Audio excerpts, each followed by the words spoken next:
This feeling again. Even though this should be the first time I've seen this scene, it brings a strange sense of nostalgia. And this isn't the first time I've had this feeling. This familiar feeling has haunted me since childhood until adulthood. It's as if I've known about this world from the very beginning. Mr. Jinfrey Van Raid, is that right?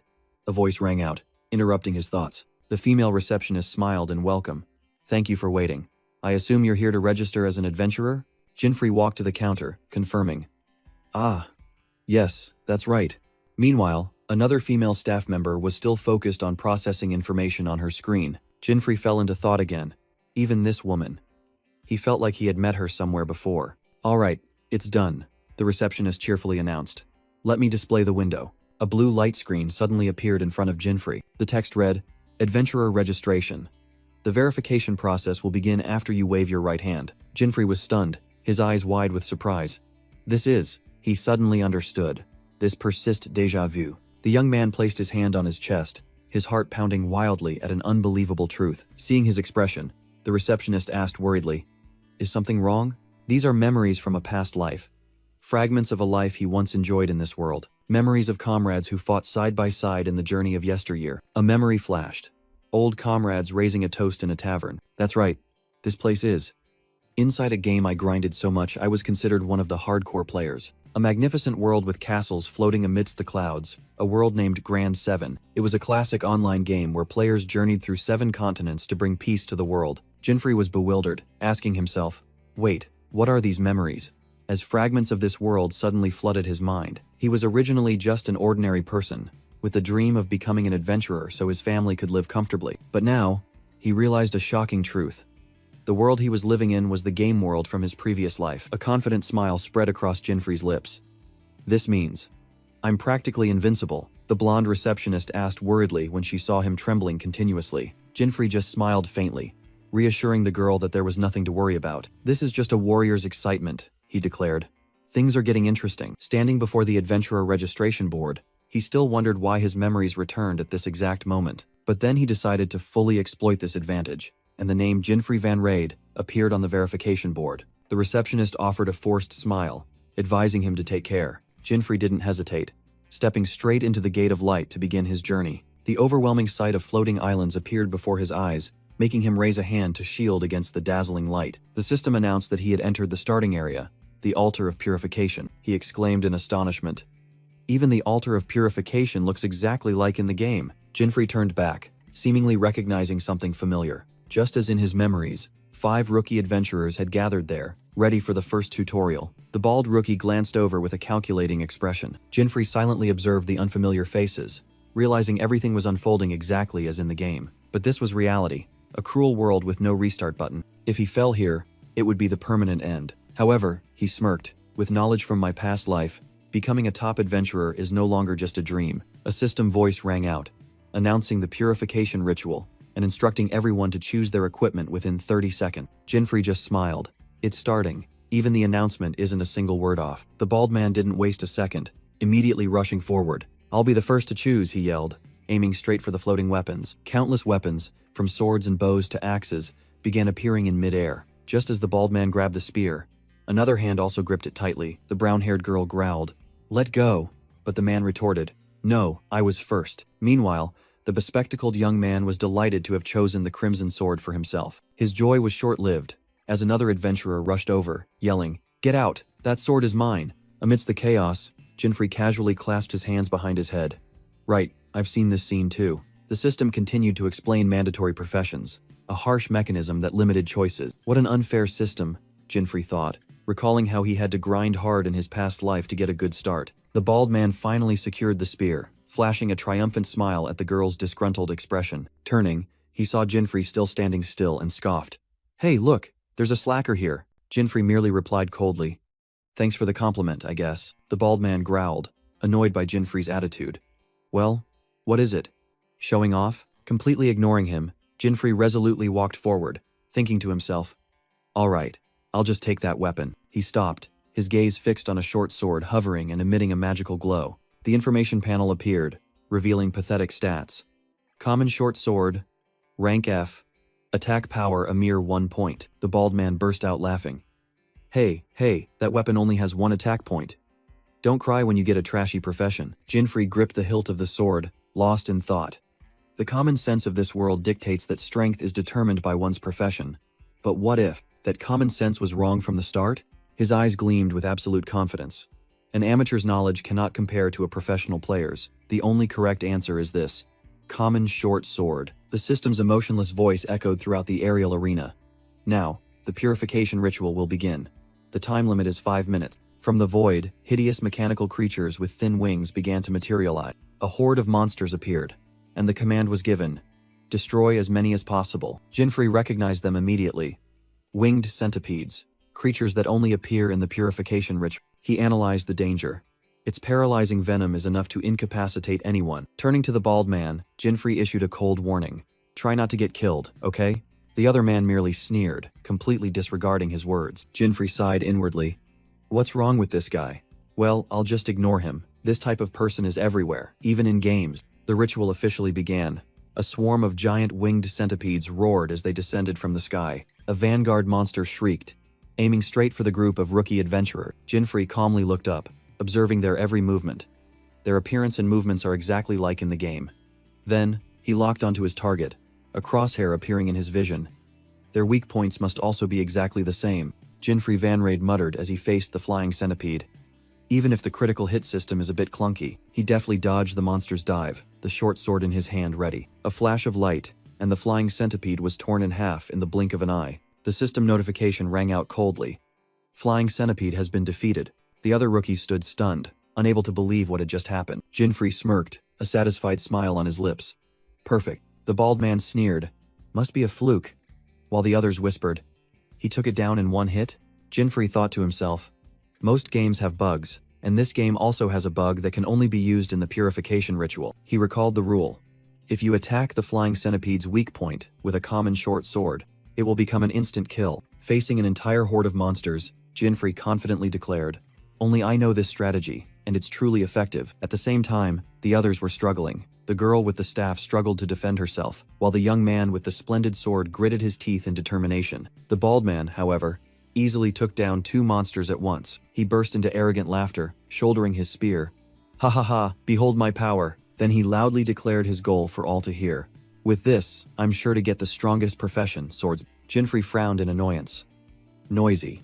He's even worse than those trolls in games. Another centipede charged forward, its shriek tearing through the air. Oh dear, Jinfrey casually leaned aside, letting the monster glide past him.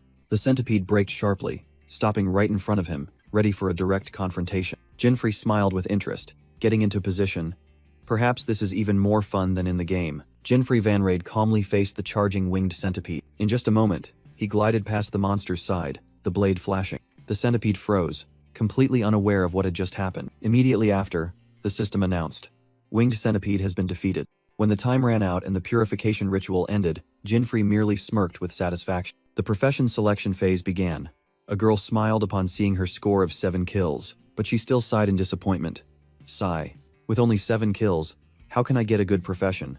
I wanted to be a summoner. Meanwhile, the young man with glasses collapsed as the notification panel displayed a round 0. Another man burst into maniacal laughter.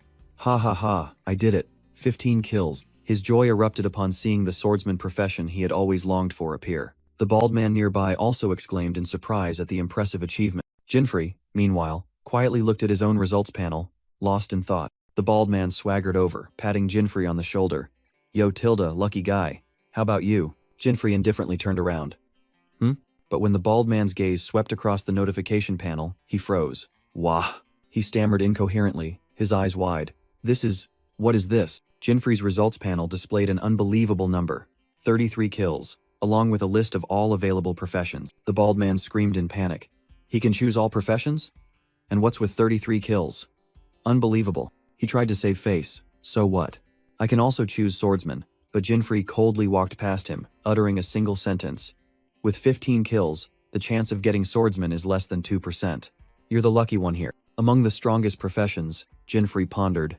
The thing I should choose here is, amidst countless choices, Jinfrey Vanrade decisively made his decision. The system immediately announced the rewards and starting equipment for new players. Within the magic circle, his profession was designated Alchemist. The entire square fell silent, all astonished eyes fixed on him. The bald adventurer couldn't help but shout, Are you crazy? He continued to scoff. Alchemist is the weakest profession of them all. Ignoring the whispers, Jinfrey merely smirked to himself. Inventory. He knew well that a profession's strength or weakness depended entirely on the player. His true objective after defeating Tria Tradiva monsters was the items dropped from them, ingredients for a grand plan. Under the bewildered gaze of the crowd, he began to list tail, wings, centipede blood, and a common short sword. The ingredients floated above the magic circle, ready for combination. The alchemist's unique skill. Alchemy, the ability to fuse items. With a single command, Jinfrey activated his power. Alchemy, a dazzling burst of light erupted.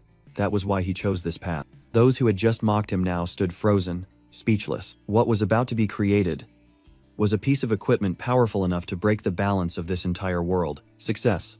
A dark short sword of bizarre shape appeared in his hand. Jinfrey smiled contentedly as he looked at the new weapon's stats. Centipede short sword. This was the fruit of a professional's labor.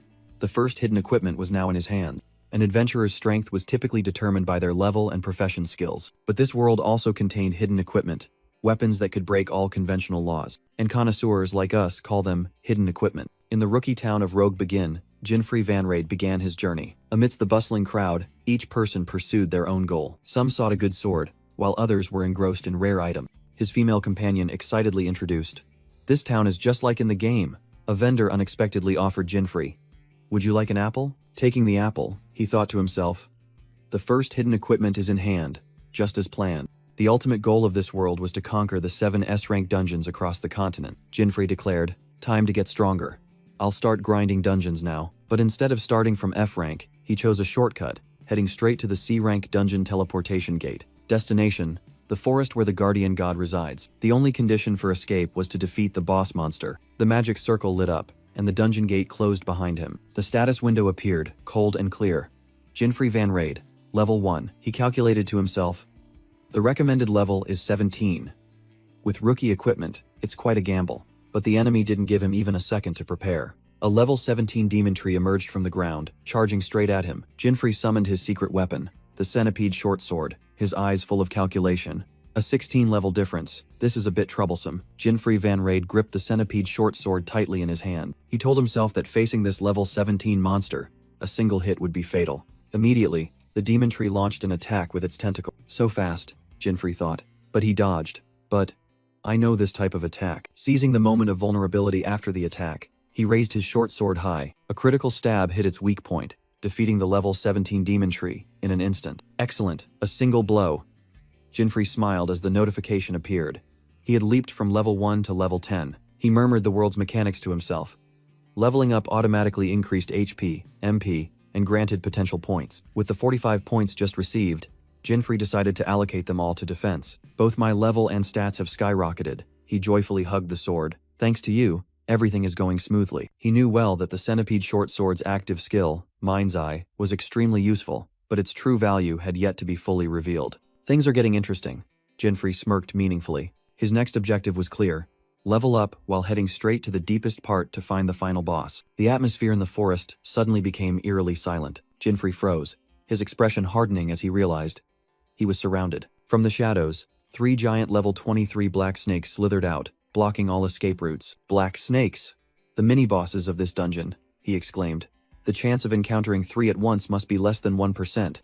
One of the monsters lunged, opening its fanged maw to swallow him whole. Jinfrey cried out as the force of the mist bite threw him back. He flipped in the air and landed, his eyes sharp. This bastard, as aggressive as in the game. Thrown back by the mist bite, Jinfrey cried out in surprise. He quickly regained his balance, facing 2 giant pythons circling him. Calm down, Jinfrey told himself. I know their attack patterns, he recalled, and their weaknesses too. Stomping his foot hard on the ground, he lunged forward. The only place I can cut through is their necks. Just do it, Jinfrey roared in his mind as he closed in on his target. A one-hit kill is absolutely possible. The blade of the centipede short sword flashed with deadly light. But unexpectedly, another snake lunged out, using its body to block his attack. Damn it, these guys. Jinfrey was stunned. Are they protecting each other? Seizing the opening, the other snake delivered a devastating bite to his shoulder. Jinfrey gritted his teeth, trying to suppress the searing pain. Damn it!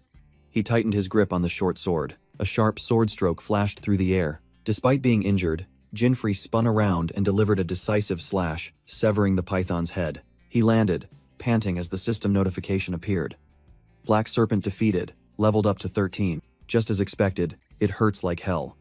He muttered, seeing his HP bar at only 8 points. Nevertheless, a calm smile remained on Jinfrey's blood-stained face. Everything is going according to plan. He had anticipated this situation, pouring all his potential points into defense to get a second chance. And with that, the condition was met. Centipede skill, level 2 has been unlocked. A beep sounded. Jinfrey Van Raid's speed stat soared from 19 to 190, the system announced. He has met the conditions to unlock Centipede skill, level 2. Before Jinfrey, 2 giant black serpents snarled, ready to devour their prey, all thanks to his near-death state, activating his hidden power. The Centipede Short Sword's passive skill, Divine Speed, has been activated, multiplying speed by 10. In just a blink of an eye, the 2 high-level monsters were defeated. Sorry, Jinfrey smirked, but I can't die yet. He gained 4 levels consecutively. Breathing a sigh of relief, he watched the giant snake corpses vanish into thin air. At least grinding levels is going pretty smoothly, he told himself as he sat down on the ground. Jinfrey knew that recovering now would mean losing the valuable speed buff. He decided to take a gamble. With my experience and knowledge, this is feasible. Standing up, he admitted that having to push himself to the brink of death repeatedly was truly troublesome. The deep forest still held countless challenges and experience. A hideous monster lunged out, but it had chosen the wrong opponent. A streak of light flashed, and the monster was instantly cut in half. Jinfrey stood calmly on the enemy's corpse, unfazed. These weak monsters are truly easy pickings, he smiled confidently. The path behind him was littered with monster corpses, a testament to the effectiveness of blood selling, risking HP for power. He looked ahead.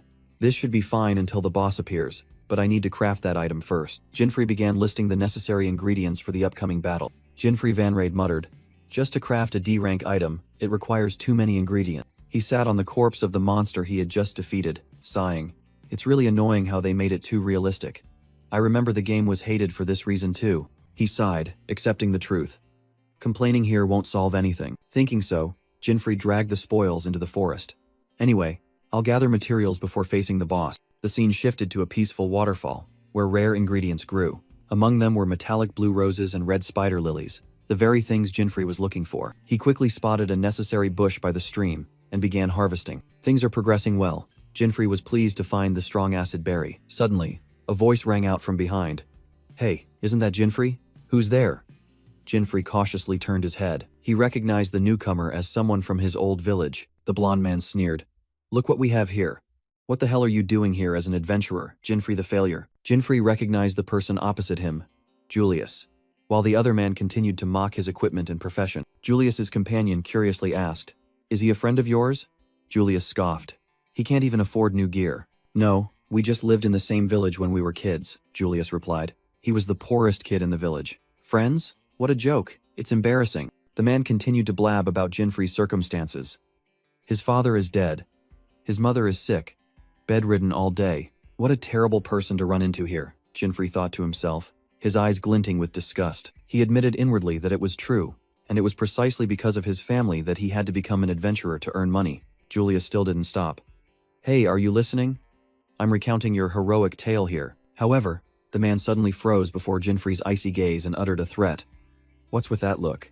Do you want to get beaten up like in the old days? Grabbed by the collar, Jinfrey coldly calculated. What should I do now? Suddenly, an earth-shattering roar echoed, interrupting the confrontation. Julius spun around in confusion, not understanding what was happening. His companion stammered in horror.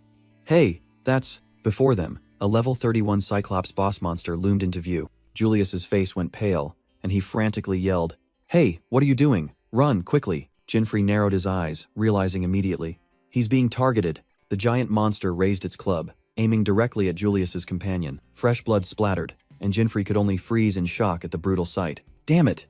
Julius collapsed to the ground, screaming in despair as he watched his friend get crushed. System notification. Level 31. Cyclops. Possesses the skill Monocular Eye. Jinfrey calmly analyzed. This level difference is too dangerous. Its defense is high, my attacks will be hard to penetrate. The giant wooden club was swung by the monster. It took a step that shook the earth. In the blink of an eye, the Cyclops was right behind Jinfrey. Jinfrey realized its new target was him, a cold system notification confirming it. With the effect of the Monocular Eye skill, he couldn't escape this battle. Looks like there's no other choice, Jinfrey muttered. The centipede short sword appeared in his hand. The Cyclops roared, swinging its club with destructive power. Jinfrey swiftly retreated, narrowly dodging the attack. Jinfrey confidently declared, I know all its moves. And with divine speed, my speed is more than enough. The giant Cyclops was stunned by the incredible speed, while Julius stood frozen in the distance. Julius couldn't believe his eyes. Is he really Jinfrey? What the hell is going on? Jinfrey's feet glided like the wind, leaving trails of light with every step. But he knew well that just running around wouldn't solve anything. Seizing the opportunity, Jinfrey began to rush up the monster's giant arm. He turned the enemy's massive body into a path leading to its critical weakness. The Cyclops let out a thunderous roar, helpless against such an agile target. He stomped hard on its fist, gaining momentum for a decisive leap. In an instant, Jinfrey was behind the monster's nape, hovering in the air. The weakness was fully exposed.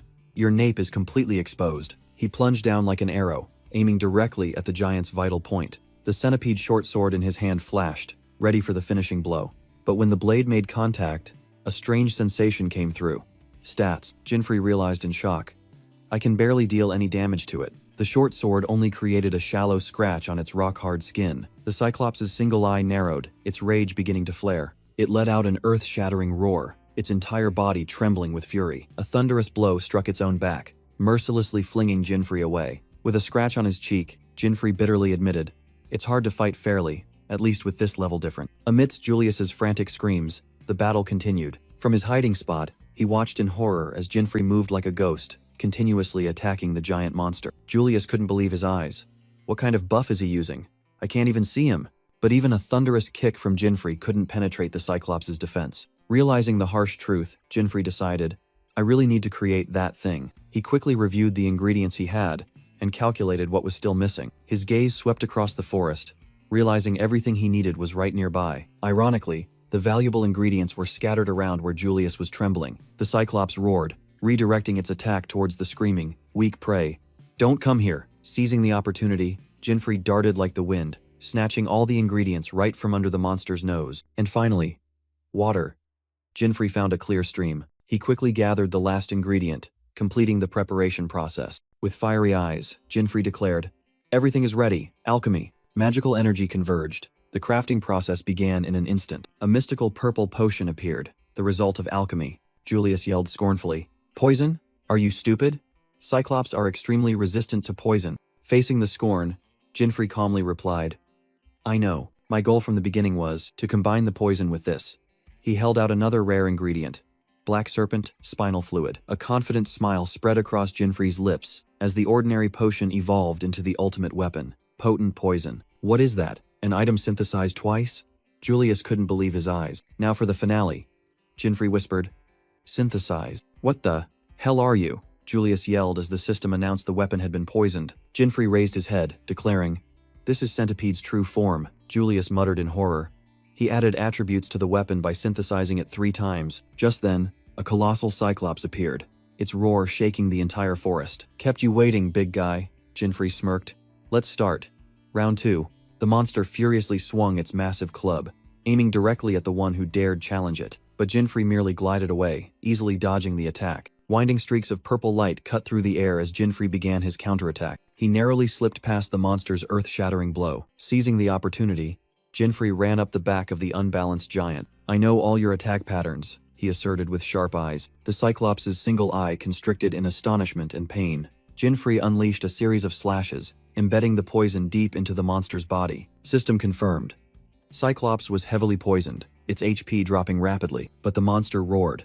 And another notification appeared. The poison had been neutralized. Undaunted, Jinfrey growled, "I'll do it as many times as I like." This time, the poisoned blade plunged directly into its eye, causing the system to once again report a successful poisoning. And once again, the monster roared, purging the poison from its body in a fit of rage. Jinfrey's eyes gleamed with cold calculation amidst the chaos. Even though the system reported heavy poisoning, the monster roared and neutralized it instantly. But the toxin seeped into its body once more, causing the giant to stagger. "It seems poison is the answer," Jinfrey mused, facing the weakening Cyclops. He darted forward, determined to end the battle with a single blow. The short sword centipede in Jinfrey's hand emitted a deadly purple aura. The poison blade plunged into the giant's single eye. A critical hit. The mind's eye skill activated as Jinfrey stood atop the monster's head. The Cyclops' massive body began to collapse to the ground. Jinfrey landed lightly, and the victory notification appeared. "You have defeated the Cyclops." Hiding behind a tree, Julius was stunned. "You've got to be kidding me." He couldn't believe his eyes. That guy. Is he really Jinfrey? Meanwhile, Jinfrey calmly wiped his sword, his breathing steady. A fleeting glance from Jinfrey was enough to make Julius jump. Damn it, I'm going to get killed. Julius panicked and fled headlong. Jinfrey sighed in relief, put away his weapon, and muttered, "All right." Status board. The status board appeared, revealing his critical condition with only 8 HP remaining. Great, gained a few levels, he smiled, deciding to check his inventory. The boss defeat rewards appeared. 350,000 gold, and a Cyclops fang. Jinfrey gave a satisfied smile. Sweet, I need to send this gold to my mom. Jinfrey scrolled through the system screen, reminding himself of the solo player's privilege, keeping all rewards. And there it was, the most important item, Cyclops' eyeball. He gave a wry smile, quickly closing the information window at the somewhat gruesome image. With this, I have one ingredient for the next hidden equipment, Jinfrey thought to himself, his eyes gleaming with satisfaction. His next destination was the Plains Dungeon, a D-rank area. As soon as he arrived, he stretched, a familiar sense of nostalgia washing over him. Jinfrey's gaze became distant, lost in thought. His ultimate goal was to eradicate demon gods from all 7 continents, and that journey had to start here. To do that, he needed to find the second hidden equipment, concealed at the fallen goddess statue. Jinfrey gripped Centipede tightly, reaffirming his mission. To solve the challenge, I need the Cyclops' eyeball and one more material. But first, he had to face the guardians of this place, a pack of ferocious wolves. Also need to grind a bit for levels. He plunged into battle without hesitation. His goal was not just victory, but to create a peaceful world, free from the shadow of monsters. A world where he could earn enough money for his family to live comfortably, and a world where those who once scorned him would be silenced. If only he became stronger. With each fallen enemy, a new surge of power flowed, and level up, notifications continuously appeared. Meanwhile, in a distant city, news of Jinfrey's exploits began to spread. 33 creatures? That new adventurer's name is Jinfrey Vanraid. Passers-by were utterly astonished. The story of the mysterious black-haired, blue-eyed young man became a hot topic of discussion throughout the tavern. Back in the dungeon, only the sharp clang of weapons echoed, a testament to Jinfrey's relentless determination. After defeating the last monster, Jinfrey stood in the middle of the battlefield. But he still wondered, that's strange. I've searched everywhere, but I haven't found a single one. He had collected all sorts of materials, but the core item, the cobalt bird feather, was still nowhere to be found. There are a total of 7 dungeons on the Sione continent, ranked from F to A, and the D-rank Ping Yuan dungeon, where he was standing, should have the highest spawn rate for cobalt birds. Having no other choice, Jinfrey decided, I guess I'll just head back to the city to find some information. The dark dungeon scenery was quickly replaced by a bustling city. He thought to himself, there must be a general store around here somewhere. There it is. Perhaps asking people here would be helpful. Just as he was about to step inside, a scream rang out from behind the door. A man with a red bandana laughed gleefully, shouting to his comrades, "Ha-ha, brothers, let's scram." The gang of thugs pushed straight into Jinfrey, their leader growling, "Get out of the way, kid." Pushed aside, he silently watched them leave, a doubt arising in his mind.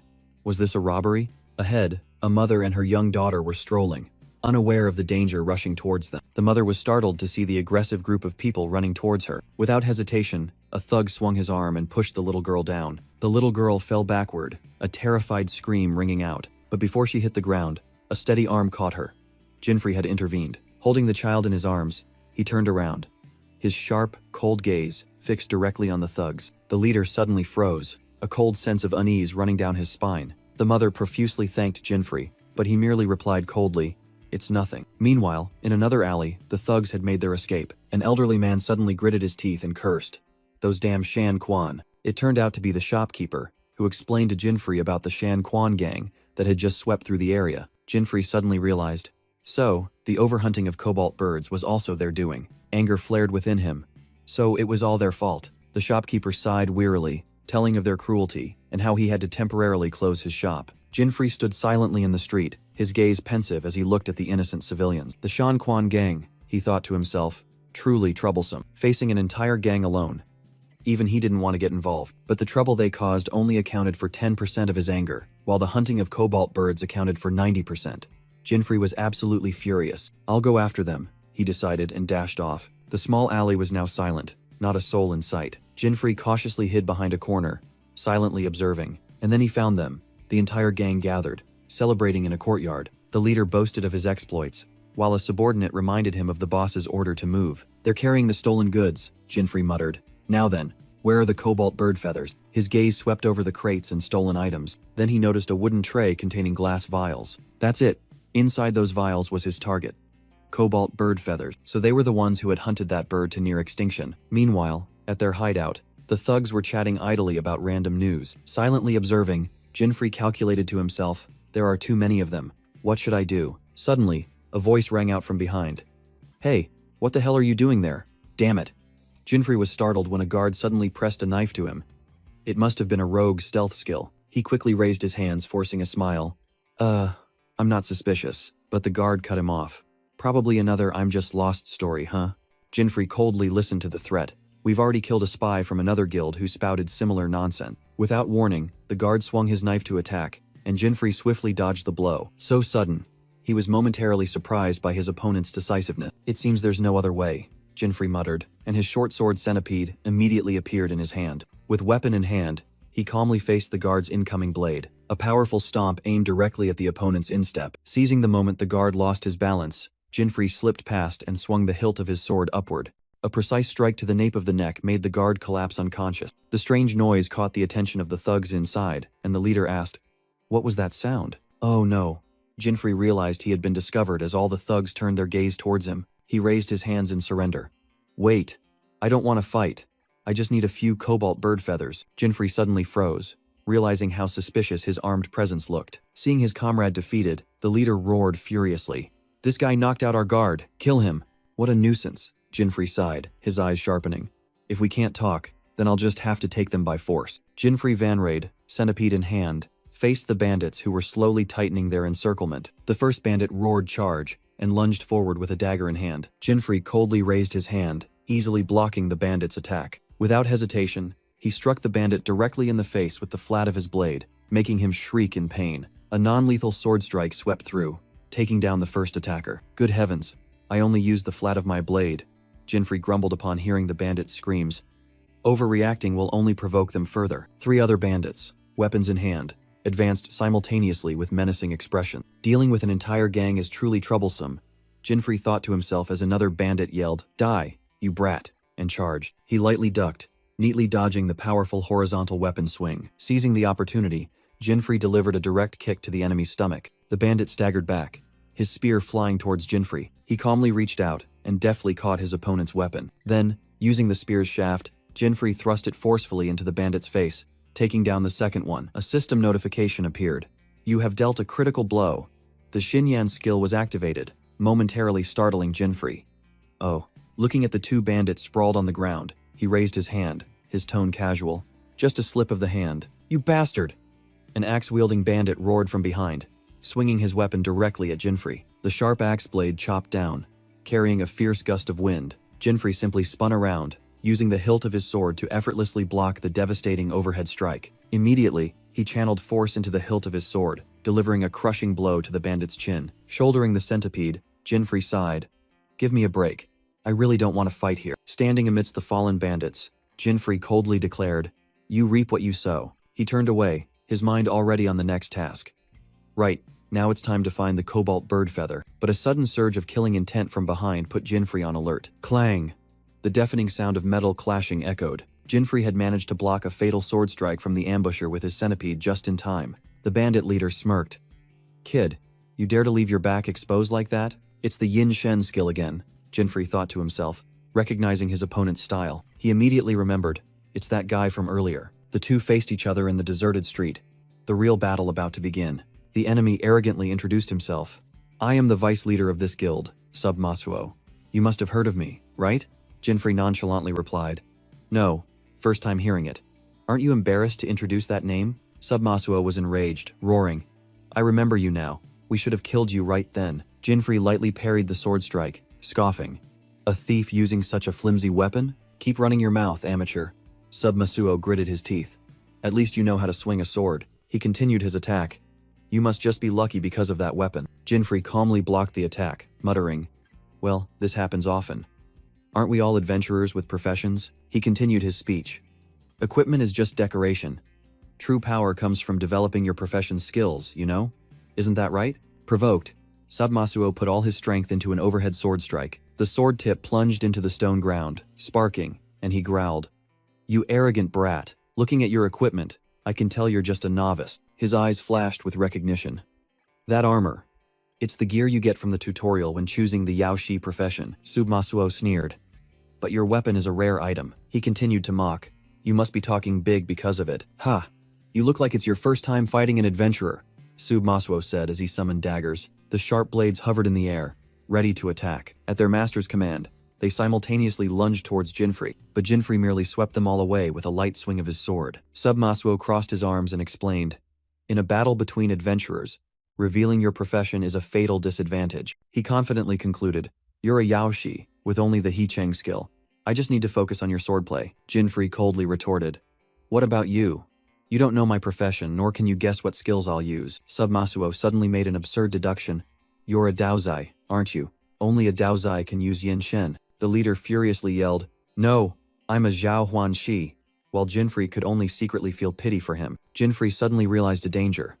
But I have to be careful. If he has the Ji-Duo skill, the centipede will be in danger. Unable to drag it out any longer, his eyes gleamed with determination. Let's end this quickly. Seizing the moment, Jinfrey shot forward like an arrow. The short sword was raised high, preparing for a finishing blow. But right behind him, two figures suddenly appeared from thin air. What?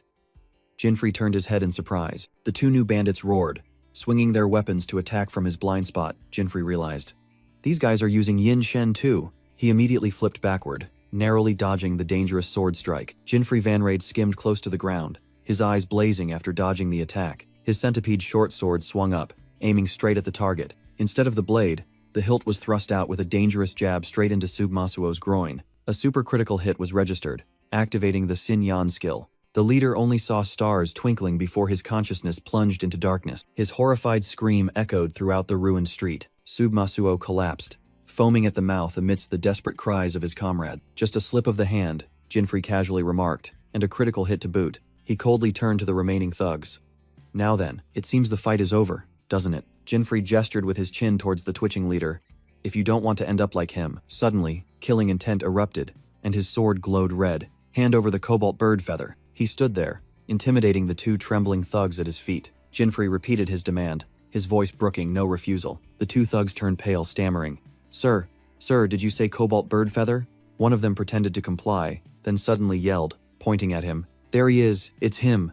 Reinforcements swarmed in, unanimously accusing Jinfrey of being an enemy guild member who had taken down their men. Good grief, Jinfrey sighed wearily. These guys are swarming like disturbed bees. The encirclement tightened, with numerous sharp spears pointed directly at him from all sides. The newly arrived Shanquan gang reinforcements immediately put on airs. You've got some nerve messing with us, kid. But then they froze at the sight before them. Wait, deputy leader? The whole group stared in panic at Submasuo, sprawled in the street, while Jinfrey stood there nonchalantly. He's completely unconscious. One of them whispered upon seeing their deputy leader foaming at the mouth. Unable to believe it, they started making excuses. He's probably just drunk. This bastard fought dirty. Jinfrey merely chuckled to himself. He is indeed drunk. Drunk on his own paltry strength. Just then, an authoritative voice rang out from the end of the alley. What's all this commotion? Their gang leader, a burly man, strode in with two female members. This man's aura was completely different, his eyes sharp and stern. The thugs cheered as if seeing a savior. Gang leader, you've arrived. One immediately pointed at Jinfrey, tattling with a resentful expression. Jinfrey calmly assessed. So this is the leader of this gang. The gang leader frowned and asked, someone came here to cause trouble with our gang. Look, even the deputy leader was dealt with by him. A thug pointed at the motionless Submasuo. The gang leader's gaze turned icy, and he looked directly at the stranger who had caused this mess. Jinfrey didn't flinch, meeting that gaze with a challenging look. The gang leader questioned, Hey kid, which gang are you from? I'm a solo player, not affiliated with any gang, Jinfrey replied decisively. That answer stunned the gang leader, who pointed at Jinfrey and stammered, You mean, all of this was done by you alone? I did, Jinfrey casually admitted, causing the gang leader to burst into laughter. Surprisingly, the leader seemed intrigued. I like you. Join my gang. The sudden invitation left Jinfrey dumbfounded, completely bewildered by what was happening. Seeing his subordinate's astonishment, the gang leader crossed his arms and explained, Normally, I would have made him regret daring to touch our gang members, but he took down Submasuo. This kid isn't bad, so I'll let you join the gang. The gang leader clapped Jinfrey on the shoulder familiarly. What's wrong, kid? Too happy to speak? Come on, let's go grab a few drinks first, shall we? I refuse, Jinfrey replied coldly, his face obscured in shadow. The smile on the gang leader's face vanished, his hand tightening on the young man's shoulder. Jinfrey bluntly declared, I'm only here for the cobalt bird feather. and to avenge the general store and the little girl. Who would want to join your pathetic excuse for a gang? Hand over the cobalt bird feather now. The insult left the gang leader and his subordinates dumbfounded. Pathetic? The leader growled, killing intent beginning to spread. Kid, did I hear that right? That's right, Jinfrey affirmed confidently. You're a trashy gang that only knows how to bully the weak. A truly pathetic bunch. Enraged, the gang leader swung a colossal battle axe, bringing it down straight onto Jinfrey's head. The centipede short sword flashed, blocking the powerful axe blade just in the nick of time. Jinfrey stood firm, even as the impact shattered the stone ground beneath his feet. The axe blade embedded itself deep into the ground, leaving a massive crack. Right, the gang leader's eyes blazed. I've changed my mind. This is the first time I've met such an insolent brat. I'll beat you to a pulp and then make you my slave, kid. Faced with the threat, Jinfrey calmly analyzed. This attack power. He's probably not a Dao Ze. Jinfrey dodged the gang leader's overhead strike. The leader frantically swung his axe, but Jinfrey was a step faster, rolling neatly out of the way. With a skillful leap, he effortlessly created a safe distance. It'll be troublesome if he uses his class skills. I have to take him down before that. Without hesitation, Jinfrey charged straight at the leader who was swinging his axe. He ducked low, the sharp axe blade grazing his hair by a hair's breadth. The leader was stunned. What? Seizing the opening, Jinfrey struck the opponent's stomach hard with the flat of his blade. Ugh!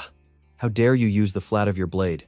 You insolent brat, the leader roared, both in pain and enraged. Even so, he had to admit. He really hits hard. I'll give him that. I need to avoid a direct confrontation. Jinfrey also narrowed his eyes in assessment. This guy is tough. Suddenly, the leader muttered a system command. Unequip. The giant battle axe in his hand vanished into thin air. Jinfrey was surprised. Why is he putting away his weapon? But then he quickly realized. So that's it. His class is. A surge of crimson aura erupted from the leader's body as he shouted, Melee. His entire body swelled, muscles bulging under the effect of the fighter skill, doubling physical stats for 3 minutes. The bandits outside cheered wildly. It's the boss's special move. Melee. Now Jinfrey was certain. He's a fighter. The leader tensed his body, his fists clenched powerfully. He launched a devastating punch straight at Jinfrey, but the punch only grazed past, shattering the wall behind him by a hair's breadth. Jinfrey thought to himself, a fighter's melee. One hit and I'm done for. Giving him no time to think, the leader had already spun around. Die, brat, he roared, charging like a wild beast. Jinfrey remained calm, his short sword flashing in his hand. The second punch, carrying an overwhelming killing intent, came crashing down. Seizing the opportunity, Jinfrey dodged and stabbed a fatal blow into the opponent's hip. The leader screamed in pain as Jinfrey's mind's eye skill activated. The thugs outside were stunned, silent, unable to believe their eyes. Their leader was sent flying, collapsing unconscious on the ground. He defeated the leader. Wait a minute. Isn't he that rising adventurer? A bandit suddenly remembered the description. That's right. Black hair, blue eyes. All eyes turned to the young man with black hair and piercing blue eyes. They all recognized him at once, their faces pale with terror. There's no mistake. It's the blue-eyed Jinfrey. Jinfrey looked at them in confusion and asked, Hey you guys, but he was met only by frantic screams and the sight of the entire bandit gang scattering in panic. Jinfrey was still bewildered, wondering why the bandits knew his name and abandoned their leader. Putting aside his questions, he decided to continue his quest, to find the cobalt bird feather and return the treasure. His journey led him to a new, gloomy, and perilous location, Sigrun Falls, a B-rank dungeon. The final boss Baphomet was defeated in the blink of an eye, an overly easy victory compared to the previous Cyclops battle. Venturing deeper inside, Jinfrey stood before an ancient and majestic structure. He silently faced the familiar angel statue, a secret only he knew. I've missed you greatly, Jinfrey whispered to the fallen goddess statue. He knew well that solving the mechanism on this statue would yield the second hidden equipment. With the Cyclops eye and cobalt bird feather in hand, he declared, now is the time for our reunion. Even the most intuitive adventurers only realized the mystery lay in the statue's eye, and only a few of them knew how to insert the Cyclops eye into that empty socket. But Jinfrey knew an even deeper secret, a tiny, feather-sized slit, hidden behind the stone wings. The feather fit perfectly into place, and an ancient magic circle immediately lit up. A dazzling light enveloped the space, signaling that the goddess's wish had been fulfilled. From the newly filled stone eye, a shimmering tear began to fall. The fallen goddess statue shed tears of joy, crystallizing into a pure golden chalice. And then, from within the light, the second hidden equipment gradually materialized. Lucifer's halo, a legendary artifact with the abilities of mind reading and magic sensing. Jinfrey took the halo, thinking with satisfaction. With this kind of power, it was worth the effort to obtain. Jinfrey stood before the fallen goddess statue, the origin of the treasure he had just received. With a confident smile, he whispered, Lucifer's halo. I will make good use of it, goddess. Light shone upon the stone statue's sorrowful yet serene face. Without a moment's hesitation, Jinfrey decided to equip the item immediately. A golden halo appeared above his head, and his cool expression immediately vanished, replaced by a blank, statue-like look. He thought to himself in embarrassment, I look like a ghost or something. Although he didn't want to draw attention, he still reassured himself, oh well, surely no one would think this is powerful equipment just because of its appearance. Empowered, Jinfrey set his next goal. Now that I have Lucifer's Halo, S-rank dungeon, here I come. He quickly made his way to the magnificent Adventurers Guild building, the hub of all conquests, but his plan immediately hit a snag, making him only able to mutter, damn it. The S-rank dungeon Mount Agni was a formidable challenge, requiring a party of at least 7 people to enter. Ironically, an adventurer delivered the bad news. There are no recruitment drives happening right now. Furthermore, this dungeon's boss wasn't fixed.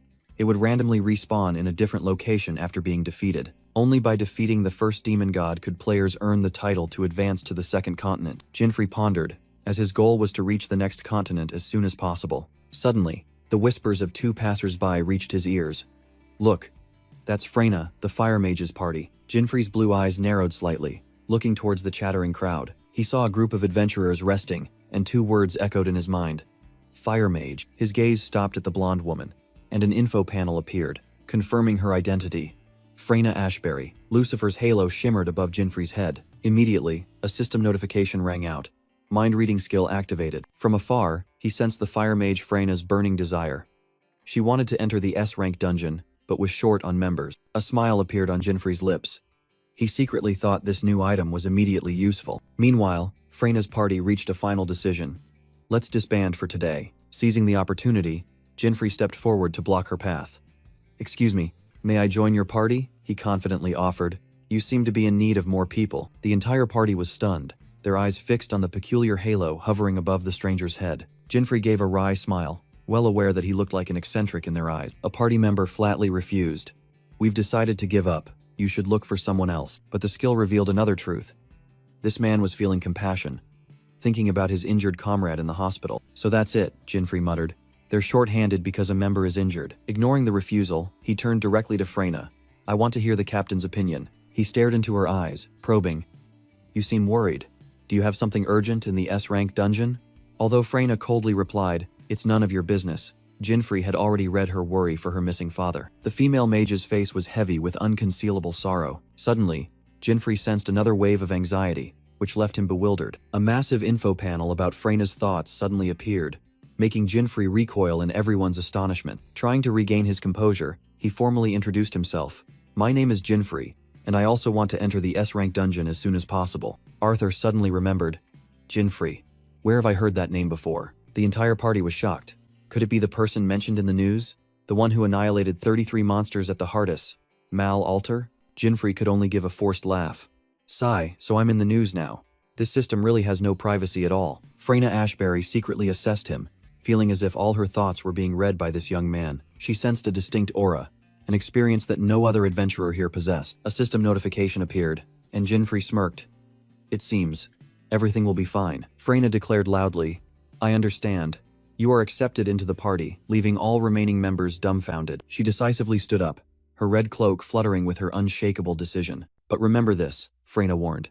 Turning back, if you're useless, we'll leave you behind. Jinfrey secretly thought, excellent, I can finally go to the S-rank dungeon. Thank you, Lucifer's Halo. The new party quickly set off, heading straight for the S-rank dungeon, Mount Agni. Vanguard position, huh? The most dangerous position, Jinfrey muttered. This female captain is truly ruthless. The bearded man couldn't hide his worry. Is it really okay to let that guy join the party? I don't trust him at all. Freyna replied coldly. No problem. If he's useful, we keep him. Otherwise, he can be used as bait. Amidst the desolate volcanic landscape, the atmosphere within the party remained heavy with tension. Arthur suddenly spoke up, his eyes fixed on Jinfrey. Hey, are you really the person from the news? Caught off guard, Jinfrey was a little flustered. Huh? I didn't hear the news directly, but I guess so? Arthur narrowed his eyes suspiciously, and the system immediately informed Jinfrey. You have sensed distrust. Arthur doesn't believe you. What a suspicious person. Jinfrey secretly sighed. The bearded man scoffed. Clearly a lie. Look at that guy. Do you think he's strong? He's even wearing an angel's halo on his head. Jinfrey could only silently scream in his mind. Just ignore it. It might look like that. But this is the most overpowered equipment on Earth. Suddenly, the halo above his head flashed, and a system warning appeared. Undefined magical movement detected. Thanks to his sensing ability, Jinfrey saw a terrifying sight. The monsters near the mountaintop. He realized in shock. They're all pouring down at once? Could this be? Without a second's hesitation, Jinfrey turned back and yelled, "Hey, shield user. Use your shielding skill for everyone." The bearded man looked bewildered. "Huh?" While Jinfrey desperately screamed, "Hurry, it's about to erupt," before he could even snap. "Listen here, kid," the mountain answered for Jinfrey. An earth-shattering explosion rang out, and Mount Agni began to erupt violently. The female adventurer in shoulder armor panicked. "It's coming, protect them." The entire team was immediately engulfed in a deadly hail of lava rock. The bearded man gritted his teeth, straining to concentrate his magic. Counter shield, a sturdy magic shield appeared, blocking the incoming fiery rocks. Jinfrey calmly observed, "Molten rocks are raining down. We can't move until it stops." Amidst the chaos, Freyna's authoritative voice rang out, "Everyone, wait here." The female captain stood firm, the staff in her hand beginning to gather an immense source of energy. Her gaze was sharp and cold, locked onto a target in the fiery sky. Blazing meteor. Freyna unleashed her ultimate magic, a colossal fireball hovering over the devastated land. With intense focus, she used her staff to control its trajectory. The colossal meteor, enveloped by rings of fire, plunged straight to the ground. A blinding explosion incinerated the volcanic hailstorm in an instant. As the smoke and dust cleared, Freyna and Jinfrey stood amidst the desolate landscape after the destructive attack. Jinfrey secretly assessed her power. A fire mage. She used magic to vaporize all the volcanic rocks, but an ominous tremor began to spread from the ground beneath their feet. Suddenly, the ground cracked open, a colossal chasm tearing through the battlefield. Arthur screamed in horror as he lost his balance. "Arthur?" a teammate cried out as the young man stumbled and fell towards the abyss. In a flash, a hand grabbed his wrist, accompanied by a casual remark. "Whoops!" Jinfrey strained, trying to hold onto Arthur, who was dangling over the chasm's edge. The rock ledge crumbled, causing Jinfrey's hand to slip from its last foothold. "Damn it!" He gritted his teeth, knowing that things were beyond saving. Both plunged into the bottomless abyss before the horrified eyes of their teammates. Jinfrey's mind reeled. This height, this is trouble. They free fell into the darkness, bracing for the inevitable impact. Their fall was unexpectedly cushioned by something soft, a colossal creature identified as a level 38 cotton bat. "It's a cotton bat. We're saved." Jinfrey sighed in relief, secretly thanking the luck stat from Lucifer's halo. The soft cushion unexpectedly awoke, its glowing red eyes blazing with fury. Jinfrey only had time to think, "Damn it," as he realized his luck had just turned into a deadly threat. Facing the growling cotton bat, both realized they had angered a far from gentle creature. "It absorbs impact to counterattack," Jinfrey coldly analyzed. "Our fall will be amplified many times over." Arthur tremblingly drew his dagger, snapping, "You don't have to tell me. It's coming." Just as Arthur yelled, Jinfrey summoned a dark sword, ready for battle. The monster lunged like an arrow, giving them no time to breathe. Jinfrey stomped his foot down, bracing himself against the immense pressure. In an instant, he shoved Arthur away, taking the full force of the cotton bat's attack against the cliff face behind him. The red-haired young man sprawled on the ground after the powerful shove. "I told you to be careful," Jinfrey roared. "If you don't want to die, stay put." The cliff face behind them had shattered into a deep crater, evidence of the destructive power that had just passed. Arthur stared in horror at the ruined wall, cold sweat pouring down him. "If he hadn't pushed me away, I would have been shattered like that wall," he realized in shock. Arthur thought to himself, "This kind of power, this is an S-rank battlefield." Suddenly, an uncontrollable surge of dark energy erupted from Jinfrey's body. What just happened? Jinfrey stared in astonishment at the cotton bat collapsing before him. Arthur was stunned, stammering in his thoughts. He defeated it in one blow?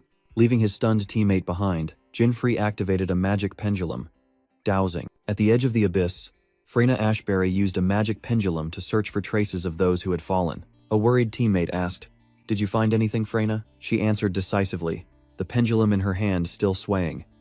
"Yes. Arthur is still alive." In Freyna's mind, the image of Jinfrey risking his life to save Arthur flashed. That Jinfrey. I can't believe he fell to save Arthur. She couldn't help but admit. He also noticed the eruption faster than anyone. Another team member suggested, "Then we should go down too," but was immediately cut off by a cold no. Freyna turned, her gaze sharp. "Searching for Arthur will deplete our energy before the battle with the demon god. Our goal is to bring peace to this continent," she continued to reason logically. "Furthermore, we are all aiming for the same peak. Just keep moving forward, and we will reunite sooner or later." Turning her back to the abyss, Freyna whispered with unwavering conviction, "Don't worry. Arthur is my younger brother. I personally trained him. Try to reach the peak safely, Arthur." Meanwhile, at the bottom of the chasm, Jinfrey suddenly asked, "So that female captain is your sister?" while also reading Arthur's thoughts. "So he's also looking for his missing father," Jinfrey announced. "Are you calm now? I'm about to move." Seeing Jinfrey turn and walk away, Arthur frantically called after him. "Where are you going?"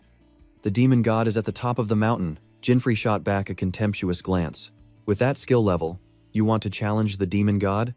You'll definitely die." Before Arthur's stunned face, Jinfrey calmly declared, "I'm going to do a little hunting down here." A system window appeared, revealing Arthur's conflicted inner thoughts. He felt conflicted, but also yearned to become stronger. As if reading his mind, Jinfrey made an offer.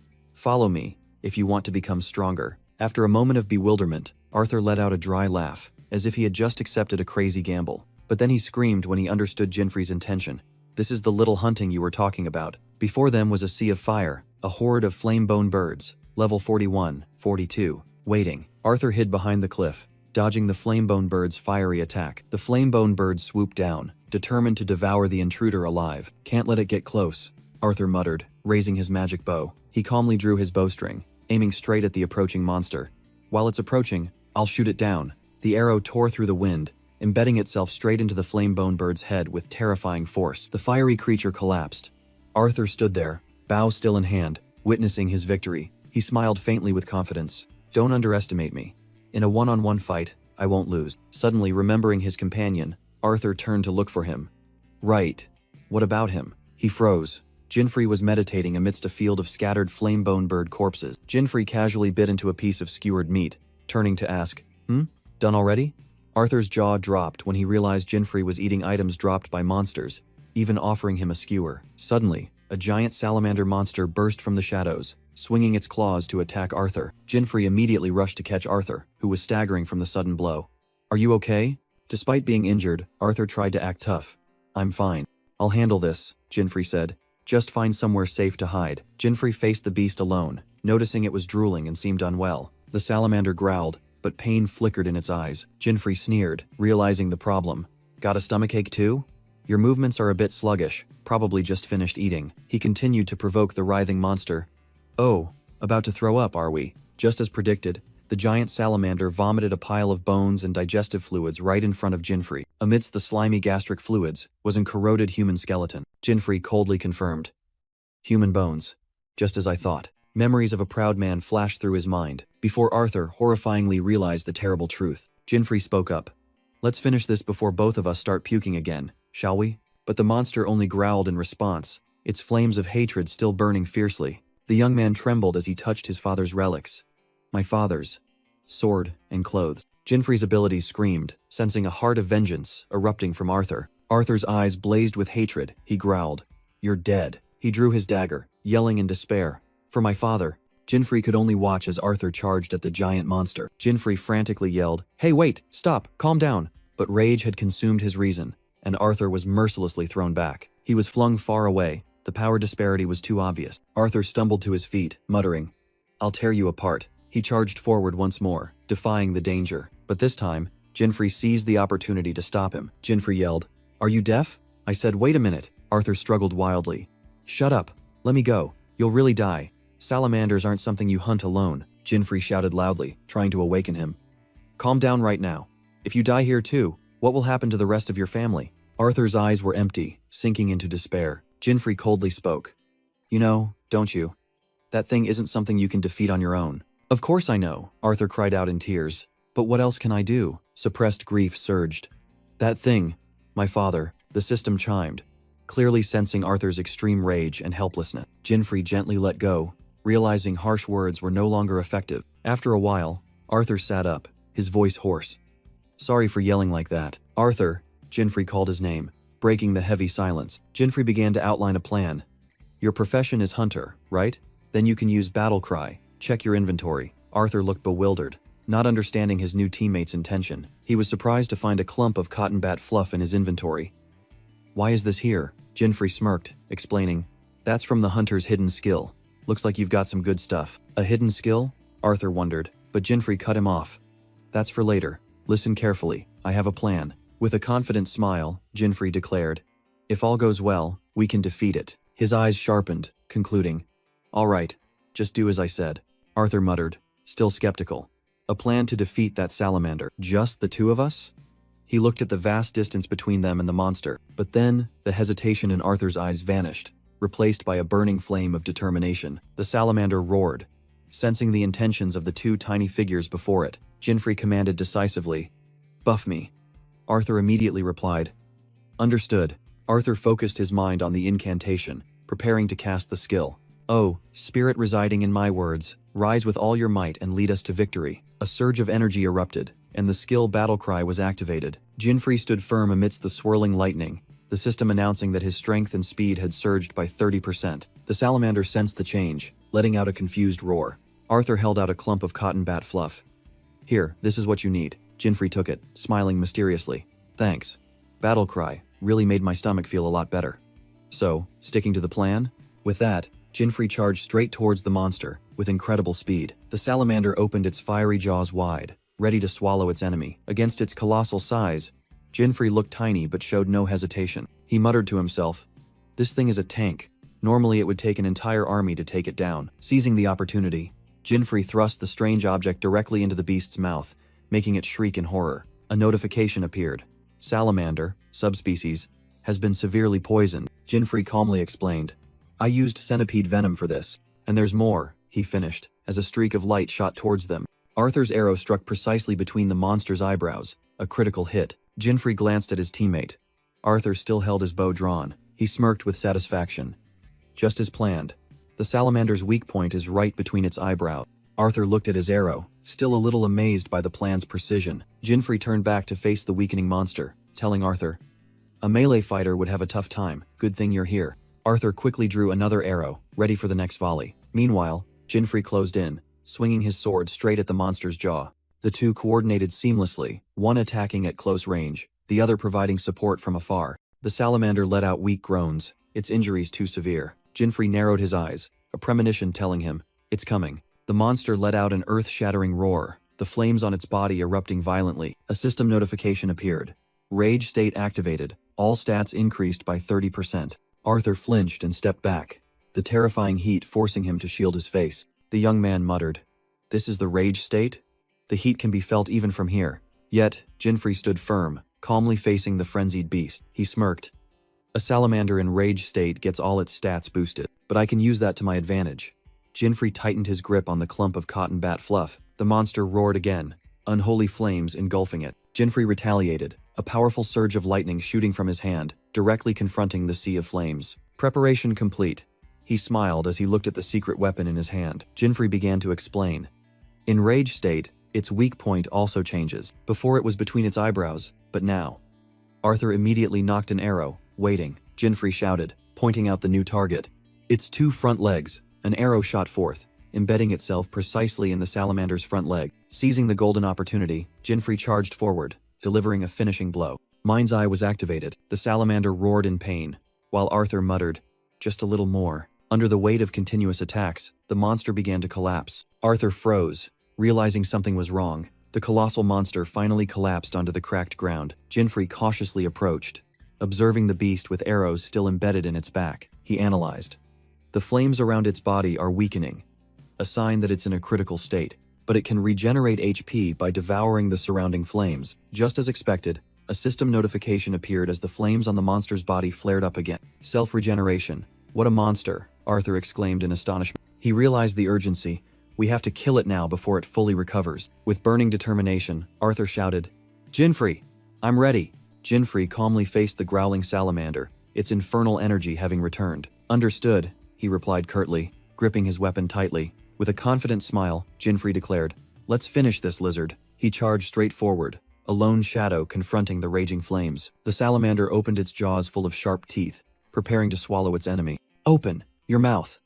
Jinfrey roared, his voice filled with power. A flash of light erupted as his blade struck directly at the monster's head. The salamander only managed a final cry, its eyes swirling lifelessly. Right now, Jinfrey clenched the tuft of cotton bat fluff, initiating the plan. He tossed the item into the air, shouting, "Don't miss, Arthur." Seizing the opportunity, the salamander opened its maw full of sharp teeth, roaring in fury. From the monster's perspective, Arthur was just a tiny target, but the arrow was already not. "I won't," the archer replied, his eyes sharp with determination. A special arrow charged with deep purple magic energy left the string. It shot through the air, aiming straight for the hovering target. With absolute precision, the arrow embedded itself directly into the soft tuft of fluff. The deadly combination flew straight into the roaring beast's mouth. The salamander swallowed the bait without the slightest suspicion. Arthur looked bewildered, his bow still in hand. Huh? Did it fail? Meanwhile, Jinfrey remained calm, beginning the countdown. 3. The monster growled, its furious flames erupting even more fiercely. 2. 1. Jinfrey smirked, a smile signaling the end. Both stood facing the monster, awaiting the fated moment. Jinfrey's eyes flashed with calculation as the final number was uttered. Suddenly, the salamander's body convulsed violently, a blinding light emanating from within. A terrifying explosion echoed, and the monster's head shattered into pieces. The system revealed the secret. The cotton bat fluff absorbed the attack and reflected it with 3 times the power. When everything was over, Jinfrey sighed in relief. The debuffs finally gone. That was close. The salamander's colossal corpse collapsed onto the cracked ground. Jinfrey watched coldly as the monster's body disintegrated into dust. Conquest complete, he murmured as the notification panel appeared, his face devoid of emotion. On the desolate mountaintop, Arthur stood silently, clutching his father's sword. Jinfrey stood behind him, silently witnessing the burden the young man had just taken on. With a brief command, dismiss, he made Lucifer's halo disappear. Suddenly, a voice called out, Arthur! His sister and the entire party had arrived. Freyna Ashbury rushed forward, her voice full of worry. Are you all right? But her eyes suddenly froze as she recognized the familiar weapon. Arthur, that sword. Her voice choked with horror and painful realization. It's father's. Arthur lowered his head, bitterly admitting, I found it in the salamander's stomach, along with father's clothes. Unable to hold back her emotions, Freyna hugged her brother tightly, burying her face in his shoulder. She whispered words of comfort. I'm glad you're safe, Arthur. You did everything you could. Tears finally fell, and Arthur sobbed. It wasn't me. It was Jinfrey who… Jinfrey? Freyna looked up, hastily glancing around for her brother's benefactor. But Jinfrey had vanished. Instead, he was kneeling on the ground in the distance. The entire party froze, staring blankly at Jinfrey as he braced his hands on the cracked earth. Hey, he just… A confused party member spoke up, completely ignoring everyone's attention. Jinfrey focused on urgently searching for something. A long-haired man from the group stepped forward, approached Jinfrey, and offered, I'll help. With a sorrowful expression, Freyna Ashbury whispered, The grave. His deceased father's sword was plunged into the stone marker, and Arthur quietly bid farewell. Rest in peace, father. The 2 siblings knelt together, clasping their hands in prayer in a silent and solemn moment. In the distance, Jinfrey Van Rade stood silently with his arms crossed, his gaze fixed on them. He watched in silence, a complex emotion flickering in his blue eyes. After the memorial, Arthur and Freyna stood up, looking at the grave one last time. Suddenly, a memory flooded Jinfrey's mind, revealing an image of 2 children. Children! The mother's voice rang out, frantically throwing open the door. Young Jinfrey fearfully reached out to his mother, while his sister sat motionless beside him. The memory faded, and Jinfrey's eyes in the present grew cold. Freyna turned, bowing sincerely. Allow me to express my gratitude for Arthur and my father. Thank you. I didn't do much, Jinfrey replied. Arthur's safety is thanks to his own abilities. But Arthur immediately retorted. From defeating the salamander to my survival, it's all thanks to you, Jinfrey. The rumors had underestimated his strength. He was much stronger. A member of Freyna's party thought in astonishment. So he really is. My business here is done, Jinfrey interrupted, his expression turning serious. The mastermind behind all of this is up there. He pointed towards the smoldering volcano. The demon god Helmberos, who controls the monsters on this continent. Freyna's eyes blazed with anger, and she declared through gritted teeth, I will burn it to ashes. Without a moment's hesitation, Freyna led the entire party, resolutely moving forward, towards the fated battle. A warrior with a scarred face bravely confronted the ferocious hellhounds. Freyna Ashbury unleashed a fireball, incinerating the incoming firebats while Arthur provided cover from behind. Jinfrey Van Rade calmly blocked a monster's attack with just a single punch. Finally, the team reached the summit of Volcano Agni, a desolate and deadly land. Where is it? A team member asked, the atmosphere extremely tense. Suddenly, a violent tremor startled Arthur and his scarred teammate. The ground cracked open, and a colossal pillar of energy shot straight into the sky, astonishing the entire team. So that's, the bearded warrior stammered, unable to believe the sight before his eyes. From within the pillar of fire, the level 50 demon god Helmberos materialized, a towering 3-headed monster. It let out an earth-shattering roar, causing the entire mountain to tremble violently. The deafening sound waves forced the team members to clutch their heads, writhing in pain. What a roar! The scarred man exclaimed, trying to endure it. Even Freyna winced at the terrifying pressure emanating from the demon god. Helmberos scoffed.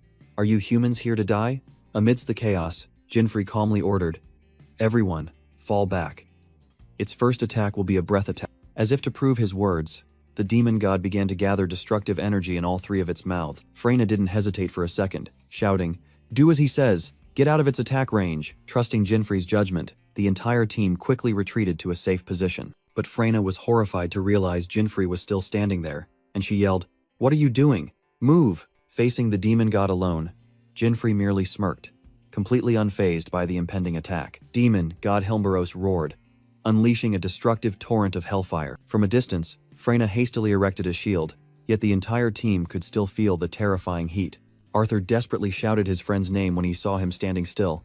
"Jinfrey!" Ignoring everything, Jinfrey alone endured the sea of flames. Helmberos sneered, "Foolish human, with this heat, not even your ashes will remain." Looking at the scorched land, Freyna's entire party was stunned. They stared at each other in shock, believing Jinfrey had truly perished. But then, the demon god suddenly paused, as if sensing something was amiss. Amidst the dissipating smoke, a figure stood tall and unharmed. Jinfrey faced the colossal monster, thinking, "Is that all you've got?" He smirked, "Just a warm bath." As his fire resistance effect activated, the three-headed monster fell silent.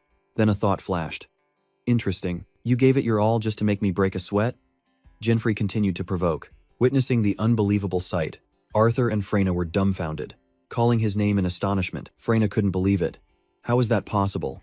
That attack is strong enough to melt anyone. Jinfrey recalled that it was by eating 50 pieces of flame-bone bird meat that he gained 7 minutes of fire resistance. However, the price was that his HP bar had fallen into a critical state. "It's time to activate Godspeed," Jinfrey thought. As the Godspeed sword appeared in his hand and his speed surged, Helmberos growled, finally acknowledging its opponent. "It seems I'm about to have a fun fight." Jinfrey took a stance, his eyes sharp, ready for the battle to the death. Helmberos roared, activating Scorching Heatwave, engulfing the battlefield in a sea of flames. From a distance, Freyna's party members immediately felt the terrifying heat. Arthur braced himself. "Ugh. What the hell is this?" A system message appeared. They had been afflicted with the burn status, continuously losing HP every second. Freyna Ashbury shouted, ordering everyone, "Everyone, hide behind the rocks. The heat wave will penetrate that equipment." Despite their thorough preparations, their equipment became useless against a single skill. Yet Jinfrey still stood firm. Arthur couldn't believe his eyes. How is he completely unharmed? Jinfrey smirked. "Are you done warming up, you useless dog?" While the system confirmed his fire resistance had nullified the burn effect, Helmberos growled, "It seems you're different from those other humans. But don't get cocky just because you can withstand a little heat. Let me show you that arrogance is just foolish recklessness." The demon god erupted with energy. Immediately after, the colossal monster plunged straight into the molten lava lake. It dove into the lava. Freyna's entire team watched with bated breath, unsure of what was about to happen. The Godspeed sword in Jinfrey's hand gleamed with a deadly aura. He took a stance, concentrating his entire mind, ready for the next attack. Jinfrey calmly analyzed. "Based on its attack pattern, what I need to watch out for is..." Suddenly, Helmberos burst through the surface of the lava lake, emerging in an earth-shattering explosion. The central head lunged forward with terrifying speed, baring its fangs and claws. Jinfrey gritted his teeth, raising his head to directly confront the destructive attack. This ultimate move! He swung his sword, parrying the demon god's thunderous strike. The shockwave from the impact spread, throwing back the adventurer team observing from afar. Freyna Ashbury exclaimed in horror, "They're too fast." Helmberos growled, "Ho, you blocked that attack. Interesting." Jinfrey's gaze remained unchanged, and the demon god continued, "Human, you have piqued my interest." Before the colossal monster, Jinfrey was but a tiny speck, yet his aura was no less imposing. "Be honored." All three of Helmberos's heads said in unison, "I shall play with you." With that, the colossal monster plunged into the sea of lava, vanishing without a trace. Its voice echoed from deep underground. "Human, can you block this attack?" A voice from underground? Freyna was astonished, while Arthur frantically yelled, "Jinfrey, what are you doing?" Despite the warning, Jinfrey stood still, his hand gripping the black sword tightly. Arthur couldn't believe it. Is he closing his eyes? Immediately, the ground beneath Jinfrey's feet cracked open, and a colossal shadow emerged. Helmberos's claw swung down, aimed directly at the motionless Jinfrey. From afar, Arthur and Freyna could only scream in despair. In Jinfrey's mind, a skill activated, magic sense. He subtly tilted his body, and the demon god's claw grazed past him by a hair's breadth. Freyna's entire party was stunned, unable to utter a word. Even Helmberos was dumbfounded by the unbelievable dodge. Jinfrey opened his eyes.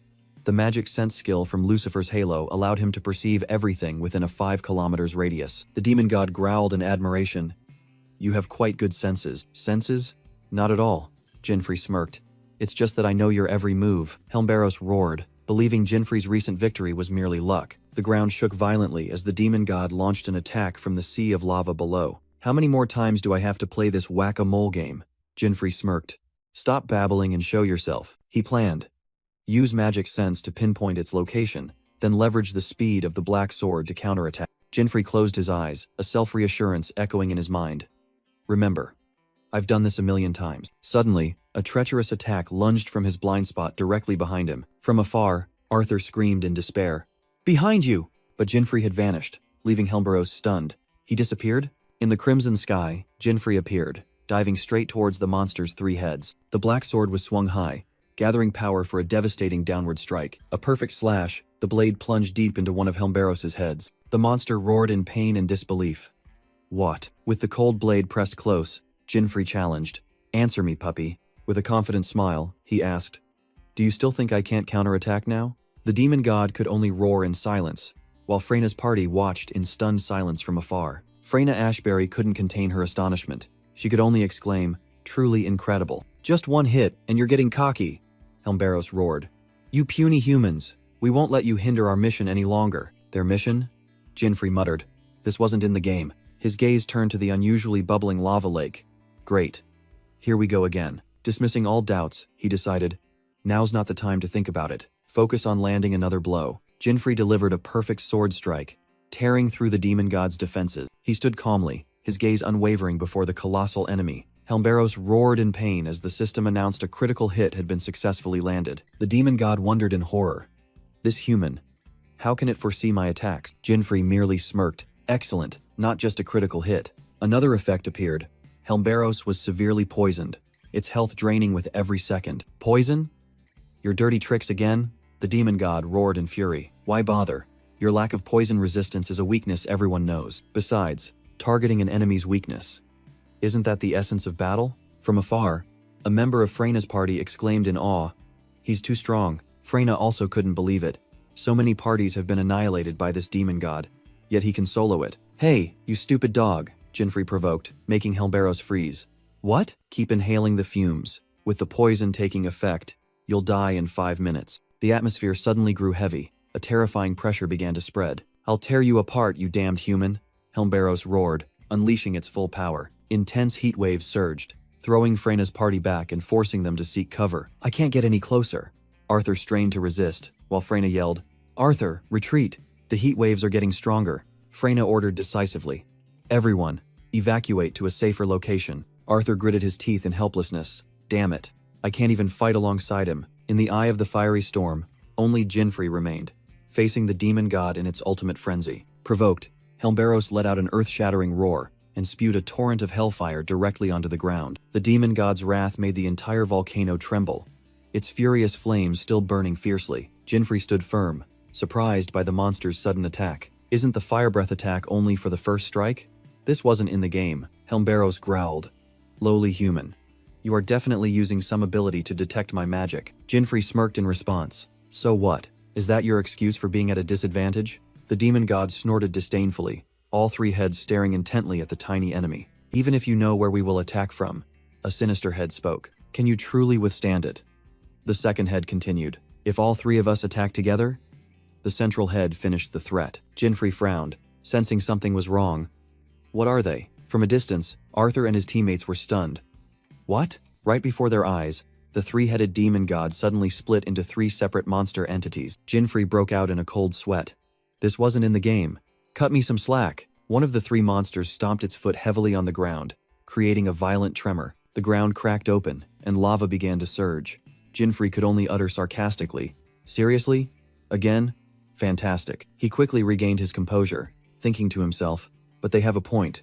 I can't possibly fight all 3 alone. The ground shook more violently, signaling an impending all-out attack. One of the 3 entities roared, You will be the first to die, human. Immediately, it lunged forward, unleashing a devastating slap at Jinfrey. Jinfrey thought to himself, his HP had been critically depleted, He couldn't take even one more scratch. Facing the Helmberos entity's devastating swing, he deftly dodged. The monster bared its jagged teeth, laughing maniacally, but Jinfrey merely thought, "A situation like this is the most fun." He smirked, his eyes gleaming with mad excitement. Another entity spoke.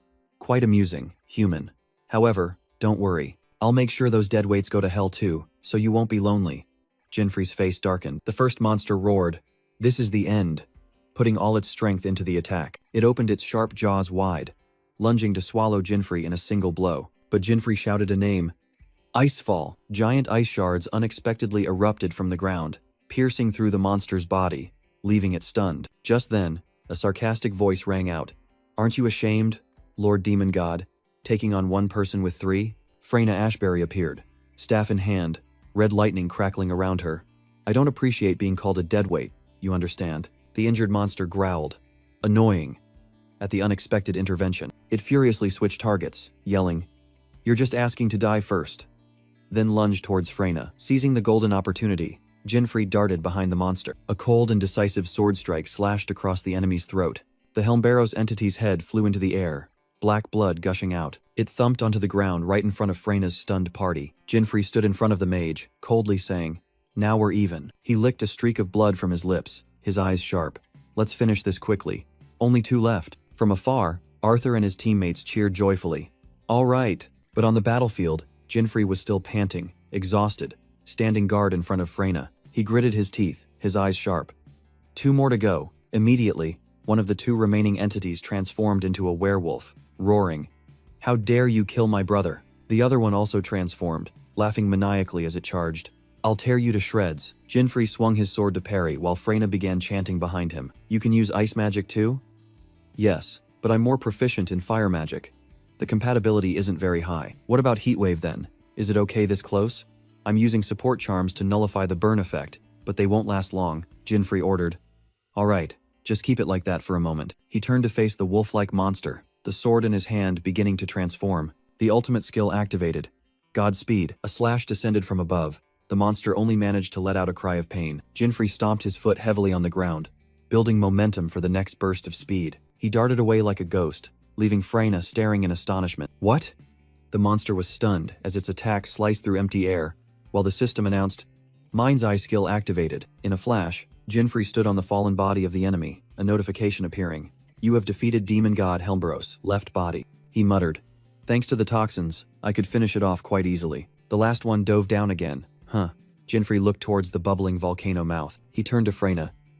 "It should be fine from now on. Just find cover." "I know. Let me do what I can now," Jinfrey said, his gaze fixed on the last enemy. Freyna summons a blazing magic circle. Sunfire. System notification. Jinfrey's attack power and fire resistance are enhanced. Jinfrey feels the power. "My fire resistance has been further enhanced." Freyna reveals the cost. "As long as the effect lasts, I cannot use magic." She places her full trust in him. "This is all I can do. Good luck." Jinfrey smiles in response. "Thank you, Fire Mage." Meanwhile, deep inside the volcano, the last enemy is slowly recovering. It roars in resentment. "Damn it. Just because of these annoying humans." Suddenly, Jinfrey's voice rings out, mocking. "Had enough of playing whack-a-mole." Jinfrey calmly appears amidst the sea of fire, black sword in hand. His arrogant smile is the answer to the demon's astonishment. The demon entity screams in panic. "What? We're inside a volcano." Jinfrey merely waves his hand, looking bored by his opponent's astonishment. The monster howls in despair. "Impossible." Jinfrey's gaze is icy, ready for the final strike. In its final moment, it realizes the harsh truth. A demon god, killed by a human. An earth-shattering explosion erupts from the heart of the volcano. From afar, Freyna's party watches in horror. Is it erupting? Arthur and Freyna realize in shock. No, this is. At the epicenter, Jinfrey stands up after the destructive attack as Freyna screams his name. Freyna screams in despair as the entire party rushes towards Jinfrey's lone figure. Amidst the chaos, Jinfrey calmly confirms.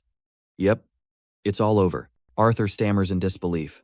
"So you killed a demon god?" And receives a firm nod. The young man turns to his sister with overwhelming joy, the burden finally lifted. Freyna's eyes well up with tears, silently telling herself that her father's soul can now rest in peace. Suddenly, a series of system notifications appear, confirming the glorious feat. Demon God Helmberos has been defeated. Jinfrey cheers excitedly at the 800,000 gold reward, thinking of his mother's astonished face. But amidst the S and A rank items, His eyes are still searching for something else. Freyna approaches, her voice sincere. Jinfrey, I truly don't know how to thank you. Arthur adds, on behalf of the whole party. Without you, we wouldn't even have made it here safely. The other party members also bow their heads, their eyes filled with respect and gratitude. Jinfrey merely scratches his head modestly, considering that he also benefited from this joint raid. He smiles, acknowledging everyone's efforts. Well, I think you all worked hard enough to earn them. Freyna thanks him for the compliment, but deep down she knows that even without the support charm, Jinfrey would still have won. She awkwardly presents the best item she has. I only got this B-rank scorching rock. Hearing that name, Jinfrey's eyes suddenly light up with terrifying focus. That's it, he shouts, startling Freyna, who doesn't understand what's happening. Without hesitation, Jinfrey holds out his item card. Trade this hard claw for that scorching rock, okay? The whole party is stunned, unable to believe their ears. An S-rank item for a B-rank item? To Freyna's confusion, Jinfrey just smiles and explains. To me, that scorching rock is far more valuable. To Freyna's astonishment, Jinfrey smiles and decides to give her the item for free. I got the scorching rock, Jinfrey exclaims, while Freyna just freezes, bewildered by his inexplicable action. Surprised by his kindness, Freyna looks at Jinfrey with eyes full of goodwill. A system notification appears. Jinfrey is dumbfounded to learn that Freyna has fallen for him. At the same time, the system reports someone is jealous. Jinfrey realizes he's caused trouble and should probably make a quick exit. He looks at the item card, confirming the most important objective has been completed. Next destination, the second continent. Jinfrey resolves, heading towards a land of desire and new challenges. The scene shifts to the central city of the first continent, where a farewell is about to take place. Freyna announces that she and Arthur will return to their hometown, both bidding Jinfrey farewell. Arthur points at Jinfrey, promising a rematch someday when he has become much stronger. Jinfrey smiles, accepting the challenge, his eyes full of anticipation. He waves goodbye to the siblings, silently grateful for the valuable encounters on this journey. After sending money home, Jinfrey muses about his next destination. It is the Intercontinental Teleportation Gate, a portal leading to an entirely new world. Two passers-by whisper, unable to believe that the person in beginner gear was the one who defeated a demon god. That's right, Jinfrey mutters, confirming his title Demon Godslayer to be allowed to proceed to the second continent. He steps into the center of the teleportation gate, magical light beginning to envelop his body. Those who had just been gossiping could only watch in stunned silence as he vanished in the teleportation light. Jinfrey sets foot in the central city of the second continent, Prison of Desire. As soon as he arrives, a missed call notification from Amelia suddenly appears. Jinfrey called his sister back, but Amelia immediately questioned him in a stern tone. She pressed him about the huge sum of money he sent back, worried about what her brother was doing in a strange place. Caught off guard, Jinfrey could only evade, secretly thinking he had to hide the secret of his adventurer life. Standing in the luxurious city, he tried to reassure his sister that he wasn't doing anything illegal. But then, Amelia's voice dropped, carrying bad news. Mom, her condition has worsened. The news hit Jinfrey like a lightning bolt. He froze, collapsing onto a public bench. Only one thought remained in his mind. He had to earn more money, as quickly as possible. The image of his kind, smiling mother appeared in his mind, fueling his resolve. Just then, a conversation between two men nearby caught his ear. They mentioned an auctioned item. High Elf's Tear? Jinfrey was startled when he heard the name. A glimmer of hope appeared. That was the core ingredient to create the elixir, the miracle cure that could save his mother. The image of the legendary potion appeared, becoming his ultimate goal. Although he knew its price would be astronomical, Jinfrey was determined to obtain it at all costs, starting by accumulating capital. His money-making journey began in Eternity's Snow Abyss, a seemingly worthless E-rank dungeon. He traversed the snowfield, ignoring ordinary monsters because his target was a very special one. And then, it appeared a level 66 Kate Sith, the key to Jinfrey's plan. Found it, he smiled contentedly, reaching out to pat the small creature. Jinfrey took out the prepared items, the bait he knew it couldn't refuse. The Kate Sith's eyes lit up, and it let out an excited cry. He knelt down, laying out a lavish feast before it. Shui Yu silver vine, warm grass, and cold fish. Jinfrey gently invited. Look, a soft bed made of warm grass. You like it, don't you? The Kate Sith's eyes shone brightly, and it chirped excitedly. You're giving it to me, really? As a reward, the mischievous cat tossed up a sparkling gold coin. The system notification appeared. Kate Sith's gold coin, an A-rank item that doubles earned gold. Jinfrey took the gift, thinking, great, I have Kate Sith's coin. Meanwhile, the Kate Sith lay contentedly on the warm grass, gnawing on a branch of Shui Yu silver vine. With this, I can double the gold I earn, Jinfrey asserted. I should probably start hunting monsters immediately. Immediately after, he swung his sword, decapitating a winged monster, and the gold reward instantly doubled. Without stopping, He charged into a giant saber-toothed tiger, continuing to increase his wealth. After defeating the dungeon's final boss, Jinfrey muttered, "I think I've collected enough." The system panel confirmed the impressive figure, over 12 million gold. "Good, this is enough to start," he smiled. Back to the city to earn a little more. Jinfrey's next destination was a dark alley, leading to a place called Seconds Club. Inside was an underground casino, the air thick with the smell of money and despair. "This place has no rules," Jinfrey observed coldly. "So I don't need to hold back either." Amidst the noisy atmosphere, a particularly arrogant laugh caught his attention. A bald man was gloating after a big win. "Too bad. Looks like I won again." He continued to brag, but Jinfrey's system exposed the truth. Detecting deception, Entei has earned 10.22 million gold through cheating. "There he is, the cheater." Jinfrey identified his target. "Now, how do I trick him?" As if sensing his gaze, the man named Entei turned around. Another opponent?" Jinfrey approached his target, and Entei smugly invited, "Come on, buddy. Don't run away when you start losing, okay?" "This is my first time here," Jinfrey replied, hiding his identity as a seasoned player with an innocent expression. Entei and the dealer exchanged meaningful glances, convinced their prey had taken the bait. Perfect. A perfect target. Immediately, the system warned. Detecting lie. The dealer is preparing to cheat. The game was set to be roulette, with special rules. 2 balls, 2 choices, and an important rule. Chosen numbers cannot be repeated. Then, red 36 and black 8, Jinfrey spoke first, taking the initiative. "I bet 10 million G, he declared, stunning both Entei and the dealer. To his opponent's astonishment, Jinfrey calmly asked, "Huh? Do I need to repeat myself?" He repeated the bet sharply, his gaze piercing into the hearts of the 2 cheaters. "What's wrong?" "The ball will stop soon," Jinfrey urged, cornering Entei. The swindler broke into a cold sweat, wondering in panic. Could it be? Is there a surefire strategy in this game? Amidst the tense atmosphere, Jinfrey maintained his enormous bet. The dealer's face turned pale, his inner thoughts screaming, "Impossible." He guessed exactly where the ball would land. "Come on. The ball is about to stop spinning."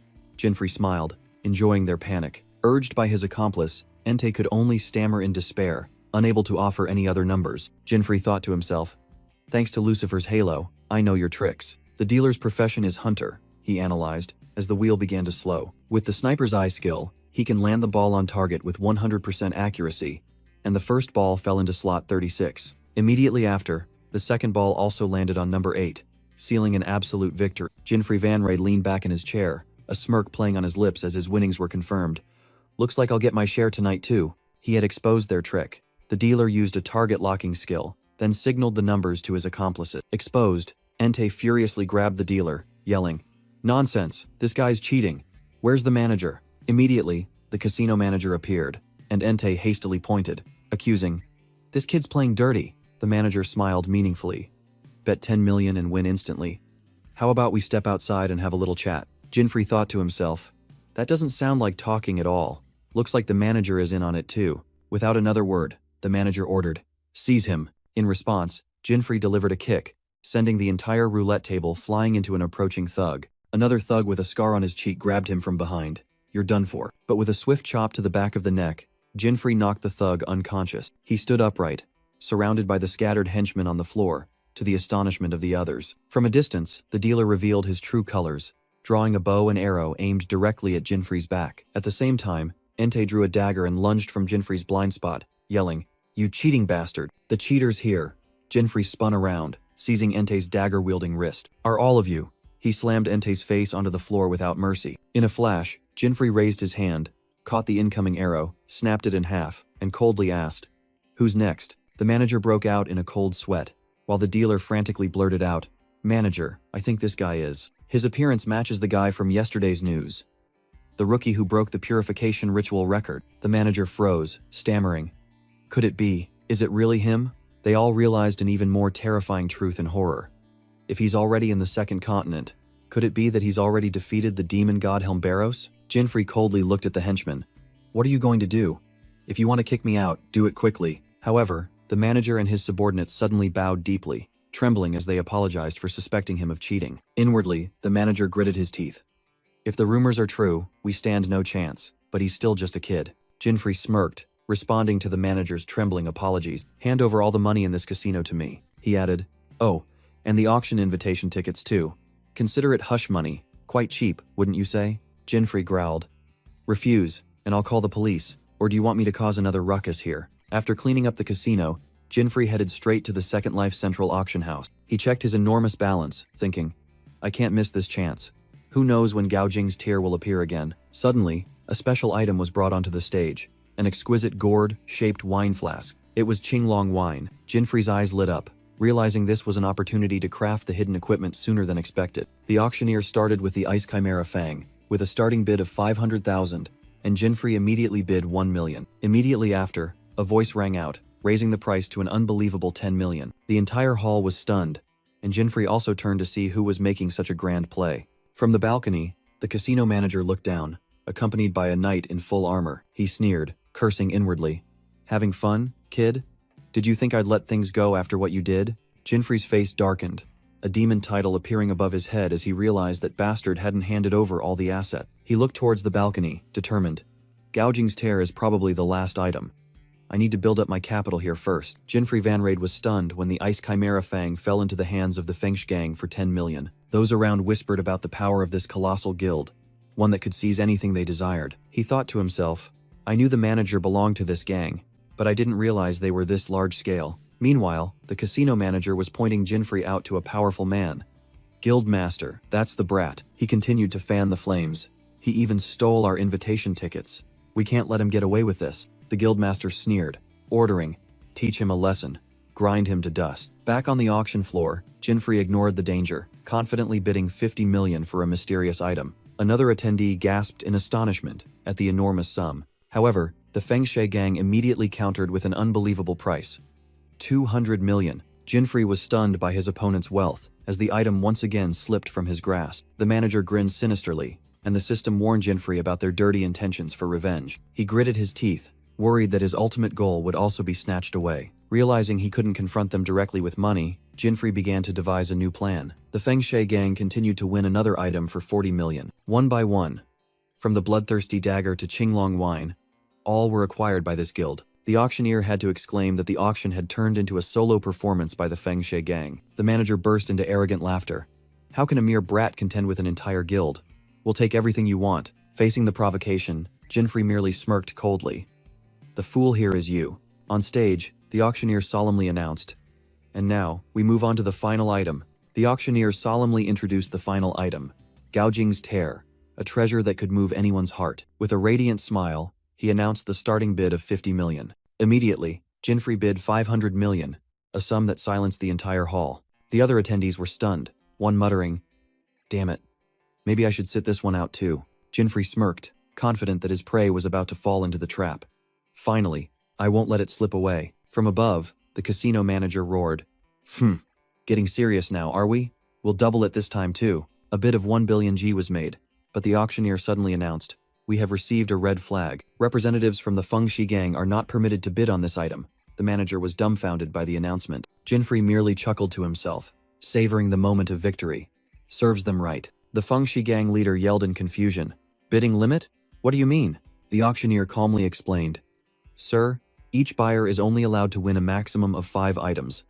The Fengshi gang has reached its limit. The casino manager stammered in a fit of rage. What kind of rule is this? This isn't your usual auction, you fool, Jinfrey thought to himself. Because this was a special event, sponsored by the Adventurers Guild itself. The auctioneer emphatically stated, the rule preventing monopolistic behavior is absolute. Jinfrey thought scornfully. This amateur doesn't even realize this is a special auction. Faced with the explanation, the manager could only grind his teeth, choking with rage. You dare! Meanwhile, the Fengshi gang's branch leader merely watched silently, his expression cold and unreadable. And sold! Congratulations to the esteemed guest with the halo. You have won the High Elf's tier for 500 million. Jinfrey sat there, a smug look on his face amidst the hall's forced applause. Don't call me that. At the same time, the casino manager exploded in a fit of rage. You brat, you knew everything from the start, didn't you? How dare you? I let you off at my casino, but not this time. His resentment reaching its peak, the manager gathered a dark magic orb, ready to attack. Idiot, Jinfrey scoffed, startling his opponent. He stood up abruptly, declaring loudly, let's take this outside. Don't drag innocent people into this. Facing the magic orb, Jinfrey remained calm. If you know what's good for you, drop that act, old man. His sharp gaze made the manager falter, screaming internally. This kid! Damn it! Nevertheless, the intent to kill still crept into his mind. If I just fire this orb, I can easily kill him. but a powerful voice cut him off. Enough. The Feng Shi Gang's branch leader suddenly appeared. But Guildmaster, he's insulting us. Don't make me repeat myself, we're wasting time. Faced with the undeniable command, the manager could only bow his head in obedience, reluctantly leaving. Now alone, Jinfrey breathed a sigh of relief, holding the High Elf's tear. At least I got the most important thing, he mused. But that Qinglongju flask. Losing it really stings a bit. If he had gotten that flask, he could have crafted the next hidden equipment much sooner. Damn it.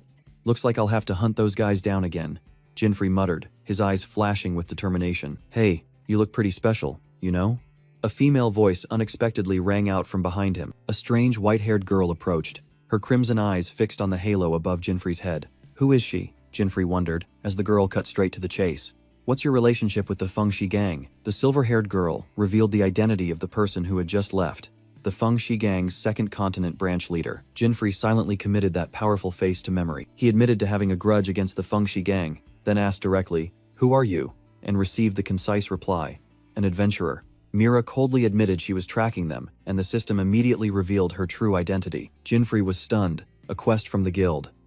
It could only be one of the legendary 8 Great Guardians. The 8 Great Guardians, a title given to 8 S-rank adventurers officially recognized by the guild. They were those who stood at the pinnacle, possessing everything: power, honor, and endless wealth. Jinfrey smirked, the name 8 Great Guardians bringing back memories of his glory days in the game. Mira interrupted his thoughts, asking why he didn't pursue them, but Jinfrey had another question. The silver-haired girl pointed directly at the halo above his head. That thing, where did you get it? Jinfrey thought to himself, this was hidden equipment, something the Adventurers Guild shouldn't know about. He scratched his head, trying to find a vague explanation. Ah, you mean this? Suddenly, the system announced that his equipment had triggered Mira's item obsession, as she secretly screamed, "An angelic halo. So cute. I want it." Seeing Jinfrey freeze, Mira innocently asked, "What's wrong? Is something amiss?" Jinfrey quickly waved his hand, awkwardly replying that it was a very long story. An indescribably awkward atmosphere enveloped them both. Mira waved her hand, deciding decisively, "Never mind, I'll find out myself." With that, she thanked him and turned to walk away, leaving Jinfrey with a wry smile. Jinfrey broke out in a cold sweat, realizing he had just been marked by an equipment fanatic, one of the strongest of the 8 Great Guardians. Mira couldn't stop thinking about Jinfrey's unique equipment, something she had never seen even after traveling to the 7th continent. She wondered who that guy really was, while Jinfrey realized he was being drawn into events unprecedented in the game. Meanwhile, in the A-rank dungeon Moonlight Wasteland, a fierce battle had just concluded. Jinfrey stood before the corpse of the level 80 giant goblin boss he had just defeated, and the loot had dropped. Goblin Snatcher gloves, an A-rank equipment with the ability to steal items from a disabled opponent. He smiled with satisfaction. His leveling progress was going very smoothly. Jinfrey decided to change his plan. Instead of getting the Ice Chimera Fang, he would acquire a hidden equipment first, which meant snatching a few things from the Wind Serpent Gang. The main target was the Azure Dragon Wine, a crucial ingredient for crafting the next hidden equipment. Using his detection magic, Jinfrey trailed 2 high-ranking members of the Wind Serpent Gang, waiting for the perfect moment to strike. But he quickly realized he wasn't the only one here. Mira was also watching them. From behind a tree, Mira glanced over. She had also spotted Jinfrey and wondered if he shared the same objective. Jinfrey frowned slightly. The presence of one of the 8 Great Guardians complicated his plan further. Leaving the 2 observers behind, the Wind Serpent Gang members entered a secret passage directly within the cliff face. They stepped into a private biotope, a magnificent artificial space hidden from the outside world. The subordinate respectfully asked the branch guildmaster about the quality of this year's harvest, secretly fearing for his life. Fortunately, the guildmaster seemed satisfied, making the subordinate sigh in relief and begin to dream of immense profits. As he was gleefully discussing production, an unexpected voice rang out. "Is growing flowers your hobby, sir?" Jinfrey suddenly appeared right beside him, holding a flower and greeting him with a provocative smile. Both the subordinate and the guildmaster were stunned. Then rage erupted as they realized someone had infiltrated their sanctuary. In the heart of the Wind Serpent Gang's sanctuary, Jinfrey appeared with a casual smile, holding a white flower. The subordinate roared, "You brat! Have you been following us?" But Jinfrey merely revealed their dark secret coldly. He exposed their cultivation of ingredients for magic doping, an act strictly forbidden by the association. Faced with the damning accusation, the subordinate could only stammer, while the guildmaster remained eerily silent. "So you're an association spy?" "No, I'm not." Jinfrey got straight to the point. "Hand over the Azure Dragon Wine, and I'll pretend I saw nothing." He smirked provocatively. "What do you say?" Humiliated, the subordinate exploded in rage, dark magic swirling around him. He lunged to attack, but only saw a dark blur flash past, and Jinfrey was already behind him. Meanwhile, from a distance, Mira watched the confrontation with bated breath, unable to clearly hear what was happening. "Don't misunderstand," Jinfrey whispered, his hand on the subordinate's shoulder. "I'm just trying to negotiate." The subordinate sneered, deciding to fight to the death.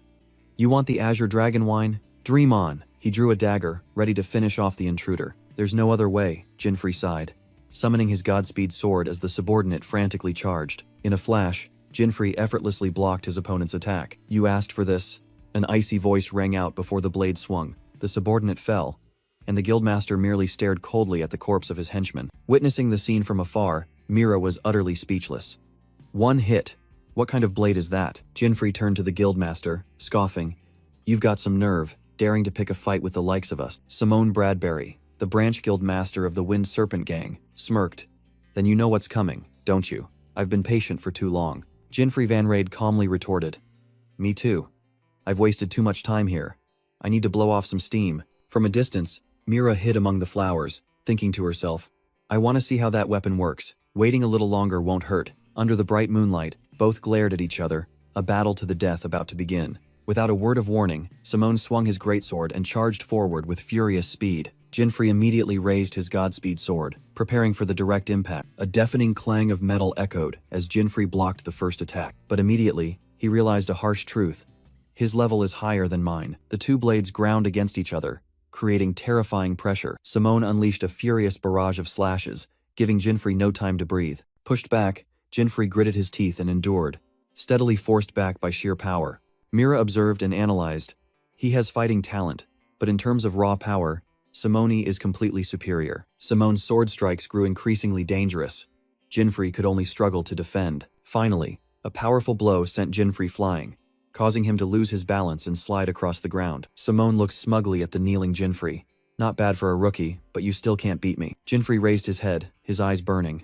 "I don't care about being a hero, I'm just pursuing my own goals." Angered by his stubbornness, Simone roared, "Big words for a weakling, brat." At that moment, a surge of blue aura erupted around Jinfrey, and the Godspeed sword in his hand began to resonate. He stomped his foot, dashing forward, initiating his counterattack. "What is this strange feeling?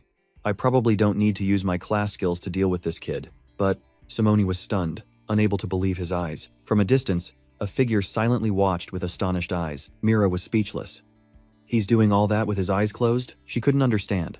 What kind of skill was this? Or was it power from a hidden equipment? Jinfrey was completely calm, the Godspeed sword in his hand like an extension of his body. Two surges of power clashed fiercely. Every one of Simone's sword strikes was perfectly neutralized. Finally, Jinfrey opened his eyes, and the halo above his head flared brightly. The third skill of Lucifer's halo has been unlocked. Mira squinted at the dazzling light. It's from the halo above his head. It turns out that blocking attacks from powerful enemies was the key to upgrading hidden parameters. Jinfrey thought to himself, "Thanks to him being strong enough, I leveled up faster than expected. Lucky me." But just 1 second of carelessness. Simone seized the opportunity, and his greatsword pierced straight through Jinfrey. "Fool. Losing focus in the middle of a fight." Simone sneered. "You lost because you didn't know your own limits." He scoffed. "This world is vast. There's always someone stronger." However, his expression suddenly froze in horror. "Keep talking, old man." Jinfrey gripped Simone's hand, completely unharmed. "Here, who's stronger than whom?" Jinfrey Van Raid smiled, completely unfazed by his opponent's horror. "That brat, how is he still alive?" Simone Bradbury froze, his pupils contracting in extreme shock. What just happened? A job skill or a special skill? Simone panicked, but only received Jinfrey's cold disdain. From afar, Mira thought to herself, there was something extremely strange about this young man. Simone looked down in confusion. Even the corpse disappeared. But the feeling of striking him was real. Suddenly, a searing pain tore through Simone's chest as an invisible wound appeared. What? Since when?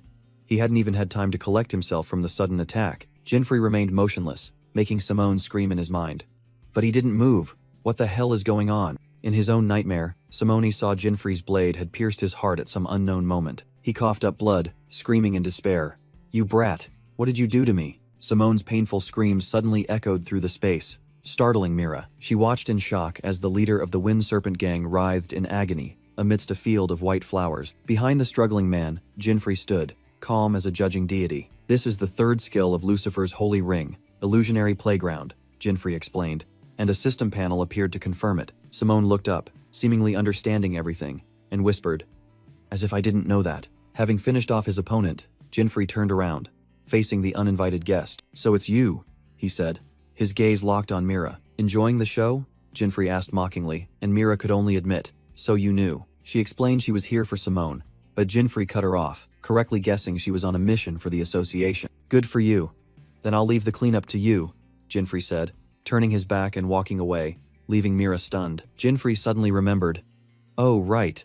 I almost forgot the most important thing." Under Mira's confused gaze, he flashed a mysterious smile. "Item summoned. Goblin Robber Gloves, allowing one to seize an item from a neutralized enemy." "Sorry, but I'll be taking this," Jinfrey said, activating the gloves on the unconscious guildmaster. And the spoils of war were in his hands. Green dragon wine, an extremely rare S-rank item. "With this, the battle against the second demon god will be as easy as flipping a hand," he muttered to himself, his gaze turning towards his waiting mother. Mira narrowed her eyes, her dagger-sharp gaze scrutinizing Jinfrey's every action. "Caught."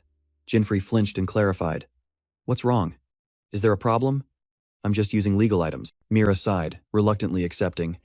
"Yes, I have no complaints." "Well then, I'm really leaving now," Jinfrey waved, decisively turning his back. As his figure faded, Mira began to recall the course of the battle. She was certain that no items or job skills were used to withstand that attack. Then the only logical conclusion was the pure power from his equipment. But that equipment wasn't on the forbidden list, Mira mused.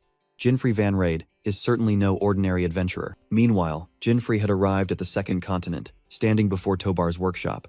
Finally here, he clutched the green dragon wine flask and a wooden cutting board, ready to craft the next hidden equipment. Suddenly, two men were thrown out of the workshop yelling, "Stubborn old man, to hell with your legendary blacksmith title." Jinfrey just smiled empathetically.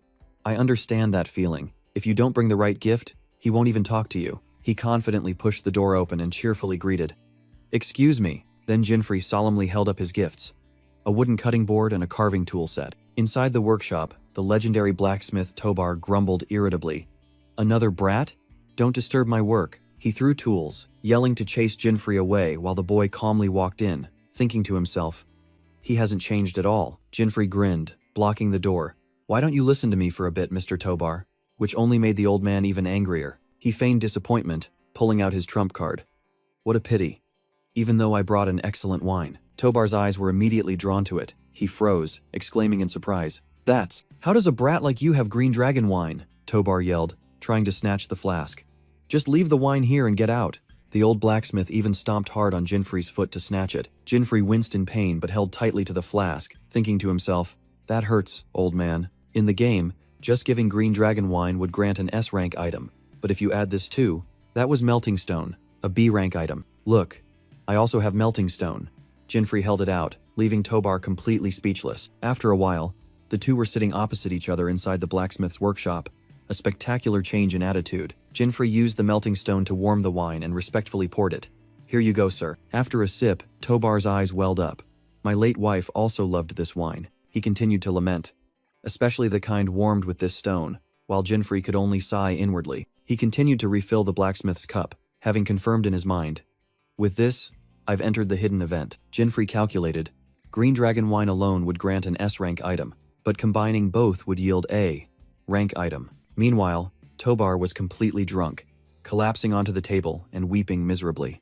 "It's all my fault," while Jinfrey just listened in silence. After an all-nighter with the blacksmith immersed in alcohol and memories, Jinfrey collapsed from exhaustion. The next morning, he woke up, ready for the legendary equipment crafting process. The next morning, Jinfrey woke up tired after an all-nighter with the blacksmith. Tobar, with a cheerful expression, declared, "In return for the precious sake, I shall give you a gift. Take it, Jinfrey."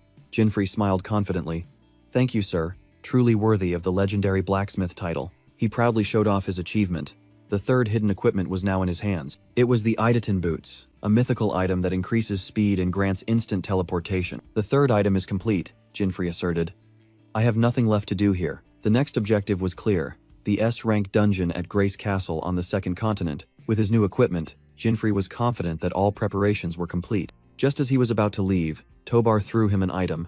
"Here's an extra gift. Catch." Jinfrey received a flask of non-alcoholic hot sake, an A-rank item personally brewed by the legendary blacksmith. Tobar confirmed his destination, and Jinfrey bowed in thanks one last time.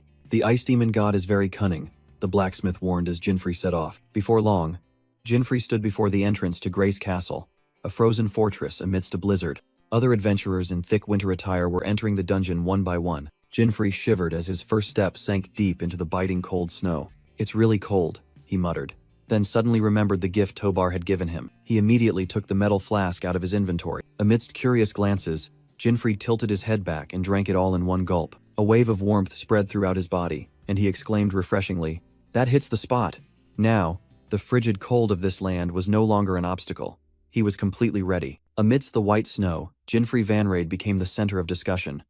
"Look at his clothes. Is he serious?" Derisive comments continued, suggesting he was just a foolish rookie. Jinfrey irritably brushed aside the whispers. "Shut up, I don't need to hear all that." A cold system notification appeared, the countdown clock showing less than 2 hours remaining. He told himself he had to hurry. Exceeding the time limit would not only result in expulsion but also the loss of half his assets, an excessively harsh penalty. Memories of his arduous rookie days flooded back, and he gritted his teeth, hating this damned system. But now was not the time for nostalgia. He focused on sensing his surroundings. Inside the castle, powerful magical energies had begun to stir. Another group of adventurers, fully equipped, strode past him with confident expressions. He had to reach the demon god's hall before them to claim the ice chimera fang.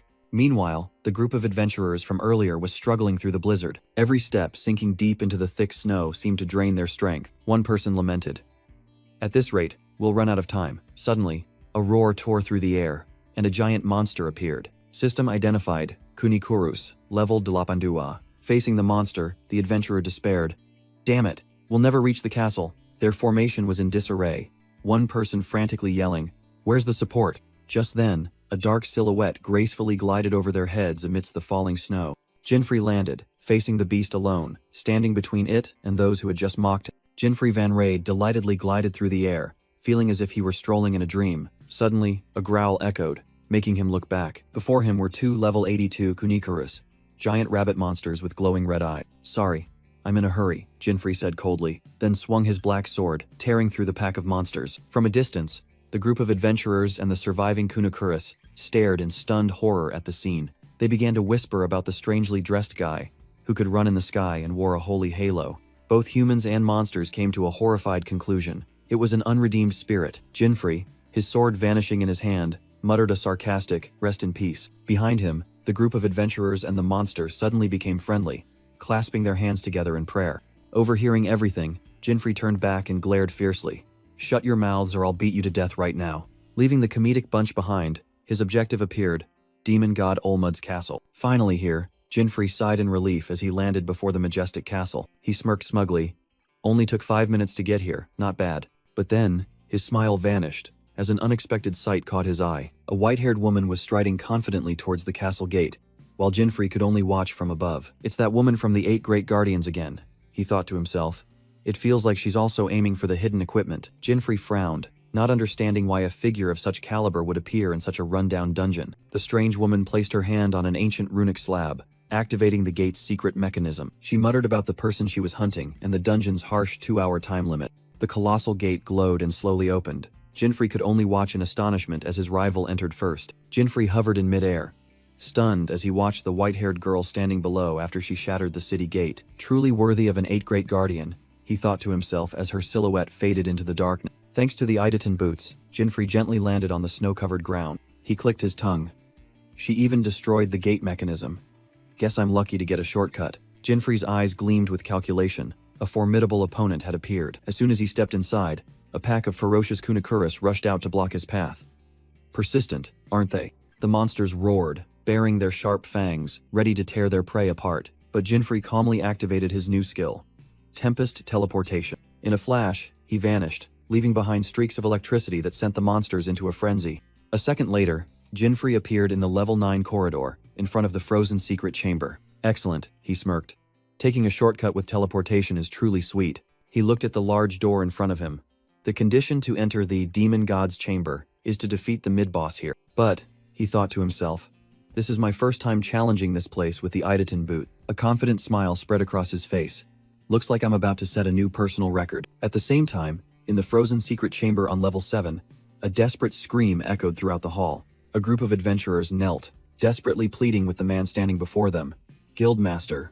"Why?" The man glared, the countdown timer above his head making him even more impatient. "Why?" "Garuda Gastom, Guildmaster of the Windsword Guild. coldly replied, "Because you are too slow. You dare make me wait," he growled, the sword in his hand blazing with murderous intent. A sword slash swept out, fresh blood staining the floor amidst the horrified screams of the remaining ones. Garuda Gaston gritted his teeth, furious at the delay. "If my treasure diminishes, can you bear the consequences?" A subordinate collapsed at his feet, stammering apologies in terror. He coldly pronounced, "To live uselessly is a sin. Die and repent." With a maniacal grin, Garuda swung his greatsword down upon his subordinate. Fresh blood splattered, and his countdown timer gained more time. Desperate pleas rang out. "Master, please stop," but he merely sneered.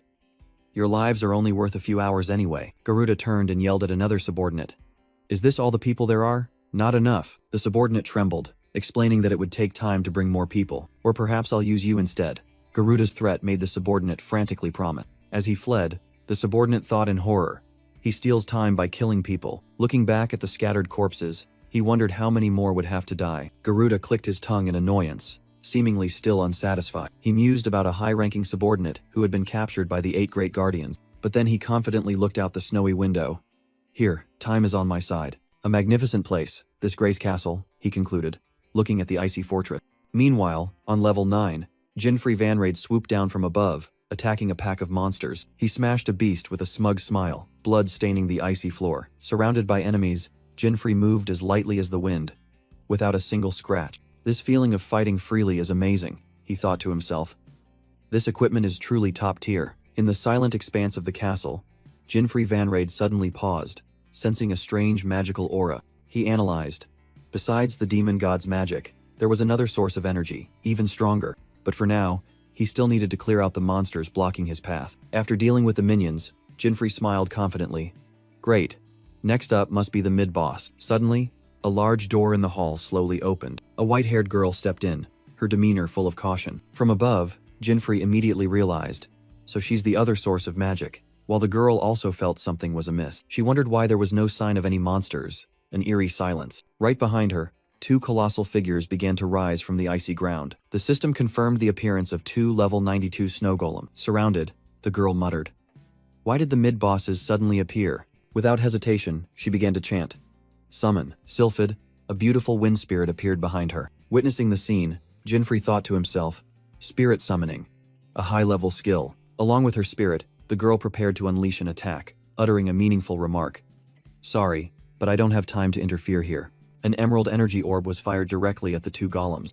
The powerful magical surge enveloped the colossal enemies. Jinfrey unconsciously clenched his fist, feeling the terrifying power of the attack. In just a flash, the 2 snow golems shattered into fragments of ice. From above, Jinfrey was utterly stunned.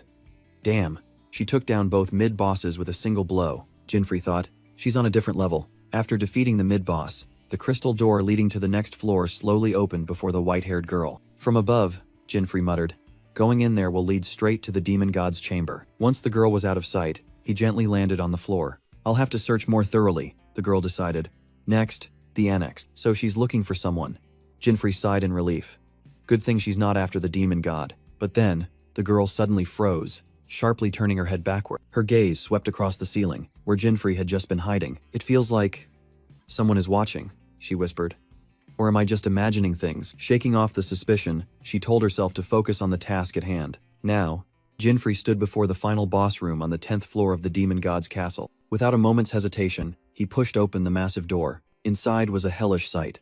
Adventurers impaled on ice spikes, and a figure seated on a throne. Jinfrey smirked. "Long time no see, second demon god Olmud." The system displayed the enemy's information. Demon god Olmud, level 100, with the ability to weaken all enemies in the room. Heh. Another livestock has arrived, Olmud sneered. Jinfrey's status window appeared, ready for the fated battle. The demon god's savage laughter echoed throughout the icy room filled with corpses. "You'll soon join them, human," Olmud declared. Among the victims was also the blonde adventurer who had entered earlier, dead in a horrifying posture. A terrifying scene unfolded, adventurers impaled on sharp ice spikes. Jinfrey Vanraid's eyes swept across the scene, thinking that no one could have survived as he felt no trace of magic. "No," he asserted. His gaze stopped on one person. "There's still one struggling." The dying adventurer tried to gasp out a final warning. "Run. Away." Immediately, ice spikes shot forth, extinguishing the last glimmer of hope. Jinfrey simply stood still, hands in his pockets, letting the deadly ice shards pass through him. The first attack is exactly like in the game, he thought. but I can't let my guard down. An arrogant voice rang out from the throne. You humans are truly useless, but your flesh is delicious. Olmud cackled, dark energy swirling. Quite a crowd today. You're the 10th one. The demon god stuck out his tongue, licking his lips gruesomely. Looks like I'll have a feast tonight. He stood there, a brutal demon amidst a trophy of human corpses. In his final moments, the adventurer felt only a terrifying pressure. Amidst Olmud's savage laughter and the despair of the fallen, Jinfrey remained steadfast. Time to carve you up, Olmud roared, charging straight at him. But Jinfrey activated his skill. Tempest teleportation. In a flash, he appeared right behind Olmud, a blue lightning bolt flashing. The demon god froze, fresh blood gushing from the wound on his head, his eyes wide with shock. At the same time, the last adventurer took his final breath, his eyes lifeless. Olmud let out an unbelievable shriek, pain and humiliation erupting. Jinfrey Van Raid coldly watched Olmud writhe. Stop screaming. You're not in that much pain anyway. The second demon god sneered, blood oozing from his wound. Oh, so you know? Quite a smart livestock you are. Jinfrey casually replied. Whatever. Consider it a warm-up before dinner. Immediately, Olmud summoned a barrage of gigantic ice spears from the ceiling. The spears plunged down with terrifying speed, aiming straight for Jinfrey Van Raid. They converged into a massive ice crystal, trapping and crushing the target. Olmud leaned back on his throne, a smug smile on his face. He was certain. There's no way he can dodge that. He's definitely dead. Suddenly, a whooshing sound echoed right behind him. In a flash, Jinfrey appeared behind him, plunging the dagger straight into Olmud's shoulder. The demon god shrieked in pain as the centipede skill activated, tripling critical damage. He collapsed to the floor, fresh blood gushing from the wound. Olmud wondered in horror. What? I didn't see him at all.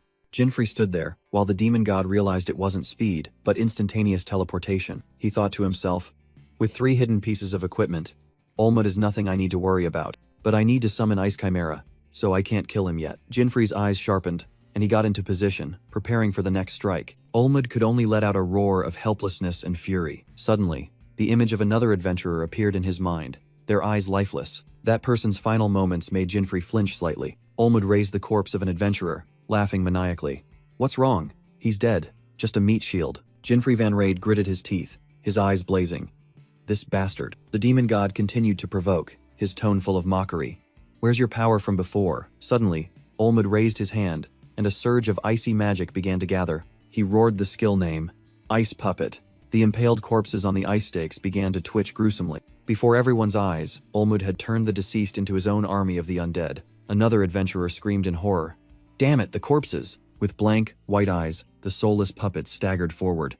Olmud pointed at Jinfrey, giving a cruel command.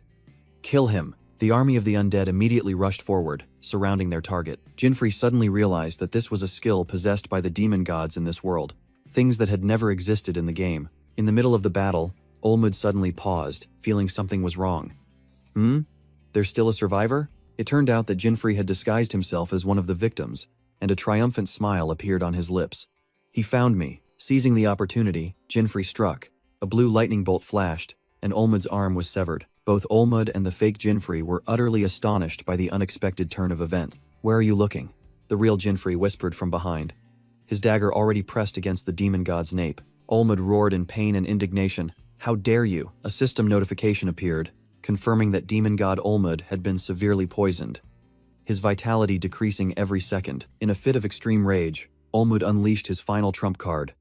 Summon. Olmud's trump card was unleashed. The multi-headed ice monster, Ice Chimera. Jinfrey Van Raid's eyes flashed, completely unfazed. He swung his greatsword, nonchalantly, finally decided to show up. Olmud laughed maniacally, certain of his impending victory. But in the blink of an eye, all 3 ice chimeras collapsed, shattering into ice fragments. Excellent, Jinfrey smiled. With this, I finally have the Ice Chimera Fang, and more importantly, the durability of the centipede blade finally dropped below the required threshold. A triumphant smile appeared on the young man's lips. He turned his back on the stunned demon god. Sorry, playtime's over. A system notification appeared. Conditions met. Centipede's 3rd skill will be unlocked. The true power of this dark weapon was about to be unleashed. At the same time, in another hall of the castle, a desperate scream echoed. Garuda Gastame stood coldly over the corpse of his subordinate whom he had just slain. Shut up, he growled. I know it's a good hiding spot, but it's truly troublesome. He grabbed the hair of the dying person, preparing to deliver the finishing blow. The blade swung without a moment's hesitation. Suddenly, a strange gust of wind swept in, making Garuda pause. He turned back in surprise. A figure had appeared without him noticing. I've found you, the unfamiliar voice rang out. Guildmaster of the Wind Serpent Guild, Garuda Gastom. The person began to clearly list his crimes. Murder, human trafficking, illegal gambling. And that's just the tip of the iceberg, Mira Goldland declared coldly. Her water spirit whispered the accusation. Now you're even killing your own guild members to extend your time limit? Truly despicable. The white-haired girl began to cast magic. Summon elemental spirits. Water spirit, Undine. Fire spirit, Ifrit. Wind spirit, Sylphid. The three most powerful elemental spirits appeared simultaneously, standing behind their master. The commander of the Wind Serpent Guild was stunned. Among summoned beasts, elemental spirits are the highest tier, yet she summoned all three without expending any effort. He tried to remain calm. Hey, where are your manners? Who are you? Are you from the association? Mira replied concisely. Mira Goldland. In the name of the 8 guardians, she declared boldly, I will apprehend you and escort you to the Adventurers Association. At the same time, elsewhere in the dungeon, a system notification rang out. Centipede's 3rd skill will be unlocked. Jinfrey Vanrade smirked contentedly. This is exactly what I've been waiting for. Olmud roared in despair. Don't mess with me, you low-class livestock. Fine, I won't eat you anymore, he screamed. I'll crush you into dust. The demon god tensed, concentrating all his icy magic power into his body. Sharp ice crystals began to protrude, tearing through the cloak on his back. A pair of colossal ice wings gradually took shape. Ha ha ha ha ha. Olmud let out a mad laugh. He now possessed a majestic pair of ice wings, ready to dominate the sky. Soaring high, he looked down at Jinfrey with arrogance. This is true power, just stay down there. This really is your specialty, isn't it? A voice echoed from above. It's quite fun up here. Jinfrey's voice echoes from above, dripping with condescension. Especially when I'm looking down on you like this. Provoked by the taunt, Olmud roared and charged straight at Jinfrey. How long do you think you can keep that calm demeanor? Olmud growled, his face contorted with rage. A sphere of icy energy formed in the demon god's palm, radiating deadly cold. A barrage of gigantic ice spears was summoned, ready to tear apart everything in their path. Despia, I'll kill anyone who gets in the way of my mission, Olmud screamed, unleashing the entire barrage towards his enemy. Yet, Jinfrey stood still, the deadly spears barely grazing him. Centipede, 3rd skill. Jinfrey muttered, a plan forming in his mind. Meltdown. The dark sword began to transform, the system announcing a terrifying ability. Turning the blade into a liquid form, a skill that allows the user to freely shape their weapon. The only limit is imagination. Still unaware of the change, Olmud cackled. Running away won't get you anywhere. But then his smile vanished, replaced by utter horror. Above him, Centipede had transformed into a gigantic, pitch-black greatsword, obscuring the sky. Olmud frantically raised his hands to block, trying to resist the unimaginable weight crashing down. Jinfrey unleashed the finishing blow, a slash that tore through space. Poison Gate Heaven. So, the second one, he calmly remarked. Another new personal record. Swallowed by the destructive energy, Olmud's body began to disintegrate. The power of Poison Gate Heaven was absolute. In his final moments, all the demon god could do was die in stunned disbelief. A notification rang out, confirming the victory.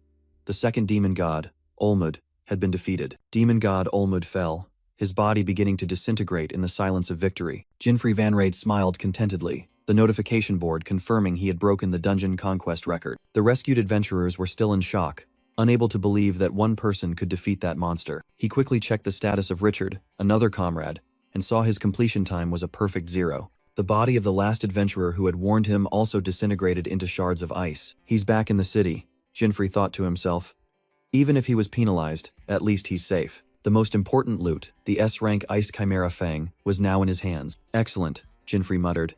Now all that's left is the ancient red earth. With that final ingredient, he would be able to concoct the universal medicine to cure his ailing mother. Suddenly, Grace Castle shook violently, Jinfrey staggering from the unexpected tremor. What the hell is this? He wondered in confusion. Meanwhile, in another part of the snow castle, another confrontation was unfolding. The water spirit Undine appeared beside Mira Goldland, ready to attack at her master's command. The commander of the Wind Serpent Guild sneered. Oh, the little girl is quite energetic, Mira coldly retorted with an incantation, her eyes sharp.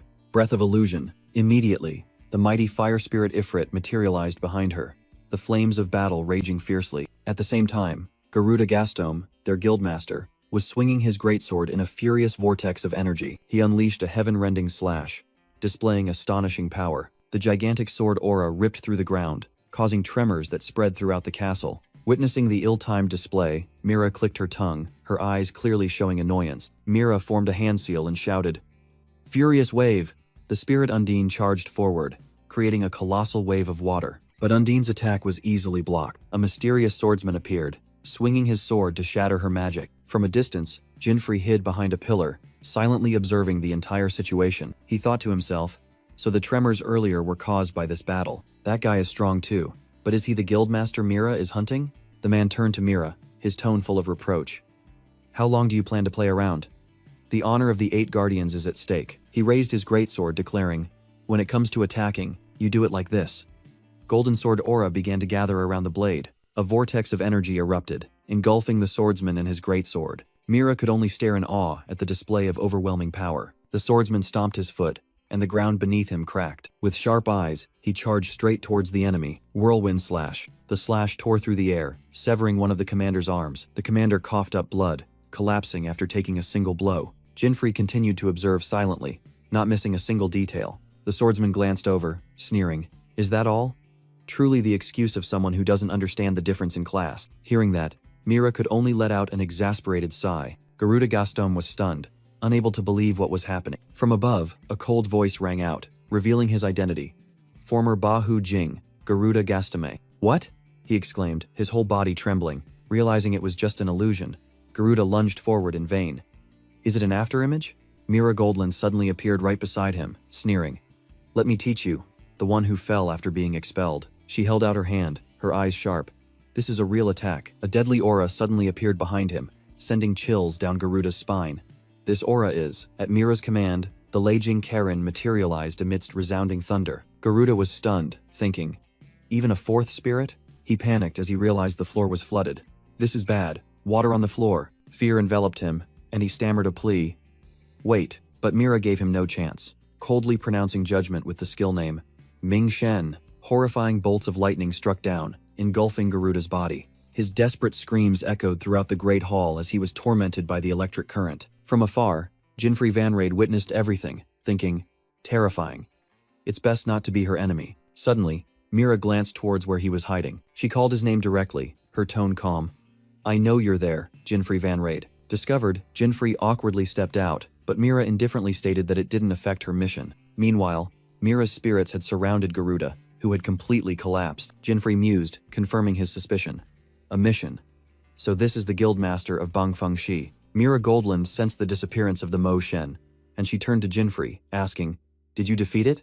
Jinfrey hesitated before admitting it, and Mira immediately congratulated him and bid farewell. We will probably meet again somewhere, she said before turning and walking away. Jinfrey silently watched Mira's retreating back and the spirits as they gradually disappeared. Meanwhile, at the Adventurers Guild headquarters, a new chapter was unfolding. Inside a cold prison cell, Garuda Gastame, once a formidable figure, was now just a shackled prisoner. The guild vice president smiled with satisfaction. Thanks to you, Garuda has been successfully apprehended. Well done, Mira. After receiving Mira's thanks, the vice president announced that Bangfeng Shi would soon be disbanded. He believed this would be a stern warning to other criminal guilds. Mira agreed, but a hint of worry flickered in her eyes. I hope so too. Noticing this, the vice president immediately asked, Is something wrong? It's not about this mission, Mira confessed. It's just, there's an adventurer who makes me a little worried. The vice president listened with a curious expression. At the same time, Jinfrey Vanrade had set foot in a new land, excitedly declaring, I've arrived at the 3rd continent. He told himself his goal was to defeat the demon here, to find the final ingredient for the universal medicine, but a problem had arisen. His sword, Centipede, the weapon that had been with him through thick and thin, was now almost out of durability. Jinfrey worried that the sword would vanish if he had to face the next demon, and he thought about finding a new companion. A surge of green energy enveloped Jinfrey, signaling the existence of the 4th hidden equipment. He was in the central district of the 3rd continent, known as the 3rd Warrior. Stepping into the Fei Long Wanga Inn, Jinfrey was warmly welcomed by the innkeeper. The innkeeper asked Jinfrey Vanrade if he was there to stay the night, and he casually confirmed. But instead of booking a regular room, he recited a strange code. 2 rooms. The 3rd room from the north, and the 4th room from the west. The innkeeper paused for a moment, then a knowing smile appeared on his lips. Understood, the man replied. Enjoy your stay. Without a word of explanation, the innkeeper led Jinfrey up a dark, deep staircase. Jinfrey thought to himself, this password was originally a reward from a hidden event, all the way on the 5th continent. He smiled, fortunate that his knowledge from his previous life was still intact. At the end of the staircase, a solitary door appeared, separating the outside world. The door swung open, revealing not an inn room, but an underground boxing ring dazzling with lights. In the ring, A muscular giant was warming up, his aura blazing like fire. He roared a challenge, and the system announced his name. The strongest boxer in history, Mike Weather Inoue. Still as flashy as ever, Jinfrey muttered, completely unfazed by the grand entrance. He knew well that this comedic NPC was a real threat, and the hidden equipment forced him to confront him. Now, in the ring, Jinfrey had taken off his jacket, ready for the main event. Mike Weather Inoue versus Jinfrey Van Raid. In the red corner, the undefeated champion Mike Weather Inoue, with 108 consecutive wins, was introduced with immense power. And in the blue corner, the challenger Jinfrey Van Raid, a slender young man with a delicate appearance. The rules were announced. No equipment, 1 3-minute round, points scored by hitting an invisible target. The first person to reach 10 points, or have a higher score when time ran out, would win. But there was a critical condition.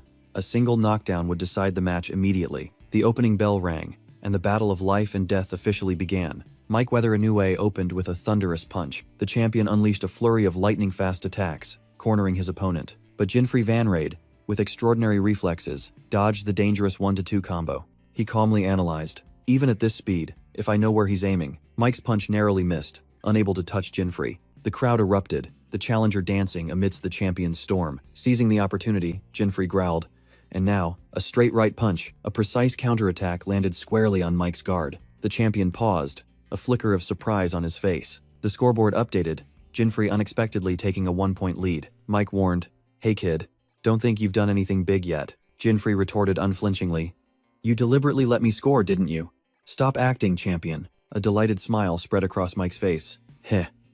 Interesting kid." "Then, it's my turn," the giant declared, the atmosphere suddenly growing heavy. Mike tensed, the champion's true power beginning to unleash. A blazing golden punch shot forward at incredible speed, Jinfrey barely flinching. Mike confidently judged, "Your eyes might be sharp, but you won't last long." A barrage of hammer-like punches rained down, pushing Jinfrey into an absolute defense. He gritted his teeth, enduring, telling himself, "I can't be knocked down." But there was a cruel truth Jinfrey was unaware of. This was a guaranteed loss event. Mike Weather Inoue scoffed, "Where's that confidence from earlier, kid? Your guard is too loose." Cornered, Jinfrey could only endure the storm of blows. The scoreboard cruelly lopsided. 40-3-1. System notification. The champion unleashes a relentless combo. "Looks like you have no strength left to counterattack," Mike roared, continuing to press. Each devastating punch slammed into Jinfrey's body, pushing him to his limit. But then, a truth flashed in his mind. "Winning this match is impossible, but I will win this fight.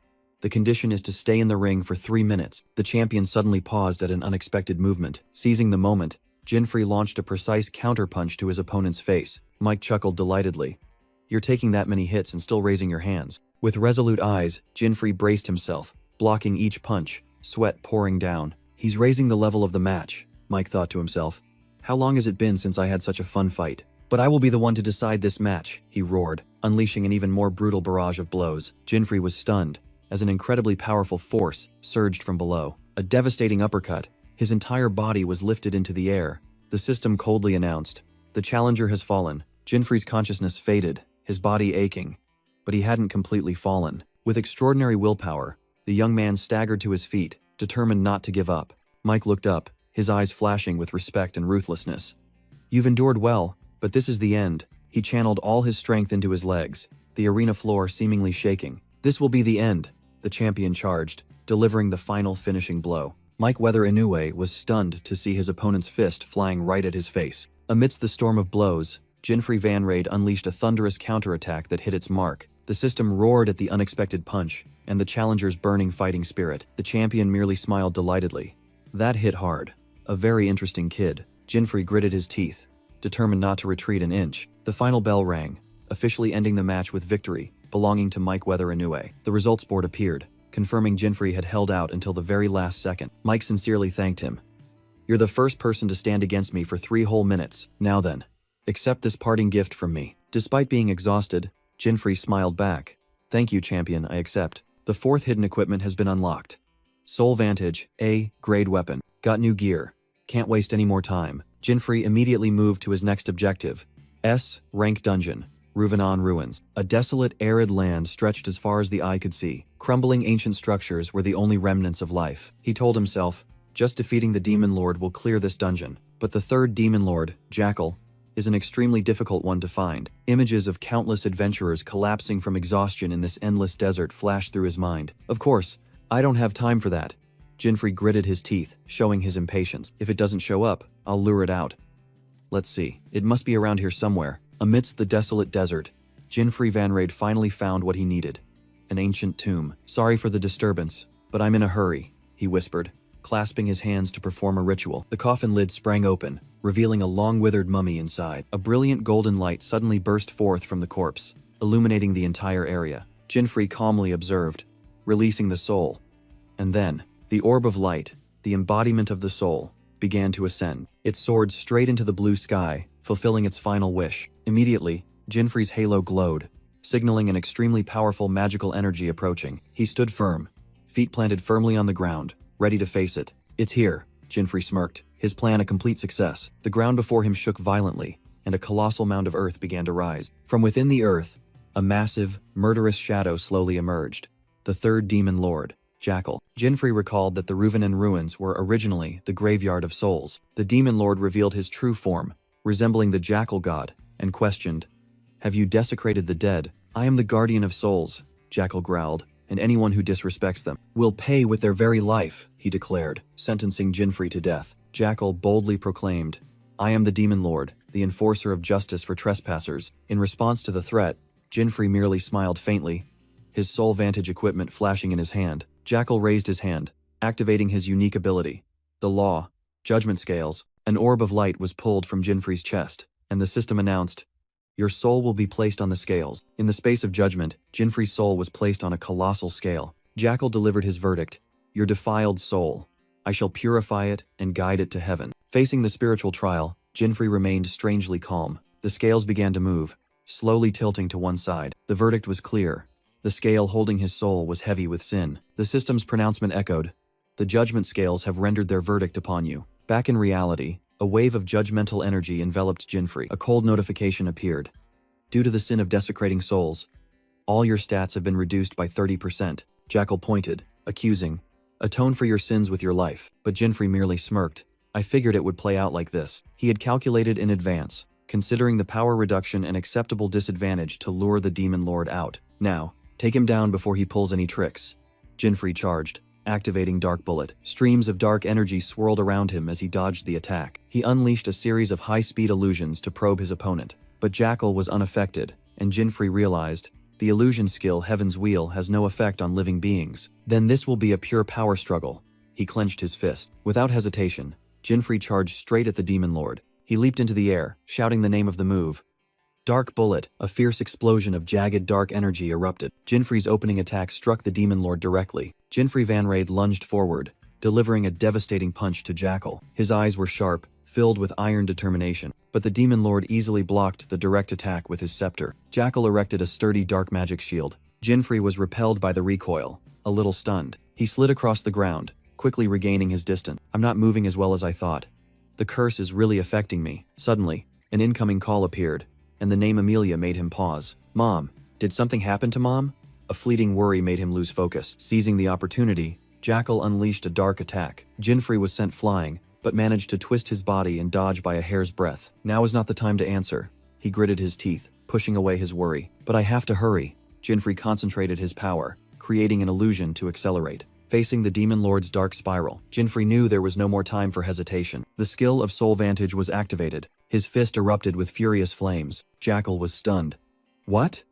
My fist is on fire?" Attack power doubled, in exchange for HP decreasing every second. Fire Fist. With his new power, Jinfrey was ready for a battle to the death. Jinfrey's fiery punch landed straight on the demon lord's face. The force of Fire Fist sent Jackal flying, leaving him no time to react. The demon lord landed, staggering for a moment from the unexpected shock. "Just a trick," Jackal muttered, unable to believe such mediocre power. Facing the contempt, Jinfrey hovered in the air, challenging the desert god. "Let me shut you up permanently!"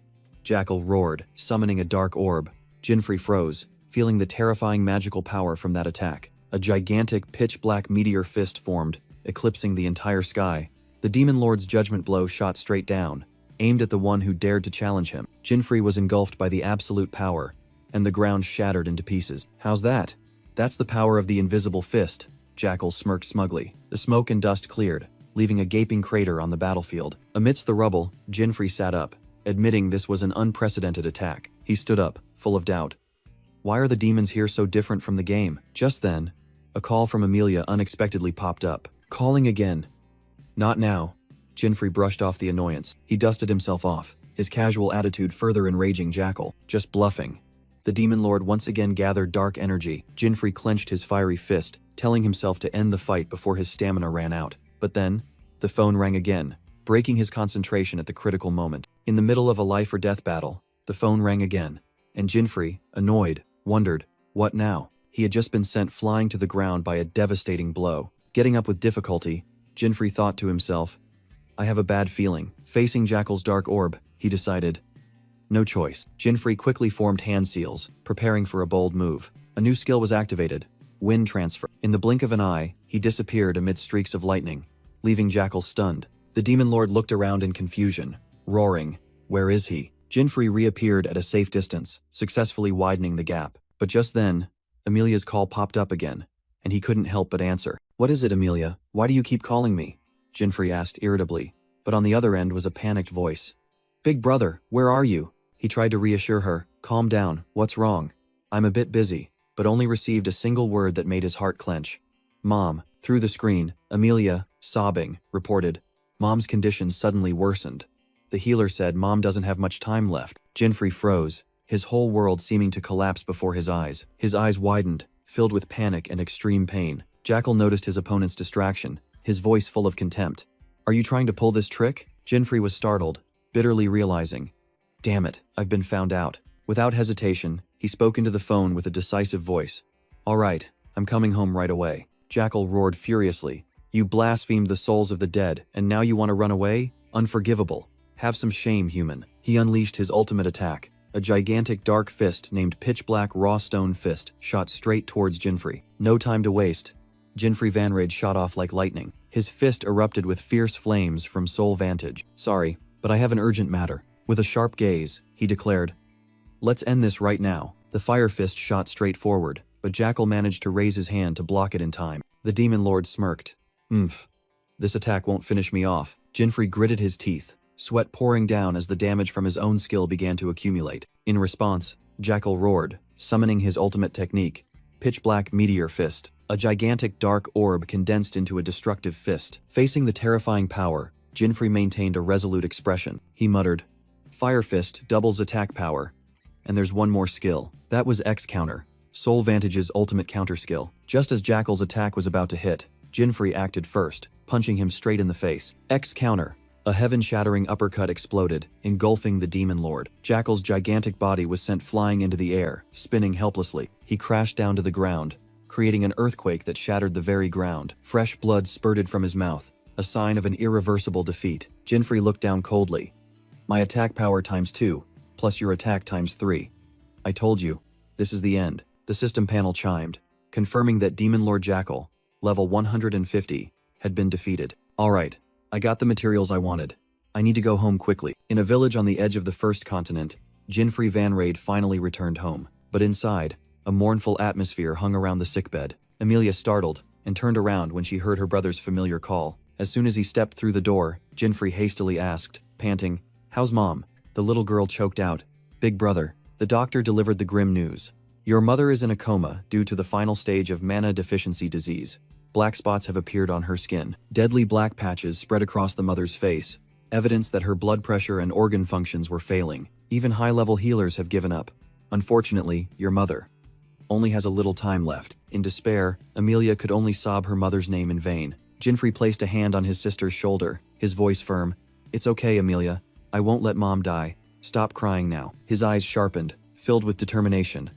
I will cure Mom, right now. His declaration stunned both Amelia and the doctor, who couldn't believe it. Without a word of explanation, Jinfrey immediately leveled up, allocating all 90 accumulated points to his intelligence stat. When intelligence reached 250, a system notification echoed. The profession skill alchemy has been upgraded. He then took out the precious ingredients he had just collected, ancient red earth, ice chimera fang, and high elf tears. With everything ready, he activated the skill.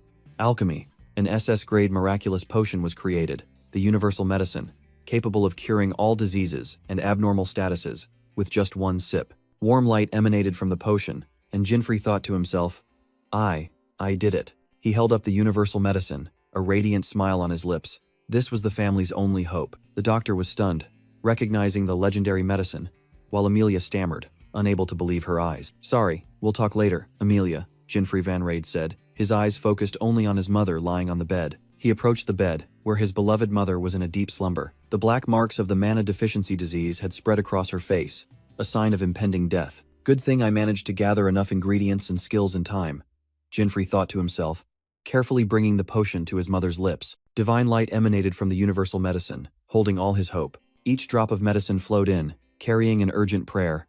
Please, Mom, wake up. Jinfrey embraced his mother as she sat up, while Amelia watched breathlessly from behind. A miracle occurred. The deadly black marks on her face shattered into countless particles of light. Her eyes slowly opened, carrying an indescribable haziness. Jinfrey and Amelia watched intently, their hearts pounding in their chests. The mother had fully recovered, but her eyes were bewildered as she asked, Who am I? Mom! Amelia cried out, both overjoyed and bewildered by her condition. She hugged her daughter, gently calling Amelia, but still asked in confusion, What happened so suddenly? As her gaze turned towards her son, Jinfrey couldn't hold back his emotions, softly calling, Mom. She was surprised by Jinfrey's inquiry, innocently replying, My health? Mom! Amelia burst into happiness. We were so worried. As her mother tried to recall the time she was bedridden, hearing that Jinfrey himself had cured her, she was utterly stunned.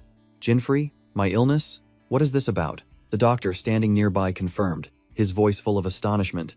That's right, your son's universal medicine truly worked. The symptoms have completely vanished. Still confused, Jinfrey's mother began to question him about the universal medicine and his path as an adventurer. Jinfrey smiled, trying to deflect. My matters aren't important, as long as you're healthy again. But that answer only ignited an unexpected outburst of fury. No, I am not okay. Jinfrey, Amelia, and the doctor were all speechless at her fierce reaction. With renewed strength, the mother sprang from the bed, emitting a terrifying aura of killing intent. She pointed directly at Jinfrey's face, her voice sharp. Jinfrey, how dare you leave home on your own, abandoning your mother and sister, and becoming an adventurer by yourself, she growled, while Jinfrey weakly denied it. With no way to deny it, the young man could only obediently kneel and endure. Seeing the tense family situation, the doctor quickly found an excuse to leave. Amelia tried to appease her mother, explaining that her brother did everything only for her. The mother's anger finally subsided, giving way to genuine worry. I know, but what if something happens to him? Hearing her sincere words of concern, Jinfrey looked up, an indescribable emotion welling up inside him. Then, she suddenly changed her demeanor, boldly declaring, Go defeat the demon gods, Jinfrey. Jinfrey fell backward, yelping, Huh? Mom, the context is all wrong. She straightened her face. How many years do you think I've been your mother? Looking deep into her son's eyes, she saw the shadow of his father from years ago. You want to become an adventurer to achieve some goal, don't you? Finally, she accepted his path. Then go. I'm fine now. But you must promise me 2 things, she said, her voice resolute.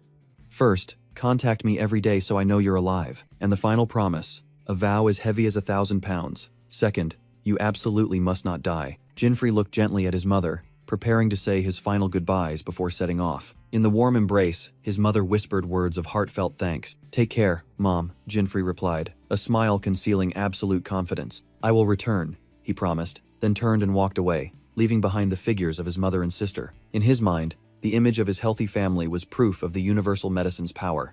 But he knew, out there, countless others were despairing from this demonic illness. Only when all demon gods were annihilated would the world truly be freed from the curse. Nevertheless, memories from his past life told him that the 7 demon gods were not the end of the problem. The key must lie in the existence of the 8th demon god, one he had never encountered. His journey for answers led Jinfrey to the 3rd continent, to the magnificent warrior Colosseum. Inside, warriors from all corners gathered, their spirits ablaze for the Battle Olympia tournament. Amidst the crowd, Jinfrey quietly observed, a faint holy aura gently shining above his head. The declaration opening the tournament echoed, seeking the strongest adventurer in all realms. The crowd erupted in fervent cheers. Still as lively as ever, Jinfrey mused, a hint of amusement in his smile at the familiar scene. The rules were announced. Levels and stats were capped, a seemingly fair playing field. But most importantly, there were no limits on skills or equipment, an absolute advantage for him. The massive prize money was secondary. The true goal was to become stronger to confront the gods. Beneath the sky of the new continent, Jinfrey's eyes gleamed with iron determination. A female contestant mused, what everyone truly craved was not 1 billion G, but the bonus reward that could only be won here. A higher path to tread, an old man confidently thought, his eyes full of knowing. That reward was the SS rank job change scroll, and the qualifiers for the fiercest tournament officially began, the announcer explained. In the qualifiers, we will measure your magical power and attack strength. Total scores will be ranked, and the top 8 will advance to the main tournament. Jinfrey Vanrade listened with confidence. The first test began.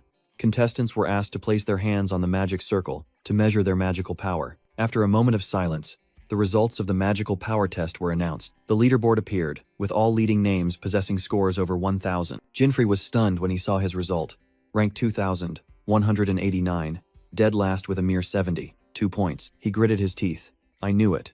As an alchemist, my magical power is inherently low, and my level isn't even 150 yet. Next, the attack power test. The announcer declared the second challenge. Jinfrey faced the force measuring machine, instructed to unleash his strongest punch. He thought to himself, no need to panic. Even if his magical power was last, he could make up for it here. Amidst the shouts of other contestants, Jinfrey calmly raised his fist. He activated a skill from his new equipment. Fire Fist, doubling his attack power but costing him HP every second. First, double it, Jinfrey smirked, his fist erupting in furious flames. Then, X counter multiplies it by 3 more times, a counterattack skill he creatively adapted. Jinfrey roared, unleashing a combined ultimate technique. Pitch black meteor fist with 6 times the power. An earth-shattering explosion echoed throughout the arena, signaling an unimaginable result. A terrifying explosion echoed throughout the arena, leaving the audience stunned in astonishment. Even the other contestants were taken aback. A blond man stammered, "Huh?" All eyes turned to Jinfrey Vanrade, who had just shattered the measuring machine, as they whispered, "Is that him? What the hell did he do?" The announcer's voice boomed. "Thank you for waiting. The results of the attack power test are in." On the big screen, Jinfrey Vanrade's name proudly sat at the top of the leaderboard, dispelling all doubts and causing a wave of shock. Jinfrey let out a sigh of relief, thinking to himself, I was a bit worried about coming last in the magic test, but it seems I'm fine now. Based on the combined results, the 8 best warriors will advance to the main tournament round. Among the list of names advancing, Jinfrey merely smirked at the envious gazes of his opponents. Suddenly, a cold voice rang out from behind. Hey, Jinfrey turned around and met a silver-haired girl, who spoke with sarcasm. Jinfrey, could it be that you're a stalker? He flinched and stepped back, recognizing the familiar face. It's you again. That's my line. The two faced each other. Jinfrey crossed his arms and retorted, Why do you keep showing up wherever I go? I'll return that question to you word for word. The silver-haired girl narrowed her eyes, muttering in thought. That punch in the qualifiers. He must have used some strange equipment again. She recalled the burst of firepower from Jinfrey's fist, her heart filled with curiosity about his secret. Suddenly, Jinfrey grinned. You're also aiming for the class change scroll, aren't you? He had heard all her thoughts. The girl was stunned, not expecting her secret to be exposed so easily. Regaining her composure, she admitted, That's right. You can't ignore class change if you want to get stronger, can you? Jinfrey exposed her. You're using the alias Rami alias to hide your identity as one of the 8 Great Guardians, Mira Goldland, aren't you? Just then, the announcer declared, Now, let the main tournament begin. The tournament bracket appeared, promising the ultimate prize for the winner. 1 billion G and the precious class change scroll. Jinfrey Vanrade smirked with interest, while Mira Goldland warned, If you win this round, you'll... The announcer's voice boomed, calling out the names of the 2 fighters for the first match of the finals. Mira merely offered a strained good luck. Even if you don't mean it, Jinfrey muttered, his cold gaze unwavering. In the arena, his opponent, a warrior clad in full armor, secretly assessed. Is this scrawny guy an alchemist? What were his qualifying results? In the stands, a spectator yelled scornfully, There must be a mistake. And what's with that halo above his head? Jinfrey turned, facing his opponent directly, Gringy Mistal, who stood imposing in his golden armor. The information panel appeared, confirming the opponent's identity. Gringy Mistal, alchemist, guildmaster of the Silver Demon Guild. The crowd buzzed about Gringy's reputation, rumored to possess an impenetrable defense, and lively bets began. A bettor declared confidently, Foolish, this isn't even a bet. Of course everyone's betting on Gringy. Once both were in position, the announcer loudly declared, The match begins. Jinfrey thought to himself, I didn't expect my first opponent to be an alchemist with such a ridiculous appearance. What luck. Gringy was no less smug. But this match, it's too anticlimactic. Huh? Before Gringy could even react, Jinfrey vanished and reappeared right in front of him in a flash. Jinfrey's fist erupted with blazing flames from his Fire Fist skill. An explosive uppercut slammed directly into Gringy's chin, leaving the seasoned warrior dazed. Jinfrey gave his opponent no time to breathe, unleashing a storm of relentless blows, completely overwhelming Gringy. The sturdy helmet cracked and shattered, revealing Gringy's horrified face as he screamed in pain, blood beginning to gush. A full-power finishing blow struck Gringy, the immense force sending him flying backward. Gringy's massive body slammed hard into the arena wall, creating a terrifying explosion of debris. The guildmaster of the Silver Demon Guild collapsed in the rubble, unconscious, the match ending in mere seconds. The entire stands fell silent. All jaws dropped in astonishment at the scene that had just unfolded. Jinfrey stood there, calm amidst the shouts. Wah! Who was that guy? Looking down from above, the scene was clear. What's happening? Gringy is unconscious. Did I overdo it a bit? Jinfrey mused, as the announcer's voice boomed. The winner, Jinfrey Vanrade. From a hidden corner, Mira Goldlin mused. Fire? Infused equipment. Interesting. The next match was about to begin. The opponent of Rami Alias was an old man named Oji Shun Sats. In the stands, crude comments rang out. Oh, another pretty girl. The arena is a battlefield for men. Mira shot a sharp glance at the noisy crowd, ignoring the taunts of girls have no place here. Jinfrey leaned against the wall, closing his eyes and thinking, well, provocation is part of the fun. The security here is really bad. The match began. The old man chuckled obscenely. Ho ho ho, what a beautiful lady. Mira only responded with a cold, emotionless gaze. The man continued in a disgusting tone. If you let me touch you, perhaps I'll go a little easy. Without a word in response, she silently chanted, Summon spirits. Immediately, two powerful entities appeared behind her. Wind Spirit Sylph, Fire Spirit Ifrit. Taken by surprise, Oji Shun Sats hastily unleashed his phantom breath skill in response. Those who had just uttered insults now only screamed in horror. The match ended. The winner of the second match, Rami Alias. Jinfrey was also astonished. That was fast. The crowd cheered. That girl is incredible. The matches proceeded smoothly, and when the fourth match concluded, the first round officially ended. The four finalists were determined, and the first semi-final match would be Jinfrey Vanrade versus Rami Alias. The second semi-final was announced, Ryuta Factor versus Jeans Shamarian. From the stands, Jinfrey Vanrade quietly observed the long-haired swordsman. His gaze was sharp, analyzing the potential of a formidable future opponent. Jinfrey thought to himself, that guy, Jeans. He's much stronger than the other adventurers. Perhaps he's on par with Mira, or even. His train of thought was cut short. The commentator shouted, and now, let the first semi-final begin. Jinfrey subtly smirked. The first semi-final. Jinfrey Vanrade versus Rami Alias. Both contestants, please step forward. On the vast arena, the two figures finally faced each other. Mira Goldlin sneered, provoking, now's your chance to run. Jinfrey retorted with a confident smile. This is a good opportunity to see who the real stalker is. Semi-finals. First match. The atmosphere in the arena became as tense as a drawn bowstring. Jinfrey Vanrade and Rami Alias. The most anticipated showdown was about to erupt. The match. Begin. The shout echoed throughout the stands. Without a second's hesitation, Mira immediately acted.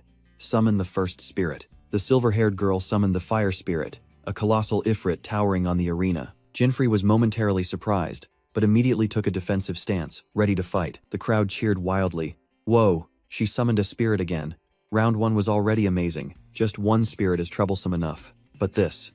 Jinfrey muttered, realizing the danger. But Mira didn't stop. She continued to call out, Water Spirit, Thunder Spirit. Jinfrey now had to face three powerful spirits alone. Fire, Water, and Lightning. Jinfrey thought to himself, summoning three spirits at once. The pressure from this hostility is truly beyond imagination. The entire stands erupted. Never seen anyone summon all three spirits at once. Go, girl. Mira pointed directly at her opponent, smiling confidently. I know your strength, so I won't hold back. Oh, how scary, Jinfrey retorted with a smirk, taking a ready-to-fight stance. Without another word, Undine immediately unleashed Water Dragon Wave for a preemptive strike. A colossal water dragon roared and lunged, forcing Jinfrey to immediately move to dodge. He quickly landed, his eyes not showing the slightest distraction. Just as the aftershocks of the attack faded, another danger arrived. Mira commanded decisively. Thunder Strike. The Thunder Spirit appeared right in front of Jinfrey, its entire body flashing with destructive lightning bolts. What? So fast. Jinfrey couldn't help but be astonished by this terrifying speed. The audience in the stands also fell silent at the sight. With a thunderous explosion, Jinfrey barely managed to kneel in the deep crater just created by the lightning strike. Almost done for, he muttered. Just a graze would be enough to wipe me out. But a fireball was already hurtling towards him. Facing the raging fire advancing towards him, Jinfrey maintained a calm expression. He clenched his hand, activating his own skill, and flames erupted from his soul vantage gauntlet. Fire Fist. Jinfrey threw a punch directly at the opponent's fireball. Amidst the embers, Mira stood silently, witnessing her attack being completely neutralized. Her face hardened, her eyes becoming extremely serious. Jinfrey panted, sweat pouring down.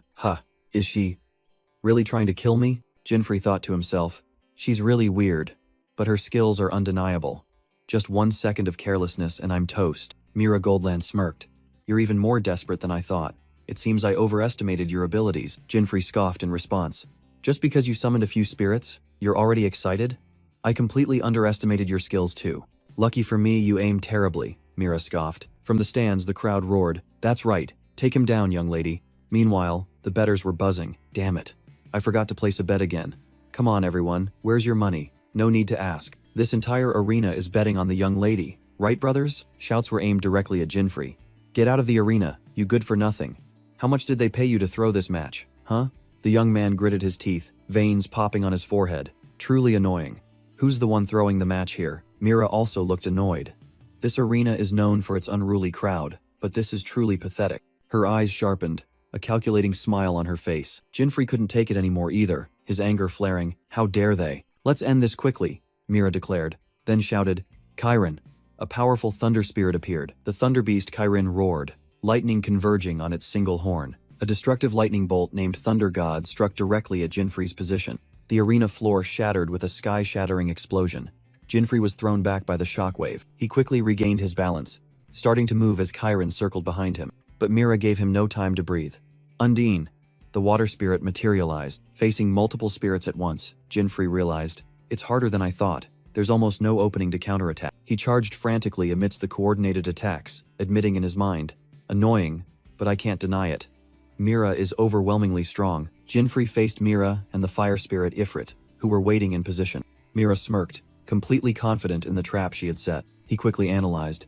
She knows her fire fist counters fire, so she's temporarily keeping Ifrit out. Realizing he was being held back by the other two spirits, Jinfrey understood this was a trap to lure him into attacking. If that's the case, he roared, then I'll launch a preemptive strike. In a flash, Jinfrey vanished in a streak of lightning, surprising both Mira and Ifrit. He's gone, Mira exclaimed in astonishment, unable to keep up with his speed. Immediately, Jinfrey appeared right in front of her, his fiery fist ready to strike. The fire fist shot forward, carrying terrifying heat. The dangerous attack landed squarely on Mira's shoulder, but she showed no sign of flinching. Got her. Jinfrey silently cheered in triumph, but a cold system notification appeared. Tactics detected. Mira has trapped you. With a triumphant smile, Mira shouted. Instant windblade. From above, a giant wind spirit, Sylphid, appeared, leaving Jinfrey stunned. He realized in horror. A fourth spirit.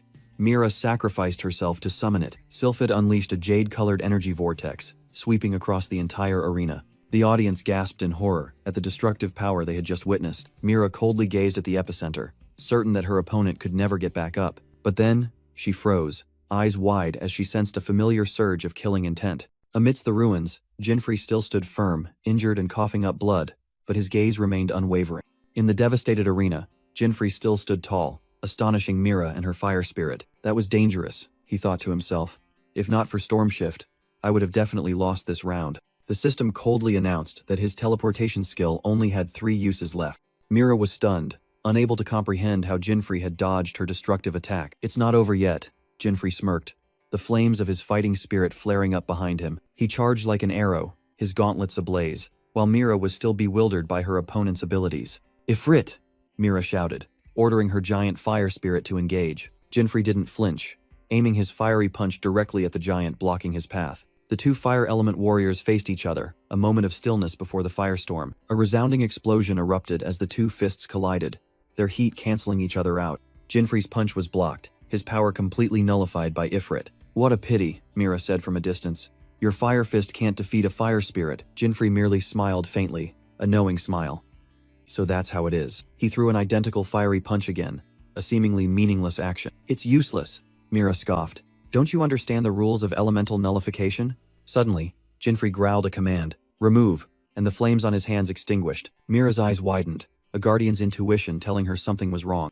Replacing his gauntlets was a thorny black sword, radiating a chilling evil aura. A poison element weapon, Jinfrey declared.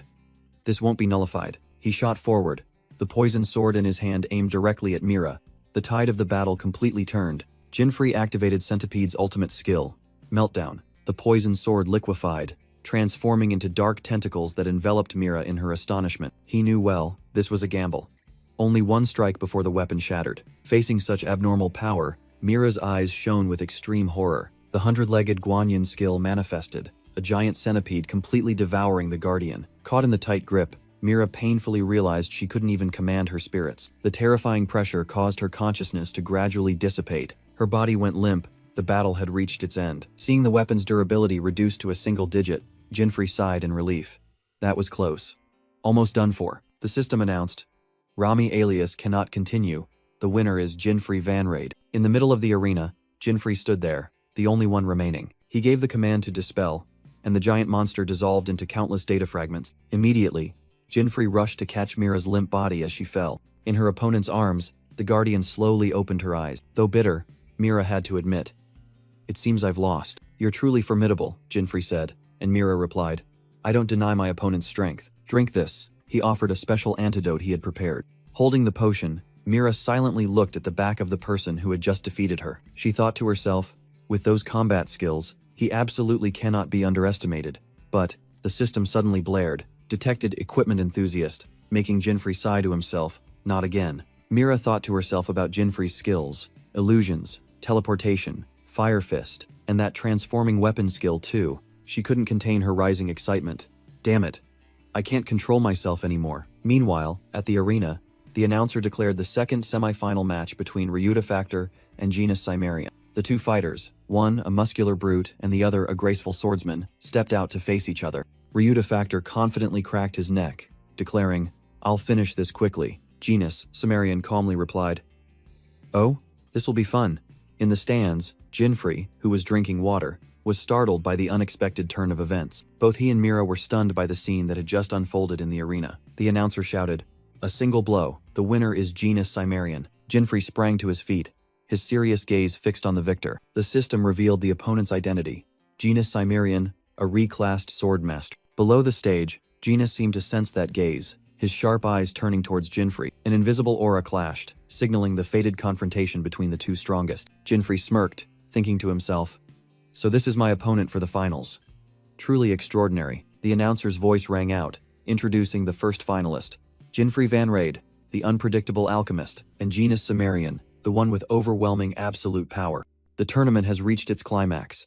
Both fighters, please proceed to the finals. Mira suddenly spoke from behind. "Good luck, but don't lose your life." Jinfrey grumbled, "None of your business." Jinfrey stepped into the arena, facing Genus, who was already waiting. Both silently looked at each other, the atmosphere as tense as a taut string before the final battle. In the center of the arena, the announcer declared the final match officially begun. Genus Cimmerian coldly issued a challenge. "I will bury you in an instant." Jinfrey Vanraid smirked in response. "Oh? You look cool, but it turns out you're the passionate type, huh?" From the stands, Mira Goldland observed, "Their power is probably equal. The match will be decided in a flash." Without hesitation, Jinfrey activated his trump card. Skill 3, Title Scramble. The system announced a risky skill, double stats for 3 minutes, but failure would result in equipment loss. Round 1 began, and all of Jinfrey's stats were immediately doubled. Jinfrey understood the price. A sudden surge in stats, but failure meant loss. He calculated, 3 rounds, power multiplied many times over, but if he couldn't finish off the opponent, soul vantage would vanish. Facing Jinfrey, who was bursting with power, Genus also emanated a sharp sword aura. The swordsman didn't flinch, his eyes sharp as he called out his skill name. Dry fire. Immediately, Jinfrey lunged forward, closing the distance in the blink of an eye. Genus retaliated with a series of continuous slashes, sword light glinting. Jinfrey lowered his center of gravity, using his bare hands to parry the deadly sword strikes. The two figures clashed, sword aura and fist winds creating a dance of death. This skill is. Jinfrey showed surprise at his opponent's power for the first time. Genus continued to press close, revealing the secret of his power. First class change. It was an evolution, allowing adventurers to advance their profession to a higher tier. Class changing not only brought new skills, but also dramatically boosted basic stats. Cornered under a rain of swords, Jinfrey was struggling to defend himself. Genus Cimmerian unleashed a sharp, precise sword strike, without a single wasted movement. The force of the slash pushed Jinfrey back, the tide of battle completely shifting to one side. Cornered, Jinfrey had to lower his center of gravity, struggling to defend. His feet carved a long trail on the arena floor under the relentless assault. But in his eyes, there was no hesitation, only a fighting spirit blazing like a flame in his right hand. Seizing the opportunity, Jinfrey shot forward, aiming directly at his opponent. Facing the attack, Genis merely asked coldly, "Is that all?" He smirked. "Your movements are as slow as a fly landing." Jinfrey thought to himself, "It's a swordmaster's skill. This isn't going to be easy." Suddenly, the system announced the end of round 1, and all stats were tripled for round 2. Genis showed a hint of interest at the sudden change in the match rules. With amplified power, Jinfrey confidently charged forward, but now with triple stats. "He won't be able to keep up with me," the swordsman merely sneered. "Faster now, but still boringly slow." Jinfrey unleashed his trump card, Counterattack X, but Genis was ready. He whispered right into Jinfrey's ear. "Too slow." A devastating counterattack exploded, right at the point of impact. Jinfrey screamed and was sent flying like a broken puppet. In the stands, Mira Goldland was also stunned by the unbelievable turnaround. Collapsing onto the arena floor, Jinfrey bitterly admitted, "His power is beyond my expectation." Jinfrey Vanrade was stunned by the power that had just erupted. Genis Cimmerian, enveloped in lightning, merely uttered, "Huh?" He channeled energy into his palm, preparing to unleash a devastating blow. Facing the incoming stream of light, Jinfrey stood firm, the holy halo above his head shining brightly. A terrifying explosion shook the entire arena, sending debris flying. Thrown into the air, the audience screamed in terror. Radiant slash, Jinfrey landed steadily, the shock having been absorbed. Without a second's hesitation, he charged straight forward, determined not to let his opponent catch their breath. Genis thought in astonishment, Starlight swordsmanship, the swordmaster's most difficult skill. He learned that too. Jinfrey gritted his teeth, sweat pouring down. "No, this is really bad." In the stands, the crowd erupted. "Both are incredible, go for it." Mira Goldland crossed her arms and remarked, "Genis's power is on par with the 8 Great Guardians. What will he do now?" The two faced each other, the atmosphere as tense as a drawn bowstring. The system announced, "Round 3 begins. All stats multiplied by 4. This is the final round." Jinfrey let out a long breath, focusing his entire mind. He activated his final skill, Fire Fist, a risky trump card. His fist erupted in blazing flames, Jinfrey looking directly at his opponent. Genis narrowed his eyes. "The atmosphere has changed. I understand now." From the stands, Mira concluded, "The next attack will decide the match." Jinfrey put strength into his legs, building momentum for the fateful punch. Jinfrey poured all his strength, and the ground beneath his feet cracked. Genis Cimmerian coldly swung his sword, shouting, "Lightstorm!" Suddenly, Jinfrey changed direction, soaring into the air with a fiery kick. His eyes were sharp, his fist ablaze, determined to end the match. But Genis was even faster, his crimson slashes retaliating, pushing back the flames. The swordsman's blade movements were both elegant and deadly, leaving no opening. On the brink of life and death, Jinfrey unexpectedly changed equipment, and a dark dagger appeared. He changed equipment? Genis couldn't hide his astonishment. Jinfrey roared a single word, "Disintegrate." The weapon in his hand transformed into poisonous energy. Deadly purple crystals surrounded Genis, blocking all escape routes. "This is poison?"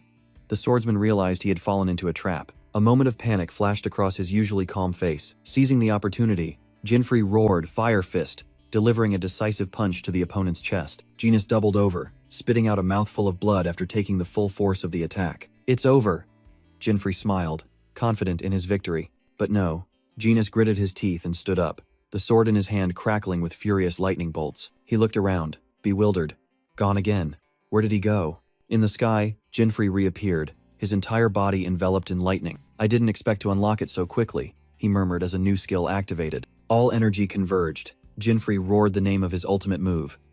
Dragon God Storm. Genis Cimmerian was engulfed in a furious lightning storm. From above, Jinfrey controlled a colossal lightning dragon god, plunging straight down towards his opponent. Thrown back by an irresistible force, Genis only managed a desperate scream. "What?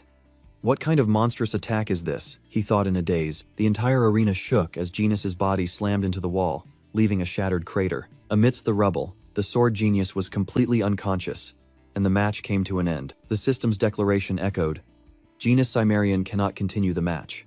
Match over." The fierce battle concludes with a spectacular victory for Jinfrey Vanrade. Jinfrey breathed a sigh of relief. "That was close. My equipment almost disappeared." From a corner of the stands, Mira Goldland silently observed the victor. She turned away, a holy halo also shimmering on her platinum hair. "I must also become stronger," Mira resolved. The champion's rewards were announced, 10 billion G and a class change scroll. Soon after, Jinfrey was at the altar of the Ruvenon Ruins, an S-rank dungeon. "Finally got it," he smiled contentedly, holding the class change scroll in his hand. Without hesitation, Jinfrey decided. Alright, let's use it now. A system window appeared, presenting the familiar option.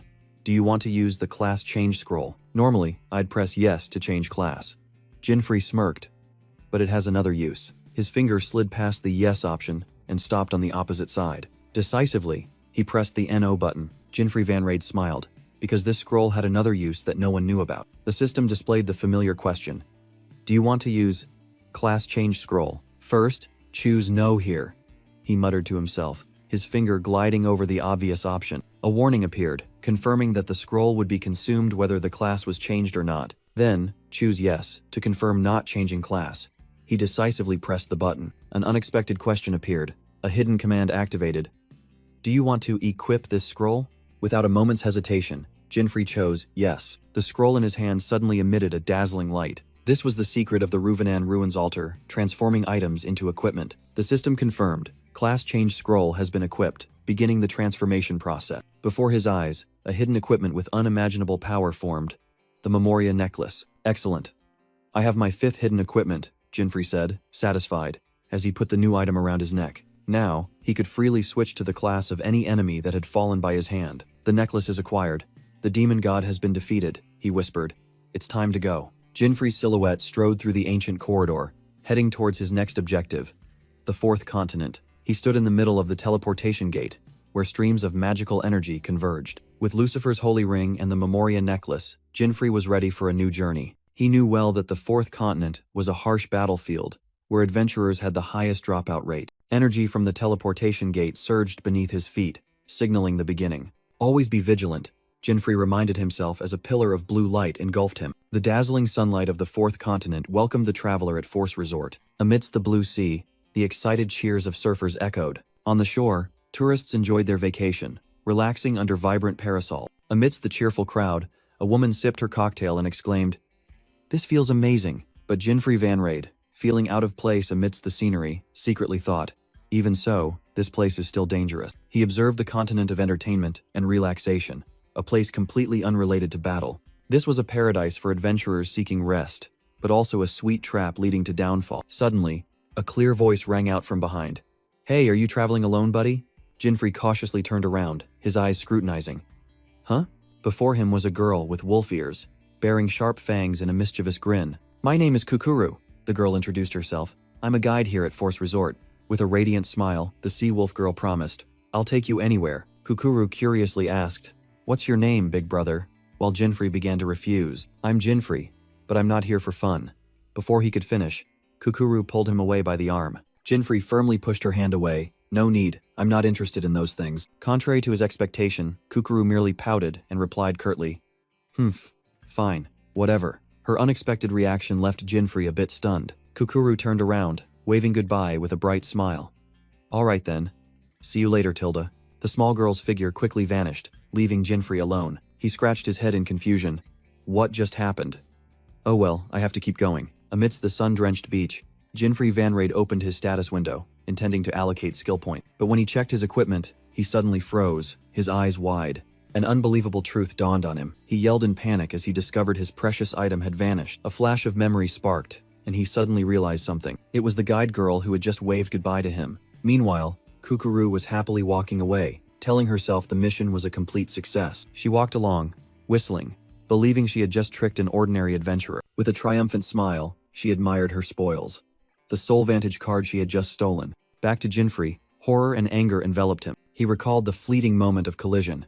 That was when she made her move. Completely unaware, Kukuru still skipped along the sand, celebrating her success. She was engrossed in imagining the huge sum of money she was about to earn from the precious item. While engrossed, she unexpectedly bumped into a strange woman. Kukuru quickly bowed in apology, but the woman didn't seem to mind at all. "It was my fault," the white-haired woman said. "Are you all right?" Then, with an overwhelming aura, she looked directly at Kukuru. "I found you." At the same time, Jinfrey's rage had reached its peak. Like an arrow, he dashed forward with wind-ripping speed, causing Kukuru to turn back in utter horror. The white-haired woman calmly watched the approaching figure, recognizing him immediately. "Oh, Jinfrey Van Raid." A bad premonition struck the white-haired woman, who turned back in surprise. "Jinfrey, what trouble have you gotten into now?" She thought to herself as a dark shadow shot past, roaring, "You won't escape now." In a flash, Jinfrey had grabbed the scruff of the terrified Kukuru's neck. "Hurry up, give it back," Jinfrey growled, while Kukuru struggled desperately. "Wait, let me go." Jinfrey's rage peaked. "Don't play dumb, you thief." Suddenly, a stream of cold water poured directly from above, freezing Jinfrey in place. "It's freezing," the white-haired woman exclaimed irritably. "Stop it right now, Jinfrey. What are you doing to that girl?" Unjustly scolded, Jinfrey could only respond blankly. "Huh?" The woman stood in front of Kukuru, confronting Jinfrey. "It's you again? I should be asking you that. Let her go. I'll arrest you for threatening others. This has nothing to do with you." Kukuru could only stare blankly as the two argued. Jinfrey tried to explain in vain. "Listen, you've misunderstood. This girl stole my stuff." Suddenly, a woman's piercing scream cut him off. From the shadows, a heavy iron chain flew swiftly towards them. The chain wrapped tightly around Kukuru, to the astonishment of both Jinfrey and the mysterious woman. "Ah, what is this?" Kukuru cried out in panic as she was bound tightly. A group of strangers appeared, chains in hand, their leader speaking. All right. Kukuru was thrown straight into a sack, and the group cheered. "We got her! Look, it's a Seawolf tribeswoman. Let's go report to the guildmaster." They gleefully turned to leave, abandoning Jinfrey and the woman, who stood frozen. "Stop," Jinfrey yelled. "I have something to settle with her." The leader turned back with a sinister smile. "Well, we've been found out. I've been tracking you all the way from the Colosseum." The red-haired hunter sneered. "Don't misunderstand. The Beastkin girl is just a bonus." The tattooed leader pointed directly at Jinfrey, growling. "Our real target is you, Jinfrey Vanraid." Jinfrey was stunned for a moment, then suddenly understood. "So, you're adventurer hunters?" The white-haired woman spoke coldly, exposing their identity.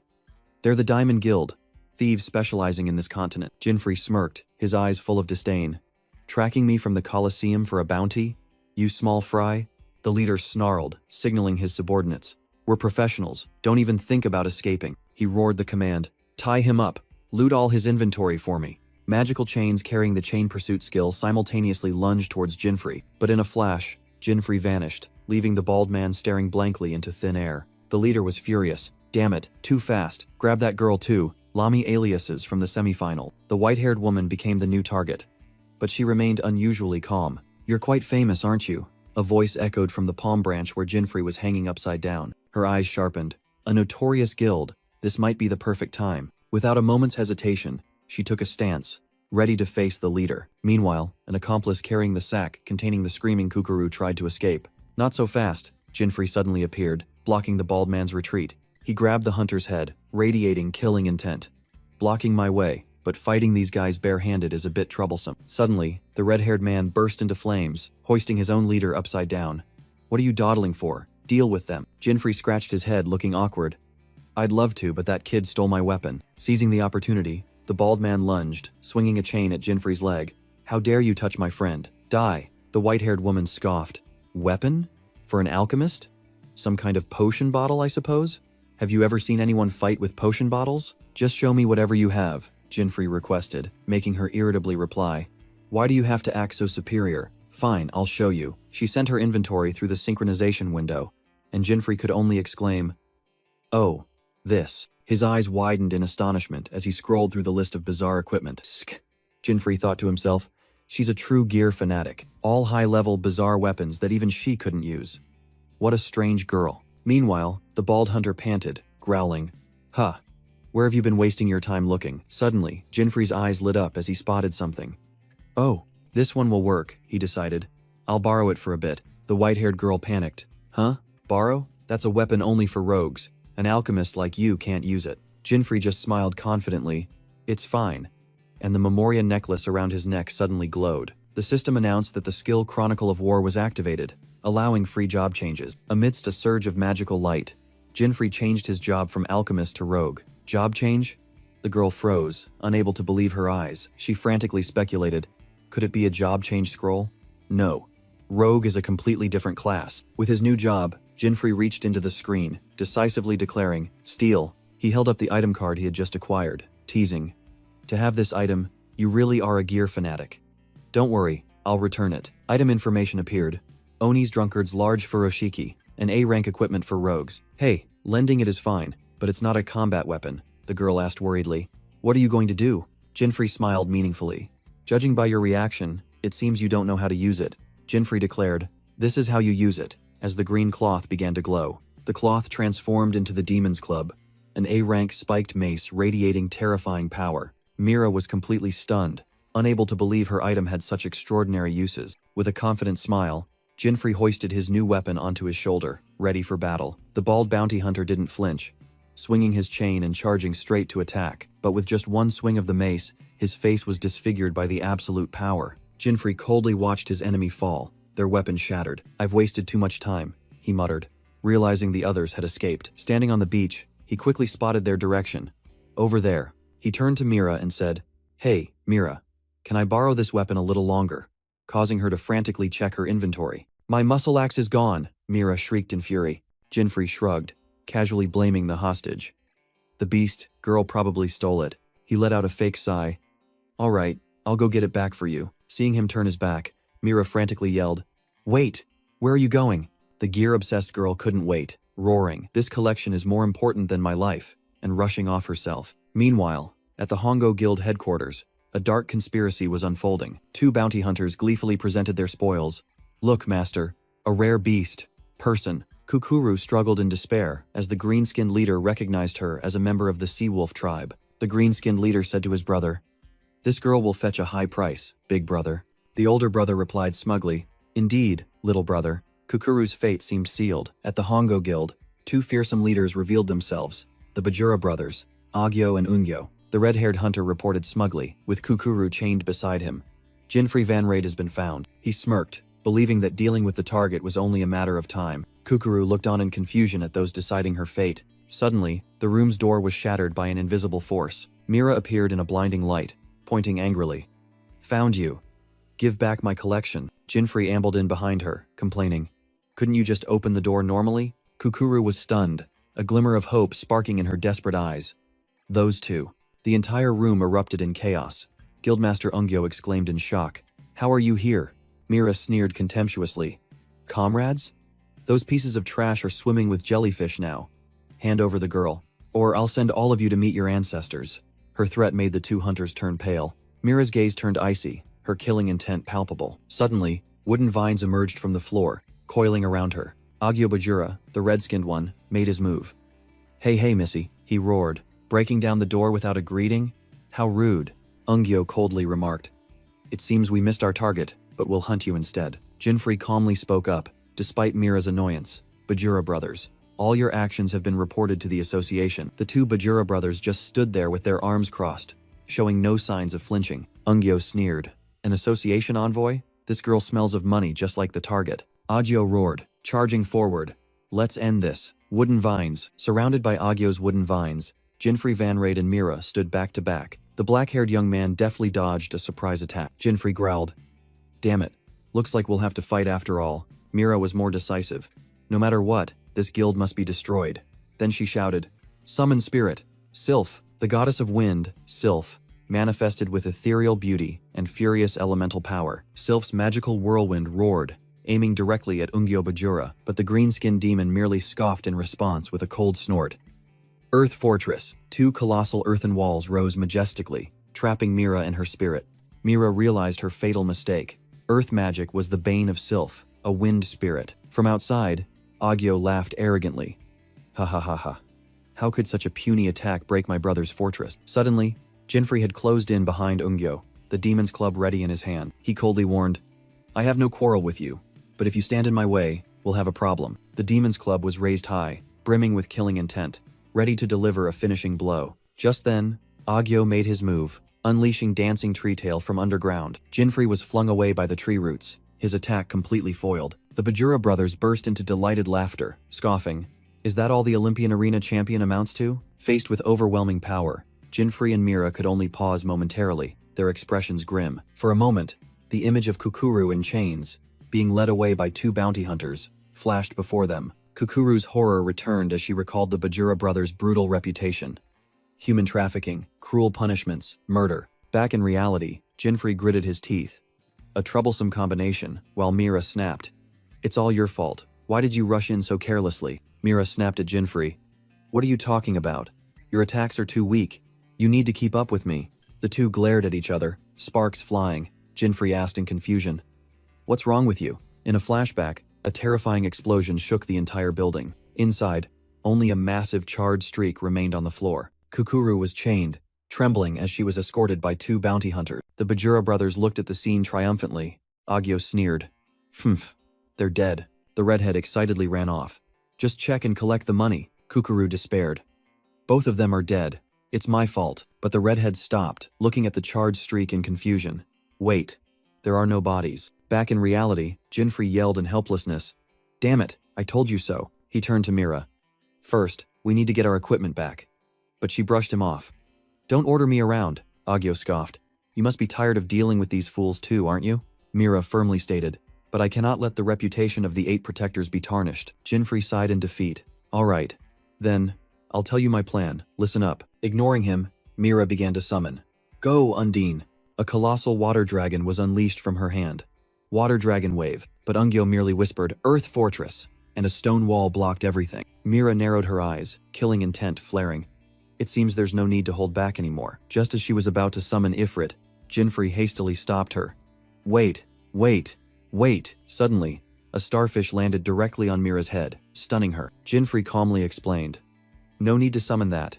Just give me some items from your inventory. He continued to list bizarre ingredients, including Ifrit's sighing flame. Mira protested loudly, while the Bajura brothers secretly watched the spectacle from afar. Don't worry, Jinfrey reassured.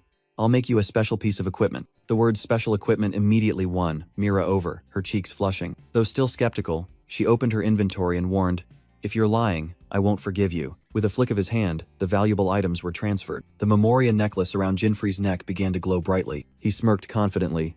Class change, system notification, skill Chronicles of War activated, changing from thief to alchemist. In a flash, Jinfrey donned the attire of a true alchemist. Mira watched the transformation in a daze, not understanding what kind of bizarre system was at play. Mixed alchemy, Jinfrey shouted, beginning the crafting process. The result was a charred wooden sword, covered in foul-smelling toad oil, rated A-class by the system. Mira's face darkened, realizing she had been painfully tricked. Give me back my collection. She angrily lunged at Jinfrey while he merely gave a wry smile. Jinfrey raised the wooden sword, once again declaring a class change. The sword erupted in furious flames, and he transformed into a majestic great swordsman, ready for battle. The ordinary wooden sword had transformed into the Ifrit sword, an S-class weapon wielding destructive power. Mira was stunned, unable to believe her eyes at the magnificent sight. Jinfrey smirked and explained, Weapons evolve when equipped by a great swordsman. Elsewhere, Kukuru and the 2 kidnappers also felt the terrifying surge of power, all of them stunned. The wolf girl whispered in astonishment, Amazing, even the armor has changed. What's going on? Back on the battlefield, Agyo Bajura vigorously shook his still-dazed younger brother. Ungyo Bajura snapped awake, brushing him off. Any weapon is the same. Our combo techniques are invincible. He stomped his foot, unleashing the Earthwave skill to open the attack. A sharp earthen wall rose up, hurtling straight towards Jinfrey. Without hesitation, Ungyo followed up with Raging Dragon Wave, a fierce surge of water. But when the attack hit its target, Ungyo froze, realizing something was wrong. Damn it, that was a decoy. He roared as a swirling current bound his body tightly. From behind, Mira and Undine appeared. She coldly scoffed. Where is your invincibility now? Agyo Bajura screamed in horror as he watched his younger brother completely imprisoned in the water column. His rage erupted. The red-skinned demon roared, You! I'll tear you to shreds. Frenzied wood. Facing the attack, Jinfrey calmly took his stance, the flames on his sword blazing. 1/blazing flow. Dragon's raging fire. He unleashed his full power, creating a colossal fire dragon. Agyo Bajura could only look up, frozen in terror as the blazing maw rushed to devour him. Screams of agony echoed throughout the room as the giant was incinerated by the raging flames. Chained, Kukuru could only watch in astonishment as her captors screamed in fear. She realized in shock. They easily defeated the Bahura brothers. Outside the guild headquarters, Jinfrey told Kukuru, This time, I'll let you go. Mira sternly lectured, Don't steal things outside the hunting area. Understand? Kukuru bowed her head, muttering thanks for being saved. Jinfrey, now in casual clothes, looked at the girl skeptically. Are you really reflecting? Oh, by the way, Jinfrey, Mira smiled. Thanks for the Ifrit sword. I'll definitely repay you properly. Cheering internally for acquiring an S-rank item. Well then, Jinfrey replied indifferently, preparing to leave. He smirked meaningfully. Don't worry. See you later. Alone by the seashore, Jinfrey stood before an activated teleportation gate. He thought to himself, Mira really has everything. I successfully switched to thief and stole something without being detected. The stolen item was a B-rank shark mask, allowing underwater breathing for 30 minutes. Alright, Time to get ready to go underwater, Jinfrey muttered to himself while putting on the somewhat silly-looking mask. His objective appeared in his mind. An underwater castle, the lair of the fourth demon. Standing on the teleportation gate, he sighed. Honestly, I wanted something better, but I can't complain. Just then, a familiar voice rang out. Master. Jinfrey turned around, facing Kukuru, who was frozen in shock at his peculiar appearance. Her confusion quickly erupted into a cry of astonishment. Huh? Master? Despite her benefactor's awkward appearance, Kukuru bowed deeply. Thank you very much for saving me from that dangerous situation. Jinfrey wondered. Why are you here? Wasn't that whole thing over? Kukuru brightly declared. Because I've fallen for your power, causing the system to register demons' respect. Huh? What's this? Jinfrey was dumbfounded by the notification that Kukuru was showing genuine respect. The girl bowed deeply and declared loudly, Jinfrey, no, master. Please accept me as your disciple. Kukuru looked up with determined eyes. Let's go, master. The goal is to defeat the Demon King. She enthusiastically pointed forward, leaving Jinfrey exasperated by this mess. Jinfrey coldly retorted, If you want to go by yourself, making Kukuru gasp and shout. Why? Suddenly, she had an epiphany. Ah, I understand. To become a disciple, I must first show my strength. Why do you keep deciding everything on your own? Jinfrey mumbled with a helpless expression. Without a word, Kukuru plunged into the sea to prove herself. Jinfrey just stood there silently, without a hint of expression. Maybe I should go now, he had just thought when a voice called out from the water. Master! Kukuru surfaced, carrying and holding various large and small fish in her mouth, the spoils of a swift hunt. How is it, master? Are my skills good enough? She proudly displayed her spoils, receiving a brief compliment. Fast, Jinfrey acknowledged. Excellent, truly worthy of the sea wolf tribe. And Kukuru puffed out her chest proudly as the system explained her tribe. Seizing the opportunity, he turned his back and waved. I have nothing left to teach you. Congratulations on graduating, Kukuru frantically shouted. I haven't even officially joined yet. Master, I truly want to become stronger. Hidden behind the shark mask, Jinfrey's eyes flickered slightly at the earnest plea. Her playful expression vanished, replaced by Kukuru's desperate and longing gaze. Jinfrey secretly thought it was useless to reason with this girl, while Kukuru stubbornly insisted on becoming his disciple and promised to repay him. Finally, Jinfrey sighed in defeat. All right, only for this dungeon. Kukuru was stunned, then burst into joy. Huh?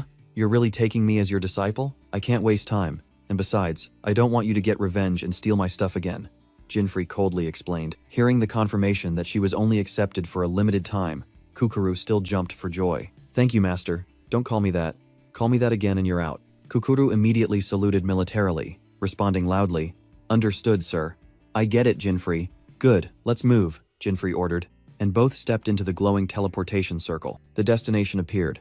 The S-rank dungeon of the fourth continent, Pablo Palace, deep beneath the sea. Jinfrey floated in the deep blue water, the shark mask already equipped. All right, I can breathe normally, he thought to himself. The battle plan is this. The Memoria necklace on his neck suddenly flashed with magical light. System notification. Jinfrey used the necklace's skill, changing his profession from alchemist to summoner. Huh? A job change? What's with this equipment? Jinfrey himself was bewildered. Suddenly, he heard Kukuru's voice, realizing it was Sonic Wave, the sea wolf tribe's ability that allows communication like dolphins. Jinfrey opened the magic book, decisively shouting a word. Summon. A small yellow creature flashed into existence, the system confirmed. Summoned beast Dendon, E rank, capable of paralyzing opponents with electricity. Kukuru's eyes shone brightly, exclaiming excitedly, What is this? It's so cute. My profession skill is still low, so I can't summon spirits yet, Jinfrey explained.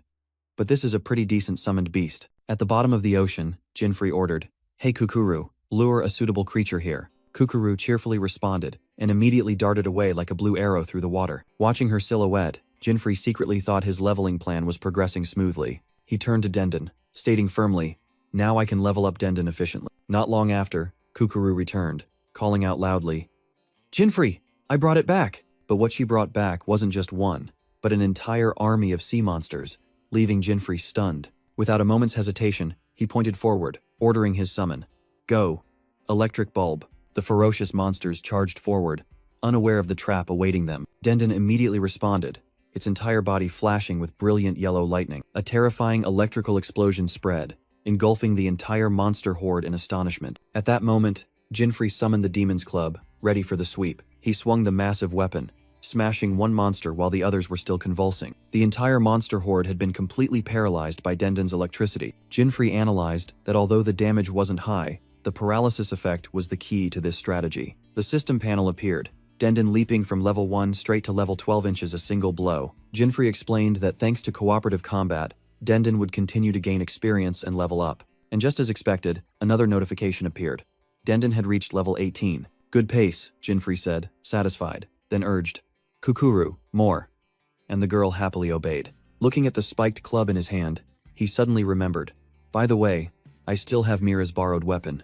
Oh well, never mind. Denden unleashed Electric Bulb, sweeping away the swarm of sea monsters, helping it leap from level 18 to 21. Jinfrey smirked with satisfaction.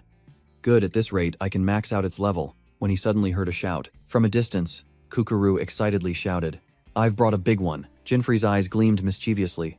Oh, hey, it really is a big one. Right behind him, a colossal tentacle slowly emerged from the seabed. A magnificent octopus monster, so massive it obscured the entire view, had appeared. The system confirmed its identity. Evil Kraken, level 175. Jinfrey turned around, calmly praised.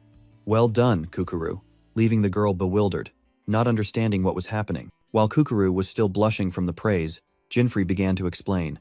Listen, the giant octopus you brought is this area's sub-boss, he continued. And after defeating it, the Demon King will be forced to appear. Kukuru was stunned.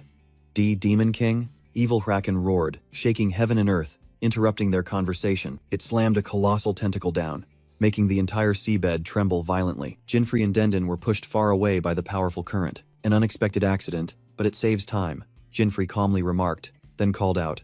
Kukuru, he ordered. Now I'll destroy all of the giant octopus's tentacles. Kukuru immediately replied. Understood, I'll be the decoy. Without a moment's hesitation, the girl bravely swam straight towards the colossal monster. Over here, little octopus, Kukuru loudly provoked. She stuck out her tongue teasingly. Try and catch me. Provoked, Evil Kraken roared in anger, completely falling for their lure the tiger out of its mountain lair strategy. Jinfrey analyzed. Each tentacle of this octopus functions as a separate organism, meaning we can get experience points for up to 8 organisms. Truly befitting an S-rank dungeon sub-boss, an unparalleled opportunity for leveling up, he commanded.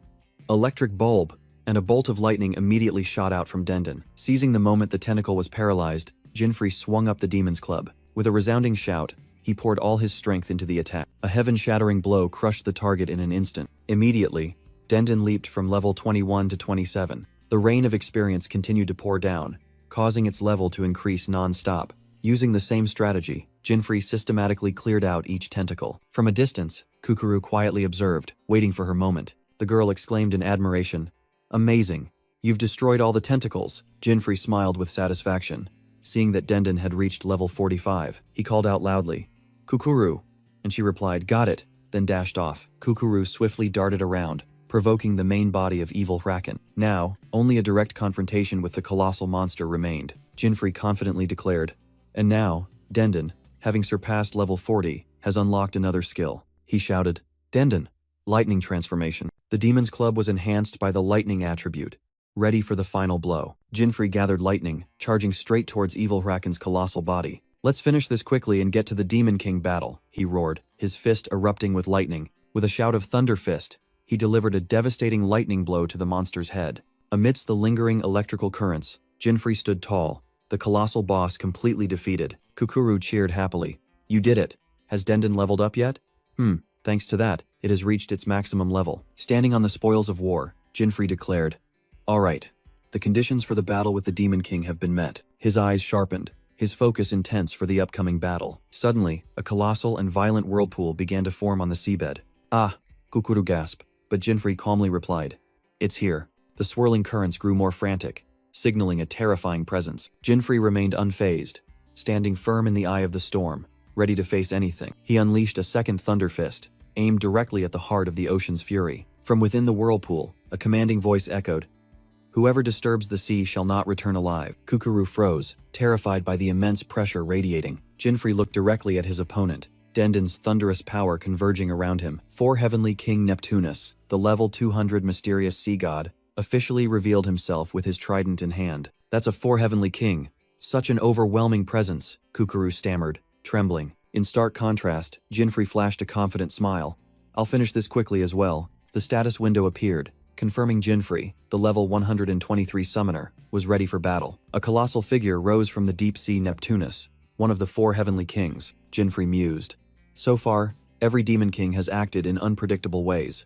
Something is definitely going on. I have to take it down before things get worse, he declared. Class change, system notification. The memory necklace has been activated, changing class from summoner to mage. Kukuru cheered excitedly. It's starting. Jinfrey's badass class change. She raised her hand to cheer. Go for it. Jinfrey merely smirked in response. This isn't badass, it's strategy. A complex magic circle glowed brightly in his palm. Neptunus paused, a hint of surprise crossing his face at the sudden surge of magic. Lightning. Jinfrey unleashed all his energy towards the enemy. The Sea King took the full brunt of the attack, but his expression remained unchanged. The colossal trident easily blocked the electrical current.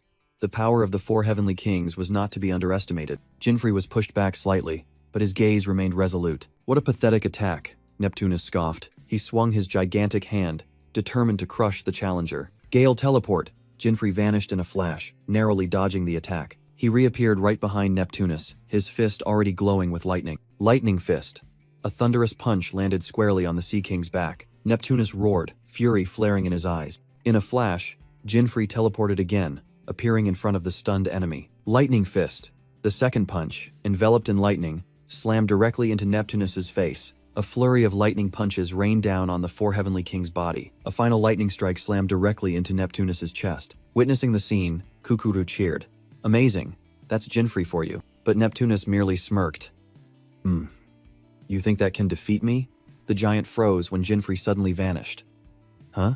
I know your defense is ridiculously high, Jinfrey whispered, but this isn't the end yet. He channeled power into his legs, roaring. Dragon God Wind. A colossal storm dragon emerged from thin air, biting directly into Neptunus. The 4 heavenly kings' pained roar echoed throughout the seabed. Kukuru was thrown back by the aftershock, exclaiming in astonishment.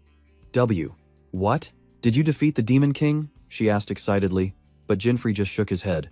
Not yet. He knew well that without a finishing blow, the giant would fully regenerate. With only just over 3 minutes of oxygen left, Jinfrey declared, class change to summoner. Come, Den. He summoned his familiar. Den's max-level electric orb has a 100% chance to cause paralysis. Jinfrey poured all his hope into the final attack. Den. Electric orb. The lightning orb shot straight into the epicenter of the whirlpool, but Jinfrey suddenly froze, sensing an unusual surge of energy.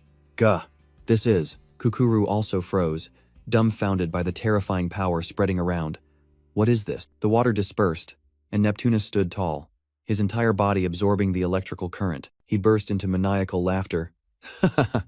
You've caused enough trouble in my ocean, human. Jinfrey secretly acknowledged his opponent's power.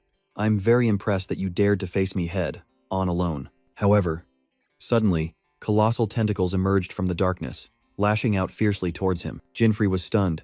What the hell is that? Amidst the water, Neptunus stood.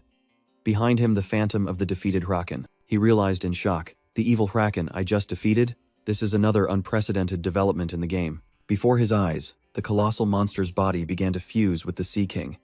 It's merged. Neptunus let out a haughty laugh. Rejoice, human. You are the first to witness my true form. A colossal tentacle shot through the water, aiming straight for Jinfrey's stingray familiar. It squeezed the summoned creature tightly, crushing it mercilessly. Jinfrey was stunned by the brutal attack. He watched in horror as his familiar dissolved. Creatures touched by the tentacles just melt away. Is it poison? No time to be surprised. Jinfrey reassured himself and dashed away. He barely dodged a devastating blow that shattered the cliff face behind him, but the aftershock still threw him back. Damn it. From afar, Kukuru screamed in despair. Jinfrey! Neptunus laughed gleefully as he ensnared Jinfrey with his tentacles. Ha ha ha, what a beautiful sight. Slammed hard against the rock, Jinfrey lost consciousness, Den hovering helplessly beside him. Kukuru was stunned, unable to believe her eyes. No way. Jinfrey, under the pressure of the deep water, Jinfrey began to choke, the air in his mask depleting. Kukuru rushed over, shaking his slowly sinking body. Jinfrey, only to receive a pained groan in return. Neptunus smirked.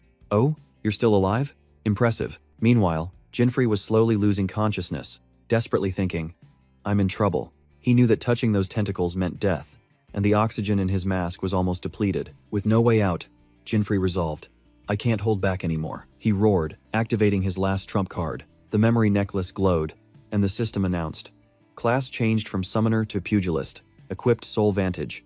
Special conditions met. In his new form, Jinfrey sacrificed 80% of his remaining HP to unlock a special skill, Battle Spirit Infusion. A brilliant golden aura erupted around Jinfrey, doubling his attack and defense. The young man charged straight towards the giant Demon King, a golden streak of light in the deep sea. Kukuru was stunned. That aura? Did he activate some kind of special buff? Jinfrey thought to himself. That last attack was truly painful, but this power far exceeded what he had anticipated. Neptunus looked annoyed. Changing outfits again? What's different this time? The Demon King roared in fury, swinging his colossal tentacles. Enough. Become food for the sea. Jinfrey easily dodged and blocked the deadly attack. He moved at dizzying speed, his strength and agility soaring, but the time on his mask was less than 2 minutes. Jinfrey realized the disadvantage if this dragged on. He needed to end the fight before his skill and oxygen ran out. But he still hadn't found an opening. From behind, Kukuru's worried call rang out. Jinfrey, the sea wolf girl couldn't just watch, and quickly swam towards him. Seeing this, Jinfrey frantically turned around and yelled, "Idiot, don't come here, it's too dangerous." Startled by Jinfrey's shout, Kukuru froze in the water. "Ha ha ha, I'll finish both of you at once," Neptunus roared, swinging his arm to attack Jinfrey. A barrage of tentacles lunged forward, cornering the pugilist into an indefensible position. Just as a critical blow was about to land, Jinfrey could only freeze, but the attack never came. Neptunus paused in astonishment. A blue figure had rushed in, Kukuru shielding Jinfrey with her body. Under the Demon King's astonished gaze, the sea wolf girl now stood beside her comrade. "Don't underestimate the speed of the sea wolf tribe," Kukuru playfully declared. "Your attacks are as slow as a turtle," Neptunus muttered, realizing this new opponent was the fastest swimmer underwater, a troublesome variable. Without hesitation, Kukuru grabbed Jinfrey, ready for a coordinated maneuver. "You saved me," Jinfrey gasped. "Can you keep dodging its attacks?" "Of course. Leave the dodging to me," Kukuru affirmed. "Jinfrey, focus on the Demon King." "There's not much time," Jinfrey ordered. "When I give the signal, charge in, attack, then retreat immediately." With eyes gleaming with determination, Kukuru decisively agreed. "Petty tricks!" Neptunus roared furiously as his tentacles repeatedly struck empty air. Kukuru pulled Jinfrey, gliding like an arrow, easily piercing through the barrage of attacks. In a flash, both had vanished, leaving Neptunus bewildered and searching. Where are they? A sense of unease made the Demon King look upward. "Now, aim for its back," Jinfrey yelled as they plunged down from the opponent's blind spot. A fiery punch slammed directly into Neptunus's back, making him shriek in pain. Immediately followed by a flurry of punches, Jinfrey poured all his strength into attacking the newly exposed weak point. Under relentless assault, Neptunus roared in anger. "You brat." Jinfrey thought to himself. There wasn't much time left. This was the last chance to end it all. Now. He lunged down like a lightning bolt, aiming straight for the Demon King. Jinfrey's face shone with determination, his lightning-clad fist ready. A devastating punch slammed directly into Neptunus's face. The terrifying impact force shook the entire body of water. Jinfrey roared, continuing to unleash a barrage of blows on his opponent's back, making Neptunus shriek in pain. "Don't get cocky." Neptunus gritted his teeth, trying to recover after the series of blows. But then he froze, realizing something was wrong.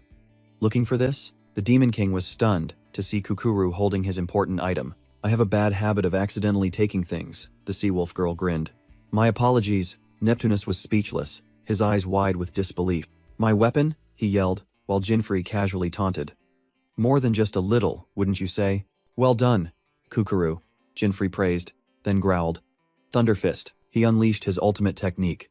Consecutive thunder fists, a series of thunderous punches continuously rained down on Neptunus's bare back. Each blow carried destructive power, pushing the Demon King to his limits. Amidst the storm of fists, Jinfrey suddenly called out, "Kukuru, grab it and get to shore immediately. He's recovering too fast, and I'm almost out of oxygen." "Understood," Kukuru replied, while Jinfrey put all his strength into it. "I'll punch you onto dry land. Quickly, use that weapon to finish him off. Understand?" Jinfrey roared amidst the encirclement. "Huh? Me? Don't hesitate. We're running out of time. I can't defeat him alone." Jinfrey's words stunned Kukuru for a moment. But then, her astonishment quickly gave way to steely determination. "Understood. I'll give it my all," Kukuru replied, raising her hand in confirmation. She immediately dashed onto the water's surface. Following the predetermined plan, Kukuru broke through the sea's surface, soaring into the air. Standing firm on the water, she declared loudly, "I'm ready, Jinfrey." Below, Jinfrey tensed, gathering lightning into his fist. Thunder Fist. The furious electrical current converged, transforming his arm into a weapon of destruction. Thunderous Great Break. The punch, imbued with the power of lightning, exploded. Neptunus roared in pain as the devastating attack struck directly into his body. The terrifying impact force propelled the four heavenly kings out of the water. Class change. Summoner. Dendon. Electric orb. Jinfrey seized the opportunity, changing tactic. Blasted into the air, Neptunus realized in horror that his body was completely paralyzed. Dendon can only hold him for 1 second. This is your last chance, Kukuru. Go. Kukuru drew a card, shouting, "Equip!" A gigantic battle axe appeared, and she charged straight towards the motionless target. Kukuru's face gleamed with ferocity as she swung her weapon with all her might. The sharp axe blade descended, aiming directly at Neptunus in that fated moment. In the decisive moment, Kukuru plunged down, swinging the gigantic battle axe directly at Neptunus. The sharp axe blade struck the Demon King's face, leaving him stunned in pain as fresh blood gushed out. Neptunus's final roar echoed as his body slowly sank to the bottom of the sea. The water surged, then gradually returned to calm, signaling the end of the fierce battle. Jinfrey confidently declared that the fourth Demon King had been defeated, officially concluding the conquest. Meanwhile, Kukuru was dumbfounded as she tried to count the zeros on her reward board. She couldn't believe her eyes. 2.5 million gold, and an instant 5-level increase after just one battle. Back on land, Jinfrey explained that he had evenly split the 5 million bounty between the two of them. Kukuru vehemently protested, arguing that she hadn't contributed enough to receive half the reward. Jinfrey smirked teasingly, "You don't hesitate to steal, but you're shy about money?" The Seawolf girl puffed her cheeks and retorted, "Stealing is my skill. Defeating a Demon King isn't." Her peculiar logic left Jinfrey speechless, muttering that he both understood and didn't. He decisively concluded, saying it was time for them to go their separate ways as promised, then waved goodbye. "Not yet!" Kukuru shrieked in a piercing voice, making Jinfrey jump and turn back. She declared firmly, "I still have much to learn from Master. I'm coming with you." Jinfrey responded with an indifferent gaze and a judgmental silence. He turned his back and walked away, completely ignoring the declaration of the girl trailing behind him. "Wait, Jinfrey!" The wolf girl's call echoed, as she hastily chased after his receding back. Their journey continued to the fifth continent, a pristine land dubbed the Fifth Garden. As soon as they arrived, Kukuru cheered excitedly at the magnificent scenery of the new land. Jinfrey announced their next destination was the death survival game. Despite Kukuru still being excited, the sea wolf girl didn't hesitate, eagerly insisting on coming along. Helpless against her enthusiasm, Jinfrey reluctantly accepted. After all, Jinfrey thought to himself, Kukuru's profession might be useful here. The goal was clear: win the death game, acquire hidden equipment to challenge the fifth Demon King. Upon arrival, both were overwhelmed by the starting area, which was packed with people. Kukuru cheered, so many adventurers, but then she innocently turned and asked, "Hey Jinfrey, what's SSG?" A nearby adventurer burst out laughing, mocking her lack of knowledge. Jinfrey could only hold his head in exasperation, beginning to explain with belated regret. Suddenly, a loud shout rang out, drawing their attention. A man was pointing and scolding an elf girl. "I thought elves with high magic power would be useful, but who knew it would be such a huge disappointment?" He roared, "You already changed classes, and you still chose to be an alchemist." The girl named Levin Luminous Lydia could only bow her head at the insults regarding her weak profession. The team leader waved his hand. "We already have new teammates. You are no longer needed." Lydia desperately pleaded, "But I don't have any other teammates." "Shut up!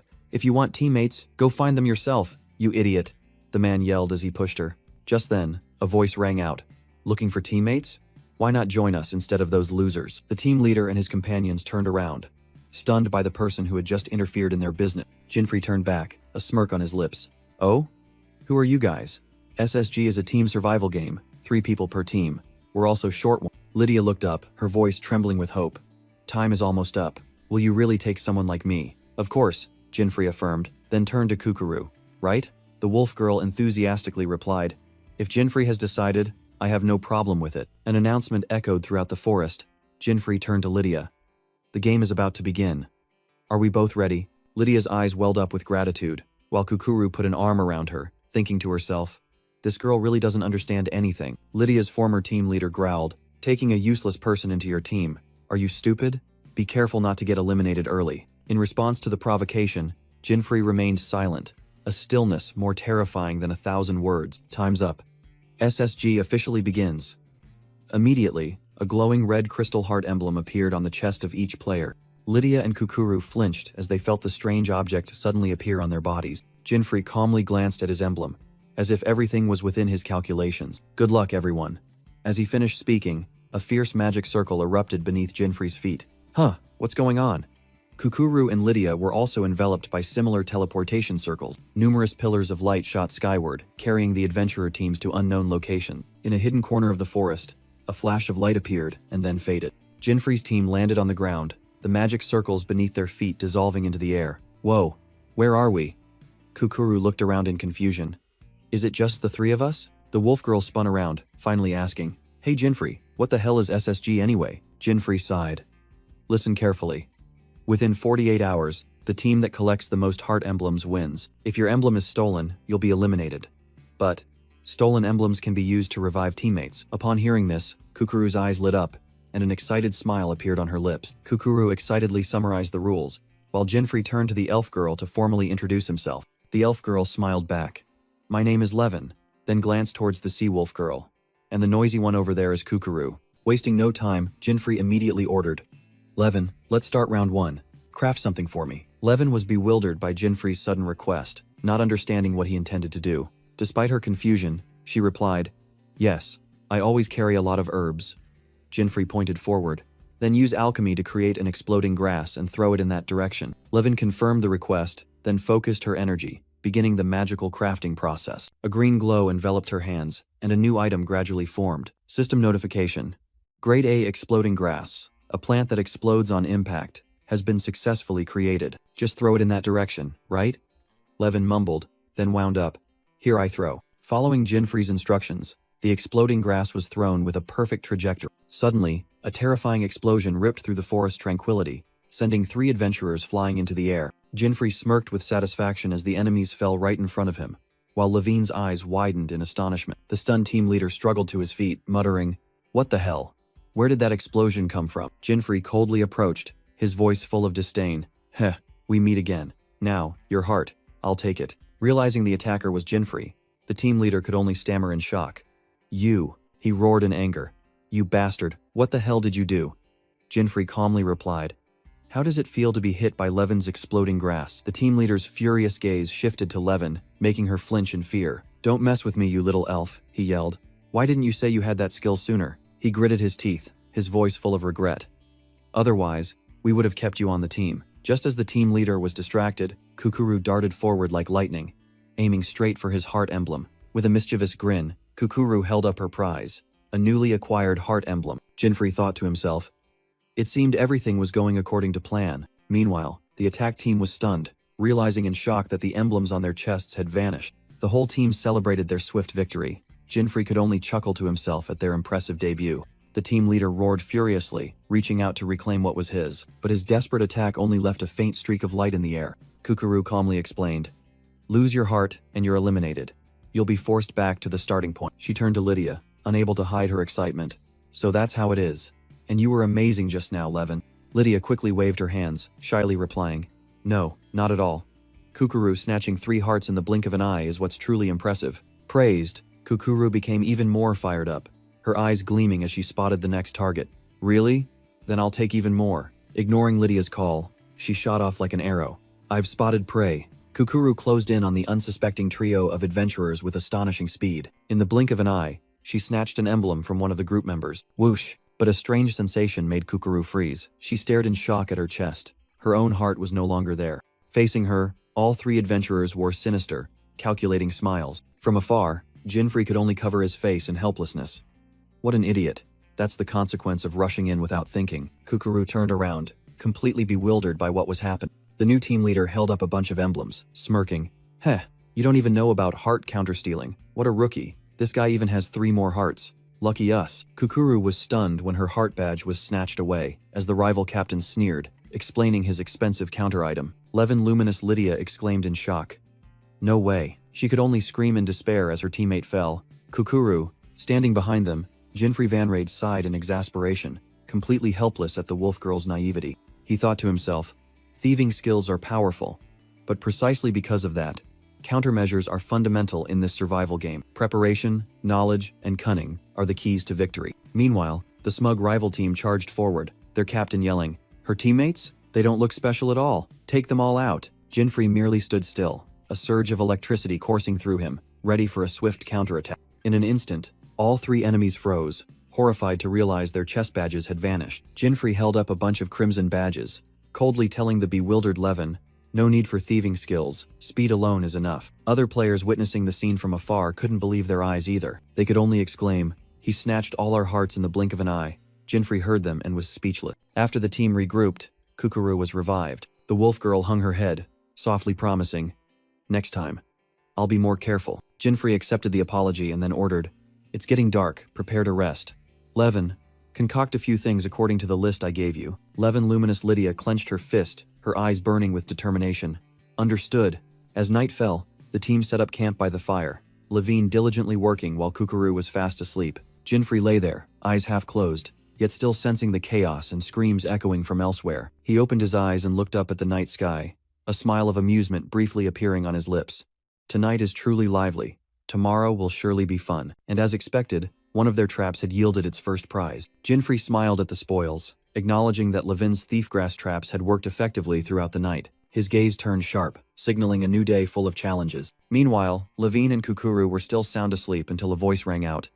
"Wake up, you two." Chided by Jinfrey for their carelessness, the two girls groggily woke up in bewilderment. "We have early guests," Jinfrey smirked, warning, "Don't let them steal your hearts." Levine and Kukuru immediately startled, completely bewildered by what was happening. From the forest, a group of 3 appeared, their blonde-haired leader clicking his tongue. "Tsk, we've been spotted." Jinfrey didn't flinch, reminding his teammates, "Don't let your guard down. These are survivors from the first day." He looked directly at his opponents, stating firmly, "They're not the small fry from yesterday." The new rival team, consisting of 3 members, stood there with absolute confidence, ready for a hunt. The blonde-haired leader sneered, having seen through their tactics. "Detection skills, huh? If that's the case then," he held up 3 magic cards, decisively shouting, "Triple split teleport." Jinfrey's entire group was enveloped in a beam of light, utterly panicked. Jinfrey narrowed his eyes, immediately recognizing the enemy's intention, splitting up the formation. The 3 magical beams instantly split, carrying each member to a different location. The teleportation spell tore through space, forcing them to fight alone. Levin Luminous Lydia opened her eyes, finding herself facing the enemy team's purple-haired female member. A one-on-one battle was predetermined, unavoidable. Kukuru was also thrown into another forest, encountering the taciturn man in the green jacket. And finally, Jinfrey Van Raid stood opposite the mastermind, the blonde-haired leader, who wore a triumphant smile. The blonde-haired leader smirked triumphantly. "Heh, now you're all separated," he smugly explained. "Use a separation item, then let my pre-summoned creatures finish them off. That's our strategy." Facing him, Jinfrey's irritation meter silently skyrocketed. The blonde man continued to provoke. "What's wrong? Worried about your teammates? Don't worry, I'll send you back to the starting area to meet them soon enough." "You talk a lot for someone standing alone," Jinfrey retorted coldly, stunning his opponent. He smirked confidently. "Those guys aren't easily defeated," Jinfrey asserted in his thoughts. "The one who has to return to the starting point will be you." Meanwhile, in another forest, Kukuru let out a determined growl. At the same time, Levin Luminous Lydia also vowed to herself that she absolutely could not lose. A streak of red light flashed, tearing through the silence of the forest. Kukuru charged forward with astonishing speed, her twin blades glinting in her hands. She easily glided past the encirclement of 3 summoned beasts. The green-jacketed summoner clicked his tongue. "Skok, faster than I thought." "It's not that I'm fast, it's that you're slow," Kukuru retorted from a tree branch. She threw a dagger, but it was deflected by her opponent's gauntlet. Kukuru quickly analyzed.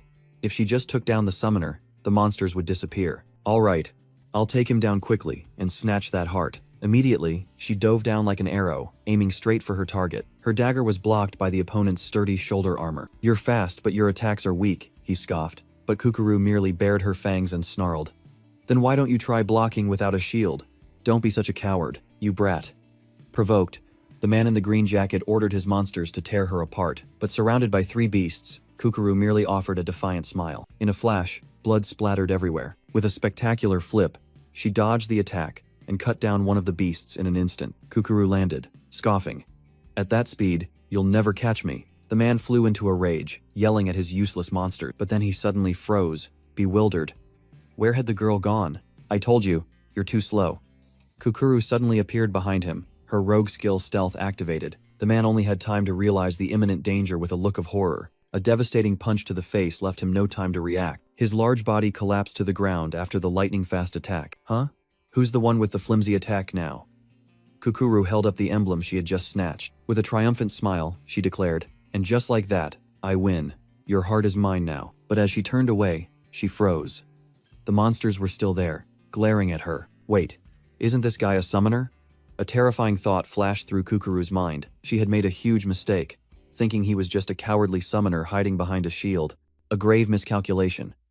Kukuru realized she had fallen into a trap. Winning the emblem was one thing, but now it was time to run for her life. At the same time, elsewhere in the forest, Levin Luminous Lydia was activating a detection spell. An A-grade detection herb, an alchemical item capable of detecting all magic within a 100-meter radius. Levin Luminous Lydia murmured, "No signs of movement," she recalled. "They dodged the first attack with a smokescreen, and I completely lost track of them after that." However, from a distance, she was squarely in the enemy's sights. The ponytail archer observed her prey through binoculars, a smug smile playing on her lips. The hunter's voice echoed through the air. "Whatever your plan, I see right through it. Taking down someone like you is child's play," she whispered as a flash of light appeared in the distance. "I see you." Immediately, Levin shouted plant barrier, creating a wall of leaves that blocked the arrow. Without a second's hesitation, she threw an energy orb. Followed by explosive death grass, the explosion missed its target, and the mocking voice echoed again. "A decent attack, but useless if it doesn't hit." Levin froze, cold sweat breaking out as she realized she was at a disadvantage. Suddenly, a chill ran down her spine. "There's a presence.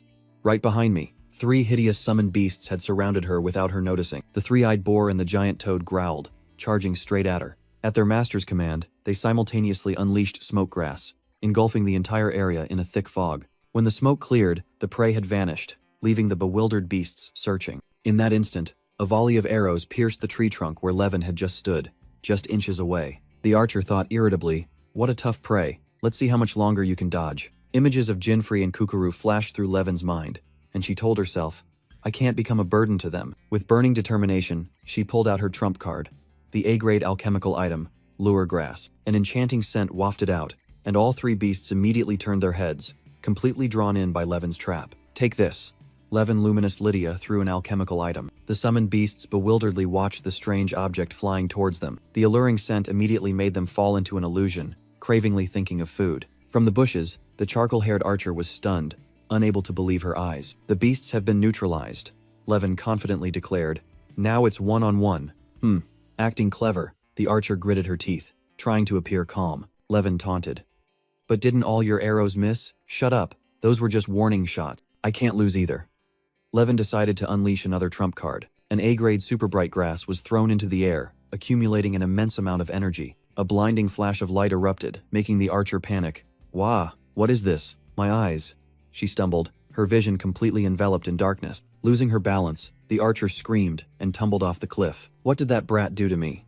she muttered in pain as Levin calmly approached. Seizing the opportunity, Levin easily removed the heart emblem from her opponent's chest. "Thank you very much."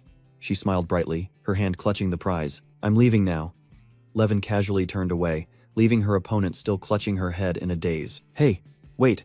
Her shout echoed in vain, but Levin had vanished in a flash of light, leaving the question, where did she go, hanging in the air. At the same time, elsewhere, the blonde leader scoffed at Jinfrey. "Don't act tough," he boasted smugly about his formidable array of monsters. "My summons are both numerous and high quality.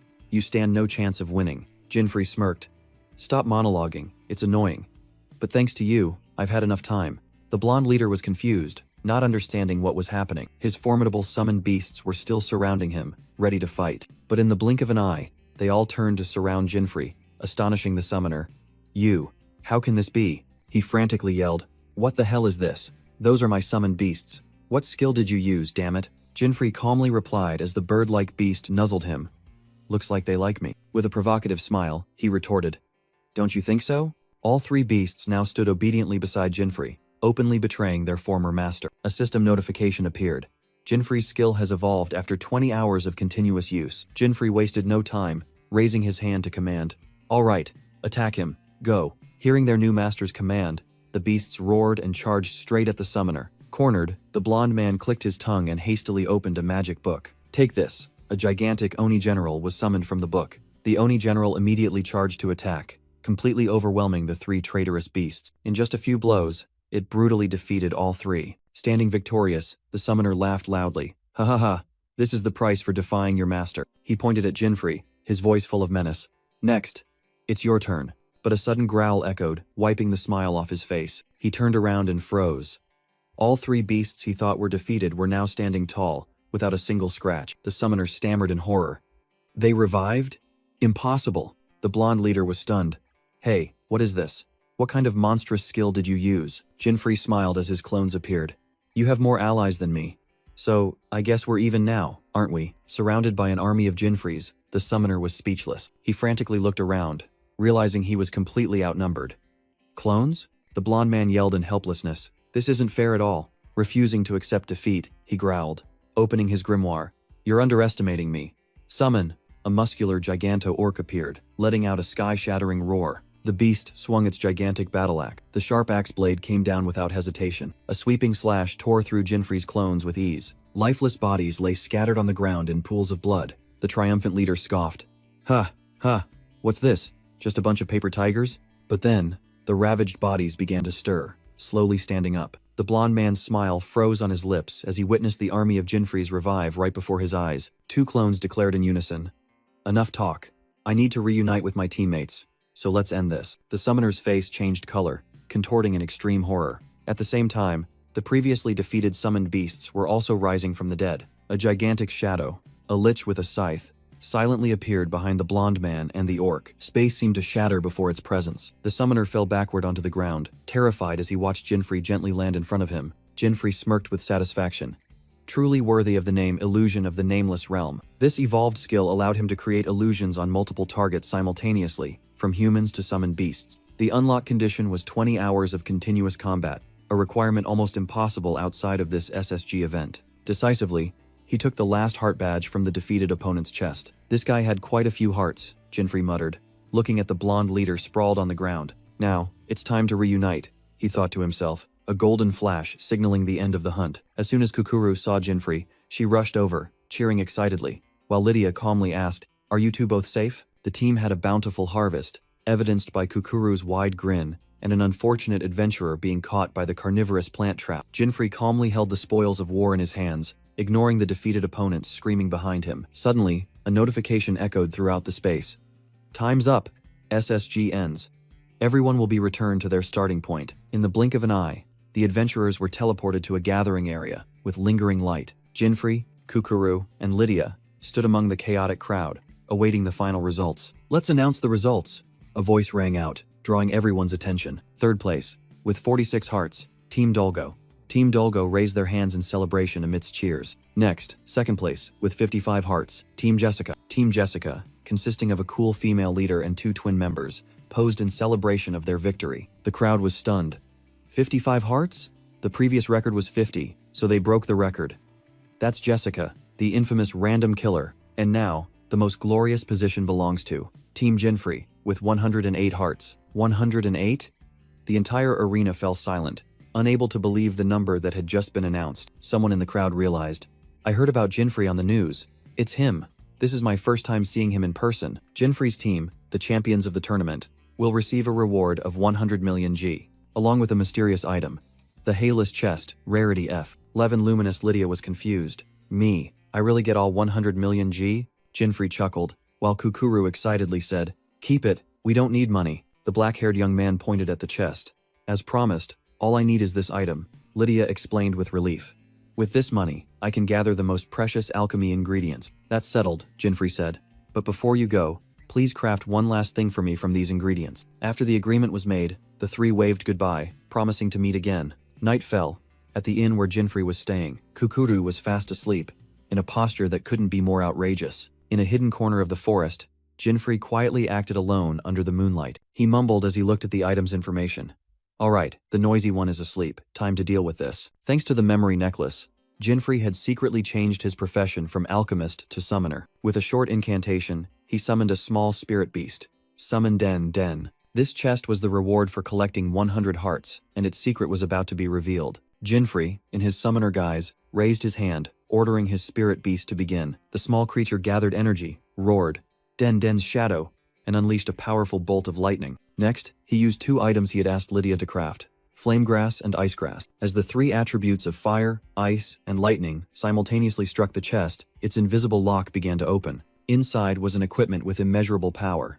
The Destroyer's left arm. With this hidden piece of equipment, a part of his power was complete. The Destroyer's left arm, an artifact with the skill Hyper Reaction. Jinfrey Van Raid smiled. feeling the new power flowing through his veins. Normally, I would head straight to the S-rank dungeon.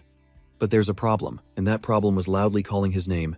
Jinfree, hurry up! At the eatery, Kukuru was full of vigor, eagerly asking about the next plan. Jinfree silently ate his meal, his mind reeling with difficult choices. He couldn't risk taking Kukuru, who couldn't even fight demons, into an S-rank dungeon. Therefore, Jinfree decided, Kukuru, I'm assigning you a training exercise. He handed her a long list, pointed towards a distant mountain, and ordered her to gather ingredients. Kukuru was stunned by the number of items, but the conditions were even harsher, no using thieving skills. Facing her resistance, Jinfree coldly turned his back. If you don't want to, our master-disciple relationship ends. Cornered, the Seawolf girl could only pout, reluctantly considering it because of the next dungeon. Finally, she shouted her resolve and ran off, leaving Jinfree with a sly smile. Now this is good. Finally getting to enjoy the feeling of soloing. He leisurely stepped into the teleportation gate of the 5th Continent's S-rank dungeon, but deep down, he knew he was doing it for her benefit. Don't be mad at me, Kukuru. Immediately, Jinfree was thrown into another space, free-falling through the sky. A feeling of extreme exhilaration erupted in the young man's chest. Terrifying wind pressure roared in his ears, signaling an extraordinary challenge. The 5th Continent's S-rank dungeon, Sky Island, a challenge that begins right from the sky. Jinfree Van Raid calmly observed another adventurer free-falling in a panic. The blonde young man screamed hysterically, "What is this?" The ground. The ground. For those unprepared, death was inevitable. Even knowing this, another man still scoffed. Ha ha ha, idiot. He confidently declared that in this dungeon, a parachute was the most basic equipment. His parachute deployed. He smugly boasted about his perfect preparation to Jinfree. But then, the man suddenly froze as he noticed a swarm of strange creatures approaching. They weren't birds, but a flock of hideous flying monsters screaming. A star-mouthed monster lunged, tearing his parachute to shreds in utter horror. Mid-air, Jinfree thought to himself, good thing I didn't bring Kukuru along. At the same time, in a distant forest, Kukuru joyfully exclaimed, "Found it!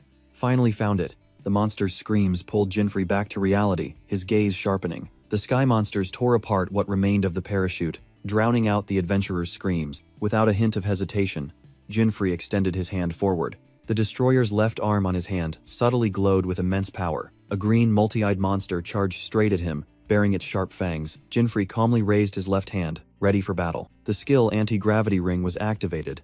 An invisible surge of energy blasted the monster away. There's really nothing like hidden equipment, he thought, then calmly continued his journey. Jinfree activated the Assault Wind teleport skill, dashing like a bolt of lightning towards the floating island. The destination was the ancient temple within the island of destruction and creation. All right, I'm here, he calmly landed, electrical currents still lingering around him. His gaze immediately locked onto the target. A magic mirror. Found it. This is it. But as soon as the intruder was detected, shadowy monsters rose from the darkness, surrounding him. A swarm of hideous monsters of all shapes and sizes roared, preparing to tear the stranger apart. Jinfree simply raised his hand, activating the anti-gravity skill. In an instant, he stood amidst puddles of blood and monster corpses, coldly facing absolute victory. Is that all? He muttered, then turned back to face the mirror. Next is that mirror. Jinfree confidently stepped forward, his reflection clearly visible on the ancient surface. Suddenly, the image in the mirror transformed, becoming a mysterious, shadowy entity. He mused, I am an opposing entity. What will I reflect? A confident smile subtly appeared on Jinfree's lips, as if he had anticipated everything. The system explained that this event only activated when he reflected the ring of the left hand of the god of destruction into the mirror. Jinfree looked at his own reflection, and both raised their left hands. He clenched his fist. The destroyer's left arm burst with energy, beginning its transformation process. The mirror emitted a dazzling light, reflecting the ring of the left hand of the god of destruction to create its opposite. Jinfree's appearance changed. His hair turned brown. His eyes turned red as a new legendary item appeared, the ring of the right hand of the god of creation. After the trial, Jinfree Van Raid received the ring of the right hand of the god of creation, along with a farewell from the mysterious entity. Now, the hidden equipment duo, the ring of the left hand of the god of destruction and the ring of the right hand of the god of creation, was complete. Next, I'll allocate the accumulated SP points. Alright, let's go. The next objective was clear. Defeat the heavenly dragon demon king Bahammadan reigning in the S-rank dungeon of the 5th continent. In the Sky Temple, a gigantic shadow appeared, exuding an oppressive presence. The dragon raised its head, its eyes glowing. It's been a long time since such a strong human presence appeared. In response to the provocation, Jinfree plunged straight down from the sky, lightning swirling around him. The status window appeared, proving the superior strength of the level 161 young man. He gently landed on the ground, an overwhelming aura emanating from him. The two rulers, one of the sky, one of destiny, finally faced each other. Jinfrey smirked. Still as arrogant as ever, Demon King Bahammadan. The information panel for the 5th Demon King, Bahammadan, level 250, appeared with the trait Ruler of the Sky. The dragon narrowed its eyes. Have we met somewhere before? I usually don't forget the scent of a strong opponent. Jinfrey listened silently, a thoughtful expression on his face. He thought to himself, I still haven't grasped the details, but considering how the previous demons all acted strangely, Bahammadan lost patience, and a dark energy orb began to gather on its claws. The dragon roared, unleashing its ultimate skill, Dark Fire Roar. A gigantic stream of purple-black flames surged towards Jinfrey. Facing the destructive attack, Jinfrey's blue eyes shone with determination. Assault Wind Shift. A bolt of lightning tore through space. In the blink of an eye, Jinfrey appeared right in front of Bahammadan, stunning the dragon. No more holding back. His eyes gleamed with steely determination. The power of the ring of the right hand of the god of creation was revealed. The supergravity skill. Supergravity! Jinfrey roared, unleashing an invisible force field from his palm. The gigantic heavenly dragon was suddenly violently pulled forward by a terrifying gravitational force. It realized in astonishment. Being pulled in? Is this a gravity-type skill? Seizing the opportunity, Jinfrey enveloped his fist in blazing flames. Fire Fist. A thunderous punch struck directly at the monster's jaw. A barrage of fierce attacks was unleashed, giving the opponent no moment of rest. I can't create distance, Bahammadan thought to itself. An interesting technique. Suddenly, Jinfrey actively jumped back, creating a safe distance. He stomped his foot, roaring the name of his ultimate skill, Dragon God Storm. From the ground, a jade-colored energy vortex surged up, transforming into the head of a roaring dragon. The energy dragon opened its mouth wide, swallowing Bahammadan in a destructive attack. Jinfrey watched breathlessly at the epicenter of the explosion, where the storm was raging. He knelt down, his gaze never leaving the swirling dust. How did it go? A glimmer of hope flickered in his mind. When the smoke cleared, Bahammadan hovered in midair, completely unharmed. Bahammadan spoke, with a tone full of amusement. How interesting, human. Entertain me further. Jinfrey could only silently face the harsh reality, an undeniable truth. In aerial combat, the power stat difference between them was 50%. Before the giant dragon, Jinfrey looked tiny and alone. Don't die too quickly, Bahammadan whispered as dark flames began to gather in its hands. A massive dark dragon firebomb was fired straight at Jinfrey. The young man gritted his teeth, his body tensing against the deadly surge of energy. Super anti-gravity. A blue energy sphere was created to counter it. You think you can block that with times that asterisk? The dragon's voice echoed, full of mockery. Just then, a dark flame slash unexpectedly struck from behind, stunning him. This is bad. A desperate thought flashed through Jinfrey's mind. The insidious attack hit, leaving him no time to even cry out. Bahammadan narrowed its eyes, a flicker of surprise at the tenacious resistance. At the decisive moment, a gravity shield managed to form, minimizing the damage. Minimizing damage with a gravity skill right before impact. But still too green. The dragon roared, unleashing its finishing blow. Heavenly Dragon's Roar. Jinfrey was completely engulfed in a barrage of dark energy projectile. A terrifying explosion swallowed everything. Jinfrey's body was blown away like a leaf in a storm. The impact force sent Jinfrey flying, and he struggled to maintain balance in midair. Damn it. A wave of helplessness rose in the young man's eyes. Facing him, Bahammadan was gathering a sphere of destruction, dark energy surging. Cold sweat trickled down, despair evident as death loomed. Suddenly, a system notification sounded. Conditions met. New skills for both divine artifacts unlocked. The destroyer's left arm and the creator god's right hand ring simultaneously flared with dazzling light. It's here! Jinfrey stood firm, no longer evading, directly confronting the dragon's wrath. This is what I've been waiting for, he smiled confidently. Dark Vortex. A pitch-black vortex appeared, bending and completely absorbing the incoming energy stream. Bahammadan was stunned, unable to believe the sight before its eyes. What? The entire destructive attack was compressed into a small, shimmering sphere. It swallowed my entire attack? Jinfrey calmly explained. All your attacks will be drawn in here. The destroyer god's second skill, Black Hole. He boldly held the opponent's power in his palm, making the dragon wonder.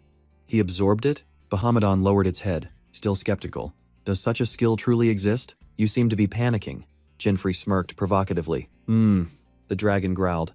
I won't fall for such a cheap provocation. No sooner had it spoken than a colossal shadow enveloped Jinfrey from above. Provoked, Bahammadan plunged down like a meteor, its sharp claws aimed directly at him. Jinfrey had no time to react, completely submerged in the dragon's furious attack. Bahammadan scoffed when its physical attack wasn't absorbed. What's wrong? Can't absorb this? The dragon was smug, having found a fatal weakness. It seems you can't absorb physical attacks. However, Jinfrey maintained a calm expression, seemingly analyzing the opponent's skills. We dragons pride ourselves on this body. Die, human, Bahamut roared, determined to deliver the finishing blow. Before the torrential attack, Jinfrey remained unusually calm. His eyes were unruffled, as if victory was already in his grasp. Bahamut's earth-shattering punch hurtled forward, aimed directly at Jinfrey, but it only struck empty air, the dragon stunned. Teleportation? Jinfrey had appeared right behind it, both hands raised, accumulating a new source of energy. It turned out that the condition to unlock the second skill was to activate both artifacts simultaneously. The destroyer's left arm absorbs, and the creator's right hand ring will release all that power. The creator god's ring's second skill, White Hole, releasing absorbed attacks. The combination of two opposing powers created an ultimate technique, Vortex of Wrath. Jinfrey unleashed all the accumulated energy towards the still bewildered Bahamut. The dragon recognized the familiar energy with horror. This is my heavenly roar from before? It shrieked in pain as it was engulfed by its own attack. Jinfrey hovered above, coldly observing his achievement. Bahamut was torn apart by the Vortex of Wrath, its body writhing and resistant. Nevertheless, it raised its head defiantly. In the end, it's just an imitation. Jinfrey met Bahamut's challenge with a sneer. Oh, really? The dragon was stunned as a surge of darkness erupted from its own punch. What? Even if it's an imitation, can you withstand an attack 3 times stronger than your own? Jinfrey growled. He unleashed Dark Flame Dragon form, a destructive fireball that shot straight at the monster. Bahamut was thrown backward by the terrifying power, unable to resist. It let out one last agonizing shriek as its colossal body crashed to the ground. Jinfrey hovered in the air, silently looking down at his fallen foe. A system notification rang out, confirming the resounding achievement. Demon God Bahamut, level 250, has been defeated. Meanwhile, in a magnificent building, an important meeting was being convened. The Vice Guild Master of the Adventurers Guild, Nixie Crofin, spoke. The other 4 couldn't make it due to other missions. A resolute voice rang out. There's no need to be so formal, Vice Guild Master. Wyatt Dang, a member of the 8 Guardians, affirmed his loyalty. Just give the order, and I'll be there immediately. A nun teased. You're as serious as ever, aren't you? Maria, Jenny, another Guardian, showed impatience. I'm just free. Let's get straight to business, Vice Guild Master. Sitting silently in the corner was Mira Goldland, the last member present at the meeting. NXY smiled. I understand. Then let's get straight to the main point. Actually, we've received a few disturbing reports recently. Wyatt guessed. Is this instability about a dangerous guild or powerful creatures appearing? NXY denied with a stern expression. No, they are not a guild, nor are they creatures. Mira Goldland listened, a hint of confusion on her face at the unbelievable information. Wyatt Dang and Maria Jenny also fell silent, and the atmosphere in the meeting room grew heavy. NXY Crofin clasped his hands, beginning the meeting. The first report we received was about seeing a black phantom. At the same time, in the plaza, the victory announcement rang out. The 5th demon god has been defeated by Jinfrey Vanraid. Rewards received, moods good. Jinfrey thought to himself, maybe I should head to the 6th continent. Suddenly he paused. What about Kukuru? The training will surely take time, but, meanwhile, Kukuru was struggling with an eel, whimpering but determined. It's gross, but this is for the next dungeon. Returning to reality, Jinfrey frowned as he saw a noisy crowd. What's going on over there? An adventurer explained. Are you an adventurer too? For some reason, the teleportation gate to the 6th continent is broken. The teleportation gate isn't working? Jinfrey was stunned.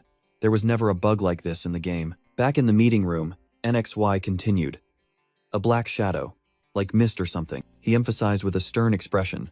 Sightings of them have been reported for about 2 weeks now. Amidst the crowd, Jinfrey began to lose patience. How long will I be stuck here until it's fixed? Suddenly, the halo above his head flashed. Huh? Jinfrey's eyes sharpened, staring at an invisible space right next to the adventurer. NXY's words echoed from elsewhere.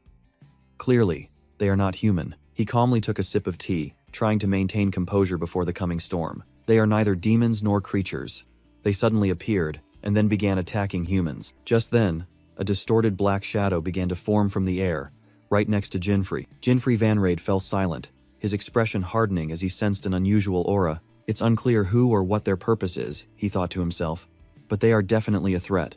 I have a bad feeling about this. From nothingness, a shadowy entity began to form, its single glowing red eye flashing ominously. Meanwhile, elsewhere, NXY Crofin declared decisively, before irreversible damage occurs, the 4 of us must resolve this issue. The shadowy entity's second eye flared, its presence becoming increasingly distinct and murderous. Jinfrey flinched, cold sweat breaking out as he sensed the imminent danger.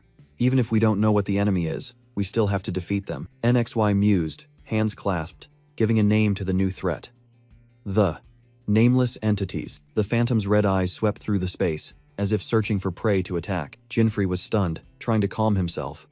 I don't know the nature of the enemy, but I definitely have to take them down. NXY continued his train of thought, his eyes sharpening. Those things, the nameless entities. Right at Jinfrey's feet, the initial puddle of shadow began to swirl and abnormally swell. A silent roar echoed as the shadow exploded into a grotesque face with a savage grin. Jinfrey was dazed by the sudden transformation, his entire body stiff with astonishment. In an instant, the shadow transformed into a black-armored giant, towering and obscuring the sky. The young man stood motionless, pitifully small before the monster's overwhelming stature. The surrounding crowd screamed in panic.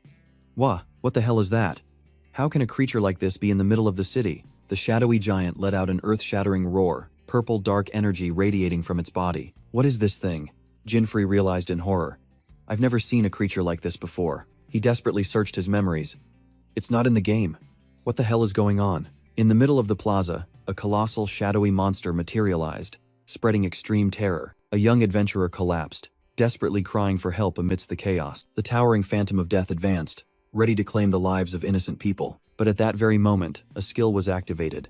Super reaction. A mysterious blue-haired young man appeared, raising his hand to create a shielding energy sphere. The monster was stunned as it was flung far away by an invisible force. From a distance, Jinfrey Van Raid was frozen, unable to believe what was unfolding before his eyes. The entity questioned itself. Creatures cannot appear in the middle of the city. So what am I? It dismissed the thought, its sharp claws beginning to gather dark energy. A destructive green energy orb formed, aimed directly at Jinfrey. The deadly beam shot forward at terrifying speed, giving him no chance to dodge. Jinfrey could only stare in astonishment as the attack struck him. He braced himself, pushed back by the force of the impact. After the dust settled, Jinfrey stood firm, his gaze resolute as he faced the enemy. The monster was shaken. Orb breaker fist. How does he have an adventurer's skill? Without a word, Jinfrey charged, unleashing a thunderous punch at the enemy. His fist passed through its semi-material body, a truly strange sensation. Attacked, the monster let out an enraged roar, causing the crowd to panic even more. Jinfrey gritted his teeth and yelled, "Damn it! Hey, wait! Damn it! I'm too late!" Jinfrey despaired as the monster roared, raging vortex. Suddenly, a purple flame erupted, summoning a towering skeleton warrior amidst the chaotic crowd. The shadow monster froze, its glowing red eyes revealing clear confusion at the sudden appearance. The newcomer simply stood there silently, the greatsword in its hand ready for battle. Rage overcoming its confusion, the monster charged directly at the new obstacle. A brilliant golden slash tore through the air, flinging the shadow entity away with a roar. The skeleton warrior swung its sword with unimaginable power, decisive and ruthless. Grrr! The monster shrieked in a mix of surprise and pain as it took a fatal blow. Its body shattered into pieces right before Jinfrey's eyes, ending the rampage. After finishing off the enemy, the skeleton warrior subtly raised its head, seemingly looking towards its master. I see. This creature is merely a nameless one. A calm voice rang out. A man wearing glasses appeared, standing before his skeletal subordinates with an unhurried demeanor. Jinfrey was utterly stunned by this sudden and powerful intervention. The strange man turned to the crowd. Everyone, follow my soldiers to safety. Immediately, an army of spear-wielding undead appeared, forming a protective barrier for the civilians. It's Nexi. Nexi of the 8 Great Guardians has arrived. We're saved. Cheers erupted in joy. The 8 Great Guardians. Jinfrey murmured, a piece of memory just clicking into place. NXY glanced at Jinfrey, thinking, that means this person is Mira's ally. Thanks to you, the civilians are safe. Thank you, NXY said. But Jinfrey only replied, no. Jinfrey Van Raid was still bewildered. More importantly, what was that thing? Suddenly, NXY Crofin cut him off, and a virtual screen appeared. Excuse me, this is Wyatt. From the front lines, Wyatt Dang reported, we have identified the target at point N1. Elsewhere, Maria Jenny announced playfully, point W4. Target sighted, locking on. Finally, Mira Goldland's cold voice. This is Mira. We have apprehended the target at point S2. NXY reviewed the reports and concluded, it seems everyone has encountered a nameless one. Jinfrey thought to himself, nameless one? So that's the name of this mysterious enemy. He suddenly realized a horrifying truth as he looked at the corpse on the ground. Wait, there isn't just one. NXY turned back, his sharp gaze fixed on him. Now then, where were we? Jinfrey Van Raid. Jinfrey was stunned. You know my name? NXY smiled, offering an incredible proposition. Aren't you interested in joining the 8 Great Guardians? The black-haired young man was silent, his eyes showing a hint of contemplation. Then he scratched his head and chuckled. No, I prefer to enjoy the freedom of an adventurer. In a moment of recollection, NXY had once told Mira, a certain adventurer has caught my attention. Back in the present, NXY explained, I heard your name from Mira. You certainly have a distinct aura. He glanced at Jinfrey's equipment. And what you're wearing too. NXY extended his hand politely. Allow me to properly introduce myself. I am NXY, Vice Guild Master of the Adventurers Guild. A thought exploded in Jinfrey's mind. Vice Guild Master. That means he's the strongest among the 8 Great Guardians. The handshake between Jinfrey and NXY took place under the colossal shadow of a dark entity, signaling a terrifying truth. NXY thought to himself, his power is exactly as reported. Even my top undead soldiers can't compare. He called out, drawing the young man's attention before revealing a secret. Jinfrey-kun, NXY began. They are entities different from ordinary creatures. We call them nameless ones, he explained. Unpredictable and of unknown origin. Standing before his skeletal army, Nixie affirmed. However, there is one thing we know for sure. He directed his gaze towards the growling shadow monster. With a serious expression, NXY warned, if left unchecked, these entities will eventually become a threat to the survival of humanity. Immediately after his words, a colossal skeleton knight appeared, swinging its destructive greatsword. A single slash tore through space. The Nameless One monster was ripped to shreds in the blink of an eye. Jinfrey stood stunned amidst the dissipating dark energy, completely overwhelmed. He could only utter a choked sound at the display of absolute power. NXY turned back and commanded, that's why, if you encounter a Nameless One, destroy it. A cold smile spread across his lips. Of course, without mercy. I'm sure someone with your abilities can handle it, NXY said, his voice full of confidence. Jinfrey broke out in a cold sweat, with only one thought in his mind. This is the power of a Vice Guild leader? NXY Crofin, the Vice Guild leader of the Adventurers Guild, a high-level necromancer, stood there majestically with his undead army. At point N1, a shadow entity spread terror, but a knight stood to block its path. The monster roared savagely, charging straight towards the city's sole guardian. Wyatt Deng scoffed, raising his sturdy shield high. The Nameless One's claws violently clashed against the shield, but couldn't pierce it. The knight stood firm as a rock, completely blocking the destructive attack. Even so, he broke out in a cold sweat at the opponent's terrifying power. Wyatt silently assessed. This attack hits pretty hard, definitely over level 300. But, counterattack, he yelled, seizing the opportunity to activate a skill. The shield flashed, completely deflecting the monster's next attack. The Nameless One was stunned, growling. With that level, you still can't defeat me. Shield bash.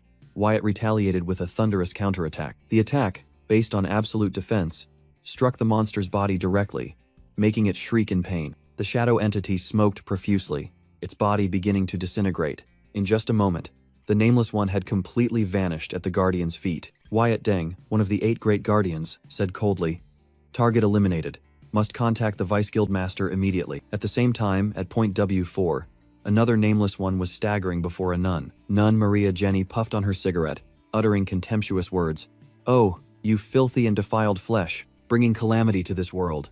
No, those who dare defy me will pay with their lives. She stomped her heel hard on the ground, radiating an aura that cracked the earth and forced the monster to retreat. Maria raised her giant cross high, its brilliant holy light signaling an impending judgment. With a cruel smile, Nun Maria Jenny exhaled smoke. Ha ha ha, die, you nameless thing. A painful roar echoed as the attack landed, black blood splattering everywhere. The skill Vulgar Prayer transformed the cross into a destructive weapon, its power surging with her arrogant attitude. For the sin of wasting my time, Maria coldly declared. Rot in hell. Meanwhile, elsewhere, Vice Guild Master Nixie Crofin explained the situation to Jinfrey. Unless the Nameless One problem is resolved, all intercontinental travel will be frozen. Jinfrey nodded in confirmation, but his mind was deep in thought. There were never Nameless Ones in the game, he muttered. Wait. I remember hearing a similar rumor once. A light flashed in Jinfrey's mind.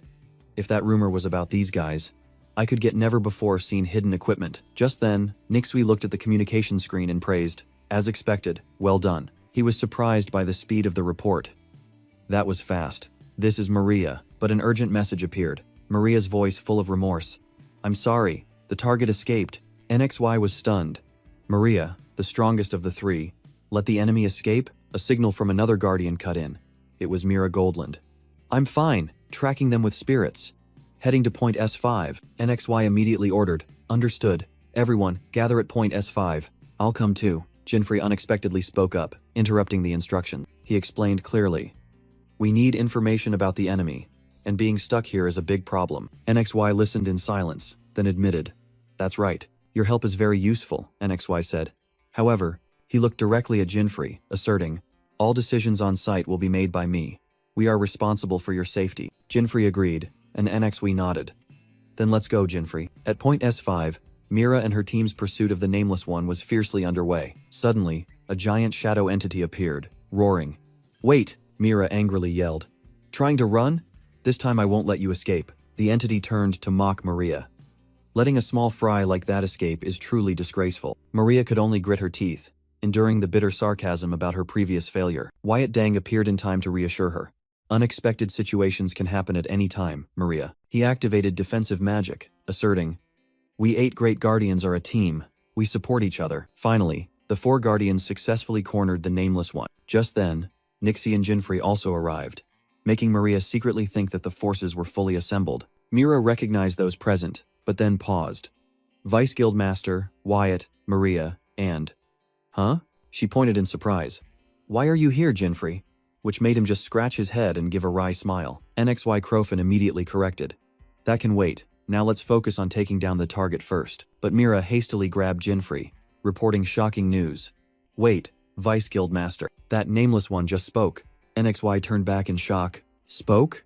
A creature thought to be mindless, yet, immediately, Jinfrey's halo flashed a danger warning. Without hesitation, he yelled, Everyone, fall back! The Nameless One looked up, flashing a devilishly wide grin. It growled, Heh, looks like we have more food. And an army of shadows rose from the ground. The entire team was stunned, realizing they had walked straight into a deadly trap. The shadow monsters roared, charging simultaneously towards Jinfrey and Mira. Maria! Mira shouted, warning her teammates who were preparing for battle. The red-haired teammate didn't hesitate, summoning Ifrit. Burn! A sea of flames engulfed the monsters, and piteous screams echoed. The ferocious flames incinerated the shadow minions without a trace. Within the protective ring of fire, the whole group safely watched the remnants of the enemies vanish. Mira said smugly, So weak, while Maria reproached herself, I can't forgive myself for hesitating. NXY Crofin mused. A talking creature. This is more serious than we thought. He delivered a chilling conclusion. They possess intelligence. Jinfrey Van Raid and Wyatt Dang remained silent, digesting the shocking information. Maria, Jenny, and Mira Goldland also wore serious expressions, aware of the true danger. Suddenly, Jinfrey froze, his eyes gleaming with vigilance. I sense a strong magical presence deep in the forest, he muttered. Another Nameless One. The whole group immediately turned their gaze towards Jinfrey, awaiting an explanation. Wyatt Dang narrowed his eyes and asked suspiciously, How do you know? NXY quickly interjected. He seems to have received special training in mana detection back home. In any case, we can't leave them be, Nixui said decisively. Jinfrey, lead us there. Jinfrey was a little flustered but still nodded in agreement. Yes. Under Jinfrey's guidance, the elite team advanced deep into the dense forest. It's here, Jinfrey announced. Before them was a giant, glowing magic circle. Jinfrey pointed towards the magic circle at their feet. Beyond this, I sense an enormous amount of mana that belongs to no one. NXY Crofin narrowed his eyes, recognizing it immediately. This is a spatial gate, a sage-level skill. Jinfrey concluded coldly. This confirms that no one can steal an adventurer's skills, he thought to himself, as memories of his past life flooded back. If so, these monsters are leveling up, just like us. A terrifying realization flashed in his mind. This is going to become a real problem. NXY Crofin smiled optimistically. It's fine. With 4 of the 8 Guardians and a promising rookie here, we'll be alright. Wyatt Dang suddenly realized. Promising rookie? Ah, Jinfrey, the guy from the newspaper? Maria Jenny glanced at Jinfrey with a sharp, scrutinizing gaze. So you're that times person? Let's go in, NXY suggested. But then he paused when he saw Jinfrey's smile. Why do I feel like I'm being led by the nose? The whole team didn't hesitate, stepped into the magic circle, and were enveloped by a blinding light. They appeared in a cold stone corridor. Damn it, there's nothing here but a door. Wyatt Dang immediately took position. I'll go first. Everyone follow. Maria Jenny ordered Jinfrey. Hey rookie, let the shield go first. We'll cover the rear. Jinfrey smirked. Alright, I'll follow your lead. A heavy, iron-gloved hand gripped the doorknob, slowly pushing it open. Wyatt cracked open the door, cautiously peering inside. The whole team hid behind him, ready for battle. He stepped into the dark space, his sturdy back shielding his teammates. Nothing for now, Wyatt announced after scanning the area. Suddenly, Jinfrey froze, his feet seemingly nailed to the stone floor. He spun around with a vigilant gaze, startling Wyatt, who was walking ahead, into looking back. A terrifying clang echoed as the iron gate slammed shut, separating Jinfrey and Wyatt. On the other side, Nixie Crofin and the other guardians could only stare in shock. "Are you two all right?" NXY frantically shouted as he realized a trap had been activated. He desperately shook the cold bars, but they didn't budge. Wyatt reassured his teammates, while Jinfrey concluded coldly, "This is a trap. We're locked in, but why so suddenly?" Wyatt hadn't finished speaking when a shadow began to coalesce on the ground. Both immediately spun around, sensing an ominous surge of killing intent. From the shadows, a skeletal monster enveloped in purple flames rose, muttering about the intruders. Target acquired. Engage. Wyatt didn't hesitate, immediately taking a defensive stance. He confidently told Jinfrey, "Leave it to me." "Shield shock!" Wyatt roared. His shield erupted with holy light. The shadow monster shrieked piteously before being obliterated by the attack. Wyatt stood firm after the attack. The monster had turned to dust, while Jinfrey merely observed silently. A finishing blow, Jinfrey thought to himself, truly one of the 8 guardians. From the other side of the gate, NXY anxiously called out, and Wyatt confidently replied that they had dealt with a small fry. But then, an enchanting voice echoed from behind Jinfrey. "Oh my. A lost little adventurer." A shadow seductress with a purple horned mask and a provocative outfit slowly materialized. Her sudden appearance stunned both Jinfrey and Wyatt. Wyatt realized in horror, she is on a completely different level. Despite the danger, he still charged forward, intending to use the same old move, shield shock. But Jinfrey shouted, "Wait!" From the shadows, a ghostly entity with a surge of purple energy swirling around its body appeared. She let out a soft, provocative laugh, as if toying with her prey. Suddenly, she unleashed a swordsman's skill, shouting, "Shield break!" Wyatt Dang couldn't react in time, his face revealing extreme horror at the unusual attack. The Guardian was sent flying, his body crashing hard onto the cold ground. Witnessing his teammate easily defeated, Jinfrey Vanrade couldn't help but be stunned. "How pathetic," the demoness said. "My name is CCBAD. An info panel appeared, showing level 285 and a multitude of multi-elemental skills. Jinfrey muttered to himself, confirming a horrifying truth. So it can really use adventurer skills, no doubt about it. CCBAD smirked, her voice full of sarcasm. "Speechless, are we? You must be terrified." Wyatt struggled to his feet, gritting his teeth. "Damn it. I was too careless." "Fall back, Jinfrey. Don't worry. I'll slowly enjoy both of you." The demoness licked her lips, then paused. "Wait. Why are you smiling?" To the astonishment of both allies and enemies, a mysterious smile bloomed on Jinfrey's lips. He recalled the rumors in the game. If the rumors are true, there are 4 named nameless ones, known as the 4 Heavenly Kings. Amidst the tense atmosphere, Jinfrey casually put his hands in his pockets, a stark contrast to Wyatt's strained expression. He looked directly at CCBAD, his thoughts continuing. "And the rumors also say that, if all 4 are defeated, one can obtain the legendary hidden equipment that I never acquired in my previous life." Jinfrey stepped forward, telling himself to focus on the present, surprising CCBAD. "Oh, willingly offering yourself? How commendable. Very well then." The demoness created an energy blade. "I'll slice you into bite-sized pieces." Immediately, CCBAD lunged forward, swinging her shadow weapon at Jinfrey. Just as CCBAD's shadow blade was about to reach Jinfrey, a brilliant golden barrier suddenly appeared, blocking the attack. Jinfrey was slightly surprised, thinking to himself, "A barrier?" It was Wyatt Dang. He had rushed forward, activating his sacrifice skill to take the full brunt of the attack for his teammate. With a determined expression, Wyatt growled, "Our battle isn't over yet." CCBAD roared in anger, "You damn corpse, don't interfere." Wyatt reassured the bewildered Jinfrey. "Don't worry, as long as I'm here, a member of the 8 Guardians, I won't let anything happen to Jinfrey," he declared grandly. But Jinfrey secretly scoffed. "Really? No way." The demoness smirked. "You're all talk. I always eat the best things first, so don't get in my way," she roared, condensing a fiery arrow in her hand. "Fire arrow," CCBAD shouted, firing the destructive energy blast straight at the 2 of them. But Wyatt had already shouted, "Shield domain!" His massive shield glowed, easily extinguishing the magical flame. "I told you. I won't let you lay a finger on him," CCBAD fumed. If you want to die so badly, I'll start with you." Wyatt held his ground, shielding Jinfrey, who was quietly observing from behind. "Take this."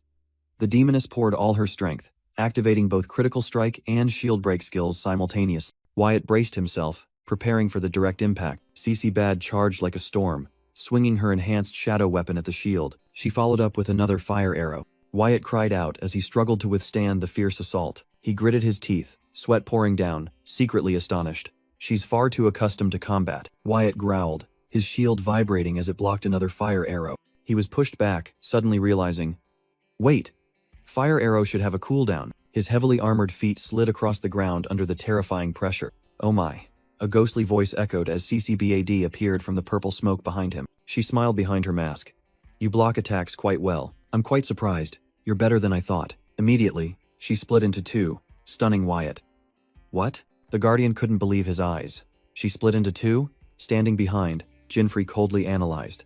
A summoner's clone skill. Die. Both clones drew their bows, aiming directly at the Guardian. Wyatt struggled to cope with the two incoming fire arrows. Even the clones can use fire arrow? He was shocked to realize. That rapid fire volley earlier. Could it have been done by a clone too? Damn it. Blocking both at once is. He gritted his teeth, his shield on the verge of shattering. But suddenly, both of CCBAD's clones froze. Huh? Jinfrey had already stepped in front of Wyatt, a gentle blue barrier neutralizing all attacks. Wyatt knelt, looking up at his savior with an incredulous expression. Jinfrey, you saved me. Thank you. Jinfrey coldly replied, I already said, I don't need sacrifices. Dispel the skill. Wyatt firmly refused. I can't do that. He took a step back, his eyes full of respect. Now I understand. You are incredibly skilled. Jinfrey merely glanced at him, his calm eyes hiding calculations no one could guess. Wyatt Dang declared loudly, I will protect you with my life, for I am the shield of the team. Standing behind the Guardian's sturdy back, Jinfrey Vanrade silently observed the situation. Wyatt frowned, thinking that the opponent had no openings even while their skills were on cooldown. Constantly defending will wear us down. What should I do? Jinfrey clenched his fists, his brain working at full capacity. Suddenly, one of CCBAD's two clones yawned. I'm bored and hungry too. Her eyes turned cold, her voice filled with killing intent. Let's end this warm-up. Both Jinfrey and Wyatt felt the sudden surge of pressure. Right before their eyes, the enemy had multiplied from 2 to 3 clones. Wyatt screamed in horror. No way, there are 3 of them now. Jinfrey mumbled, trying to analyze. The clone skill should only be limited to 1 copy. A light flashed in his mind. Wait, fire arrow. So clones can also summon clones. CCBAD's mocking voice rang out. Surprised by such a trivial thing? You're still too green. Facing the perilous situation, fiery wings blazed up behind Wyatt. But the threat multiplied exponentially, as 5 CCBAD clones simultaneously drew their bows. Despair was evident on the faces of both young men. 5 fire arrows shot forth simultaneously, carrying destructive power. Ifrit burn, Wyatt roared, unleashing his flames to fight back. Meanwhile, on the other side of the gate, Mira's teammates were pouring all their efforts into attacking the iron bars. NXY Crofin cried out in despair. This is bad. It won't break. He could only helplessly stare at the gate, silently praying, please, be safe, both of you. Amidst the rubble, Jinfrey shook his dying teammate. Hey! Wake up! He screamed in despair, trying to cling to the life of the one who had shielded him. A faint voice echoed. Wyatt softly called his name in delirium. Glad you're safe. Wyatt was injured and coughing up blood, but Jinfrey just yelled, Don't talk anymore. With his remaining eye, Wyatt gazed into the void.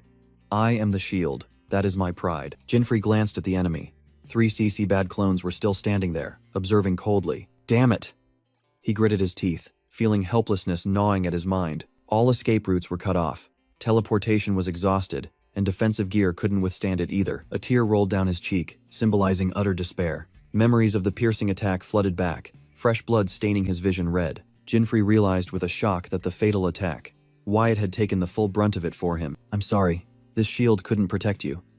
Wyatt whispered, his words broken. In the distance, the 3 demonesses silently watched the tragedy, devoid of any emotion. Jinfrey bowed his head, silent in the pain and simmering rage. Wyatt gasped his last words. HP status. Critical. I need you to do something for me. Their whispers seemed to catch the attention of one of CCBAD's clones. After hearing the request, Wyatt smiled peacefully. All right, I'll gladly entrust it to you, Jinfrey whispered, and Wyatt's consciousness faded. Thank you. CCBAD sneered. Done with your tearful farewell? How troublesome. Cooldown's over, she roared. But behind Jinfrey, fiery wings blazed fiercely. A whoosh sound echoed, and fresh blood stained the air as one of the 3 demonesses fell. The remaining one was stunned, not understanding what had just happened to her clone. Before them, a hand gripped the hilt of a hideous demonic sword. Jinfrey Vanrade, with eyes cold as ice, whispered a deadly warning. Get ready. He stood tall over the corpse of the first enemy, an aura of death enveloping the remaining 2. The demoness was utterly terrified, a single thought flashing through her mind. When did he move? Despite their fear, rage surged, and both roared. charging to attack. How dare you be insolent? Pray!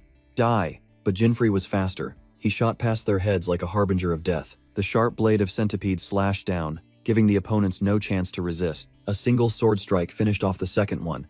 The power of the new weapon was truly terrifying. The last demoness could only watch in stunned silence as her comrades were wiped out in an instant. I warned you, Jinfrey's voice echoed. There won't be a next time. He activated the sword's skill, shouting, Liquefy. Countless dark spikes erupted from the sword, piercing the last demoness from all sides. CC Bad's final scream echoed as the system announced the rewards had been granted. A purple card floated before Jinfrey, but he paid it no mind. His gaze was fixed on the distance, where his teammate Wyatt Dang lay motionless. Jinfrey quietly walked over, standing before the body of the one who had sacrificed himself for him.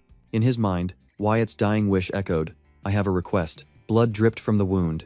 Jinfrey bowed his head, the weight of the promise heavy on his shoulders. In Jinfrey's mind, Wyatt's plea echoed, there's a weapon I want to restore. Lying on his last breath with an empty eye socket, Wyatt suddenly awoke. He smiled weakly.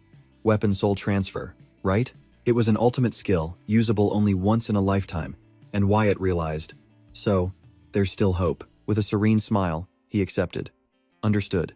I will gladly entrust my weapon's soul to you. When the flame of life fades, an adventurer's weapon returns to heaven. But if there is someone to inherit the will, the weapon's soul can be transferred through a ritual called soul transfer. Jinfrey solemnly swore as the new weapon took shape.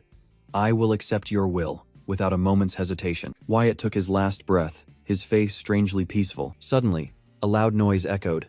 Jinfrey turned around, someone's voice calling out, The door's open. We can go in. NXY Crofin and Maria Jenny rushed in, NXY shouting, Ha, Jinfrey-kun. But then both froze, horrified by the scene before them. Jinfrey stood there, a solitary figure amidst the bodies of fallen enemies and his fallen comrade. NXY rushed forward, his voice faltering. This is Wyatt. Maria cried out in despair as she ran to the body. Wyatt, what happened? The brave guardian's face was now devoid of life. Hold on, I'll heal you right away. Maria knelt, pouring all her strength into casting healing magic. She looked up at Jinfrey, who remained motionless. NXY approached, his voice stern. You're also seriously injured. Can you tell us what happened?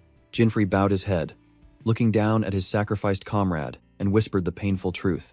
He shielded me. Jinfrey bowed his head, painstakingly recounting the brutal truth to Nixie Crofin, as Wyatt Dang's body lay there. NXY Crofin fell silent, looking at the battlefield strewn with demon corpses, understanding how fierce the battle had been. Wake up, Wyatt, Maria Jenny screamed. You fool, why did you sacrifice yourself? Mira Goldland gently held her distraught comrade.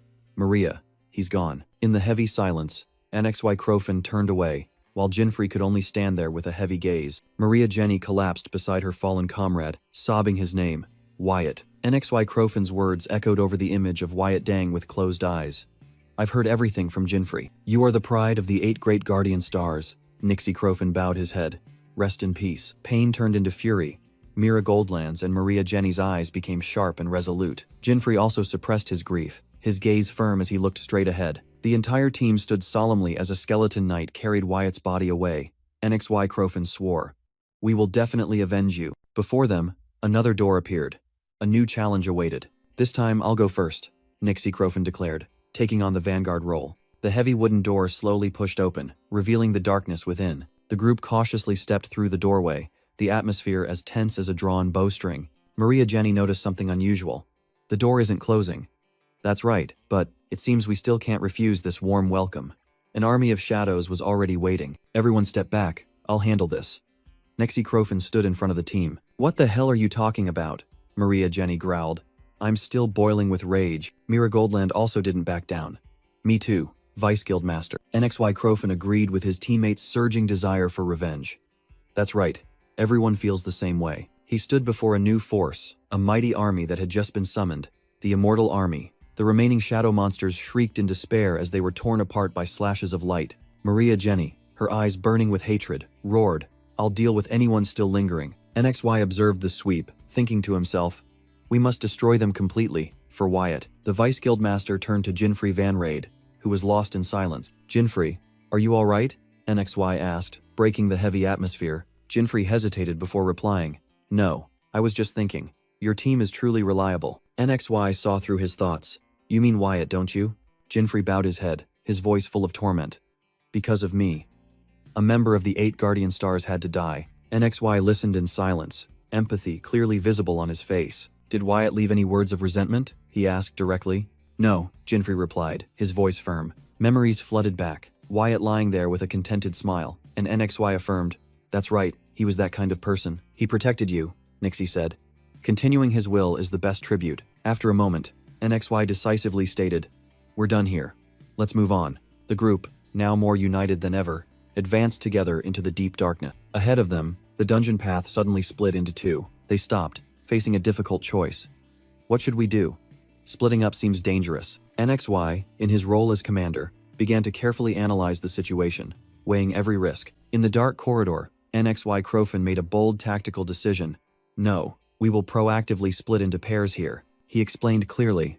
Although it will disperse our forces, we must avoid being wiped out by traps. Maria Jenny quickly grabbed Jinfrey. You're with me, rookie, she explained casually, then suddenly exclaimed, oh, look! Before them, a corpulent monster sat on a stone pedestal, emitting a menacing purple aura. The monster, Bubeka, grinned savagely. Prey running straight into my hands? At the same time, NXY and Mira also encountered another enemy, a muscular old man assessing them with greedy eyes. The old man, Abadek, asked, ready, Mira? And the silver-haired girl simply replied coldly, yes. Two fated battles were about to erupt, 4 brave individuals confronting formidable foes. Jinfrey and Maria entered the grand hall, the atmosphere tense as they faced Bubeka. The monster licked its dagger, a savage gesture signaling a bloody hunt. Jinfrey secretly calculated, this guy might be even stronger than the 5th demon god.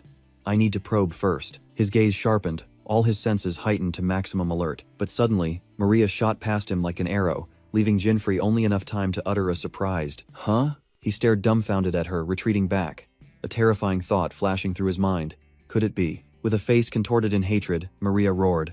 This rotten world has no one worth praying to. She yelled, command, and the cross in her hand began to transform violently. In the blink of an eye, it had transformed into a colossal warhammer, raised high above her head, ready for a decisive strike. Bubeka, still complacent, could only look up with wide, startled eyes. An earth-shattering explosion rang out as the axe of command struck its target. Amidst the swirling dust, Jinfrey stood frozen, utterly stunned by his teammates' power and ferocity. Jinfrey muttered, what a profane prayer.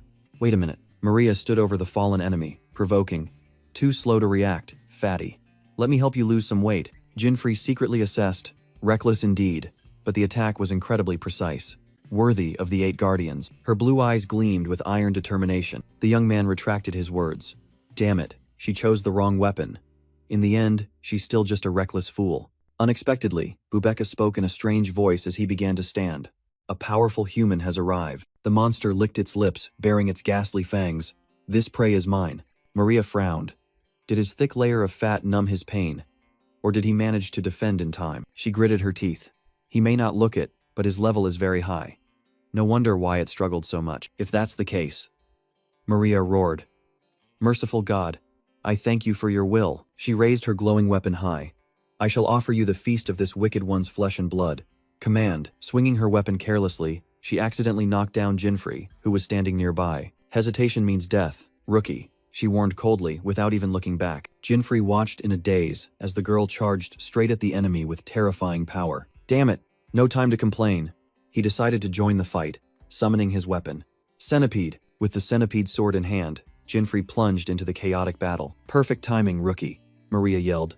Lend me your back. A thump echoed as she planted her heel on his back. The powerful rebound created a sonic boom in the air. Jinfrey was bewildered as he was turned into a springboard for Maria's spectacular aerial attack. From above, Maria descended like an enraged angel, her cross aimed directly at Bubeka, but the corpulent monster was unexpectedly agile, narrowly dodging the attack, which shattered the ground. It dodged? That fatso is annoyingly quick. Maria gritted her teeth, glancing at Jinfrey still sprawled on the ground. Jinfrey realized in shock. She's truly insane.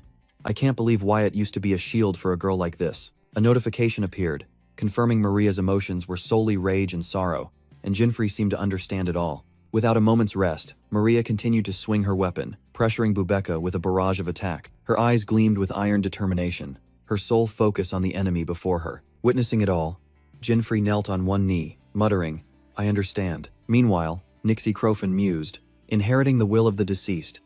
That is the greatest remembrance. This is how she avenges Wyatt. Jinfrey called out, Hey, you're the defender. Maria yelled, without turning back. Do your job, kid. The young man simply knelt in silence, his gaze fixed on her fighting back. Blindly attacking with only 2 people is too risky. Jinfrey stood up, the centipede gradually appearing in his hand. If that's the case, he gripped the hilt tightly, his eyes flashing with resolve. Instead of rushing in reckless, I will give my all to support this woman. Empowered by her teammate's decision, Maria once again charged into attack with all her might. Repent for your gluttony and go to hell. Amen, she roared, a crazed smile on her lips. Bubeka growled in response, dark energy erupting. Kylan, thunderous roar. At the same time, elsewhere, Mira Goldland was also summoning her spirit beast. Huko, their opponent, Abadek, sat calmly on his throne amidst the thunderous storm, patiently awaiting the battle's commencement. Abadek roared as Huko's lightning bolts enveloped his body. Contrary to expectations, the old man tensed up and savored it. Such a pleasantly numbing sensation. With blazing red eyes and a cunning smile, Abadek seemed completely unharmed. He flexed his muscles, gleefully declaring, "My body feels much lighter now." Witnessing the scene, Nixie Crofin called out his teammate's name. Mira. Mira Goldland responded with a resolute gaze, ready for the next attack. She raised her hand, summoning 2 more powerful spirits. Kylan. Undine. Both spirits combined their strength, unleashing a joint attack. Hydro. Lightning bolt, a colossal pillar of water and lightning crashed down, engulfing Abadek in the wrath of the elements. This time, the old man could no longer remain calm. This attack is many times stronger than before. This isn't good. To defend himself, Abadek summoned 2 golden-armored skeleton knights as living shields. NXY coldly analyzed. Even if your body is tough, what if you take continuous damage without being able to move? Cornered, Abadek sneered. Humans should respect their elders, shouldn't they? Yes, NXY adjusted his glasses. But if that elder is a monster harming people, then it's a different story. He commanded his trump card. Do it. Bloody Lance. A knight in black and red armor charged straight towards Abadek, without hesitation. The sharp spearhead grazed Abadek's face, splattering fresh blood. A gaping hole appeared in the old man's chest. The attack had completely pierced his body. NXY watched his fallen enemy, his voice filled with pain. Killing you won't bring my comrades back, but at the very least, all of you will die to atone for your sins. After the battle, Nixie Crofin stood beside Mira Goldland, his heart filled with worry for their other comrades. Both entered the main hall, where the empty throne exuded an ominous aura. Suddenly, a chilling sensation made both of them turn around in alarm. The corpse at their feet had vanished, leaving only a spreading pool of blood on the stone floor.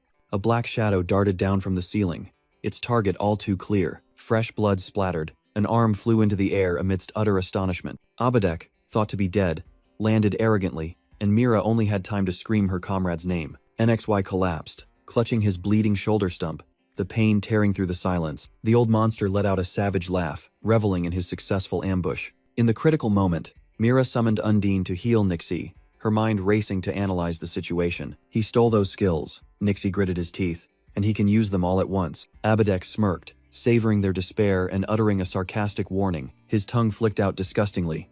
Now, it's my turn. The status board revealed the stolen abilities. Despite his injuries, NXY and Mira stood side by side, their eyes burning with a resolve to fight to the death. At the same time, elsewhere, Maria Jenny put all her strength into striking the giant Bubeka with her axe of command. Jinfrey Van Raid watched with bated breath, sweat trickling down his cheeks at the enemy's terrifying power. The axe blade sank deep, tearing through Bubeka's face in what seemed like a finishing blow. But the fat man merely smirked. That was a dangerous attack. But I blocked it. Maria didn't flinch, continuing to press him with her holy power. Before her and Jinfrey, Bubeka still stood tall. The battle to the death had only just truly begun. Bubeka smirked. He had used enhancement magic to boost his defense, anticipating that he couldn't dodge. Only defense? Maria roared, swinging her weapon and charging forward. She yelled a challenge. Come at me, you rotten fatty. Even after taking the devastating blow, the monster merely gritted his teeth and endured. Maria was stunned by his resilience. What insolence! Knocked to the ground, Bubeka was still scolded by Maria. You have no right to address me so casually. From behind, Jinfrey coldly identified it as his comrade's cruel axe skill. Maria decided to deliver the finishing blow. I'll finish this fatty with the next move. Buy me some time. Jinfrey stepped forward, gripping his centipede tightly, his heart seething with hatred over Wyatt's death. But even in his anger, he felt something was amiss. Jinfrey recalled the terrifying magic from earlier, believing this fat man was only feigning defense and still hiding a trump card. He's plotting something, he was certain. Suddenly, Bubeka stood up, radiating murderous intent. I won't spare you any longer. I'll tear you apart and devour you alive. Jinfrey raised his sword defensively, shielding Maria, who was gathering energy behind him. Bubeka roared, unleashing a colossal stream of water magic. Water cannon. He laughed maniacally, confident in the destructive power of his attack. The stream of water shot straight towards the two, carrying Bubeka's shout, "Fly away, you prey." However, the attack suddenly vanished, leaving Bubeka bewildered. Huh? In front of Jinfrey, a small orb of darkness was devouring the entire stream of magic water. Jinfrey calmly neutralized the attack with his black hole skill from the destroyer's left armlet. Bubeka only managed to let out a gasp of surprise. "So this is your trump card," Jinfrey sneered. But it's useless. The small orb of darkness completely swallowed the attack, leaving Bubeka stunned. The obese monster licked its lips, curious. "What was that skill just now?" "I want it!" Jinfrey roared, charging straight forward. A sharp sword slash swept out, tearing through the air. "Baya!" Bubeka screamed in pain as its arm was deeply gashed. Clasping its blood-soaked arm, it growled, "Grr. You prey are truly annoying." But then, its wound began to glow green and automatically closed. "But I can heal myself." "It's done, rookie." Maria's voice echoed from behind. She had finished accumulating energy, the golden mace in her hand radiating terrifying pressure. "Well done, oh, child of the ugly flesh world." "Command!" Maria charged forward like an angel of judgment. Bubeka realized in horror that it couldn't block this attack. Its survival instinct urged it to flee. But strangely, its body suddenly stiffened, unable to move. "You hate moving, don't you?" Jinfrey stood in the distance, his hands radiating purple gravitational energy. "By using both armbands simultaneously, I can freely control the target's movements." Seizing the golden opportunity, Maria brought the mace straight down onto the immobile monster's head. The earth-shattering impact made Bubeka clench its teeth. "Pagya!" Its final scream echoed as its skull was split in two. Bubeka's head was split in two, ending the life of one of the four heavenly kings. Bubeka's hand twitched one last time in a pool of blood. Maria Jenny coldly declared, "Go down there and feast to your heart's content, fatty." The system announced victory, the reward being a black 4-leaf clover. No, 2 card. "Huh? What's this?" Maria curiously flipped the card in her hand. Believing it wasn't treasure, she threw it away, but Jinfrey quickly snatched it. "So that's 2 now," Jinfrey muttered.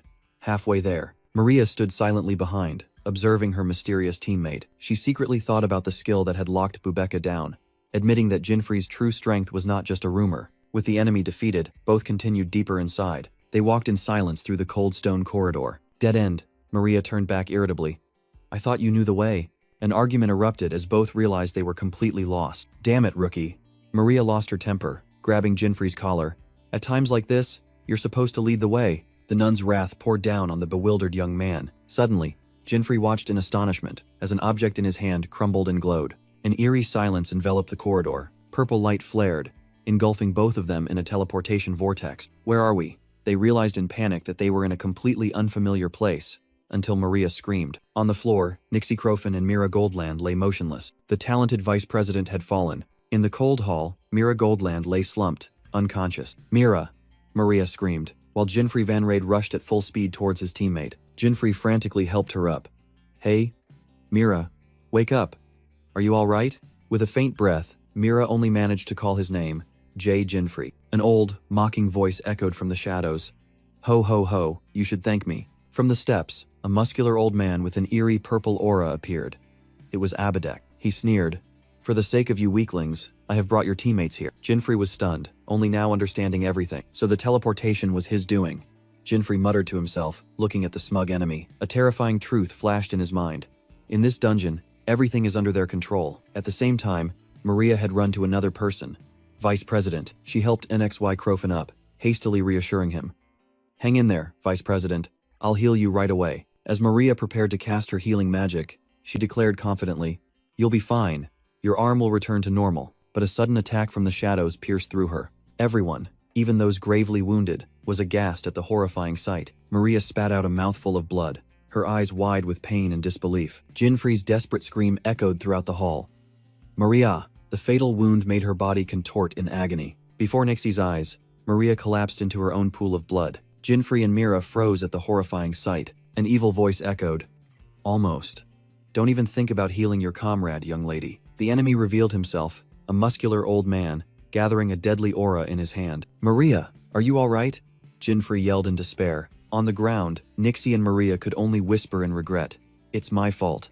I let my guard down." Despite his wounds, NXY roared, "Forget about me. Heal yourself quickly, but it was too late. Maria lay motionless in a spreading pool of blood. She realized an even more horrifying truth in a panic. What is this? I can't use my skills. The cruel voice echoed again. Ho ho ho. Let's see what we have here. Maria looked up, her eyes filled with fear and confusion. Before her, the old man casually held her own battle axe. What? That's… Jinfrey was stunned. That's the axe from Maria's skill. Her skill was stolen? He couldn't understand. How is that possible?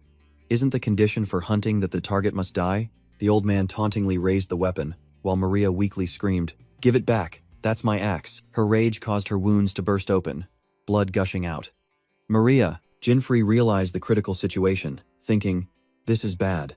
I have to save her first. Now, don't be so hasty." The old man blocked his path, his smile unwavering. He made a cruel offer. "Defeat me, and all stolen skills will be returned. How about it, bastard?" Jinfrey gritted his teeth, a black sword appearing in his hand. Beside him, Mira had struggled to her feet, ready for a fight to the death. I can't move recklessly without understanding his skill-stealing mechanism. But now I have no choice but to trust his words. Without hesitation, Jinfrey charged straight at the enemy, unleashing a thunderous punch. But his attack was suddenly blocked by an invisible force. "Calm down, young man." Abadik casually raised a finger, stopping all of Jinfrey's efforts. An overwhelming aura emanated, locking Jinfrey in place. That was Emperor's Haki, a fighter's skill. "This is enough." Nixie Crofin struggled to his feet, shielding his comrade from the enemy.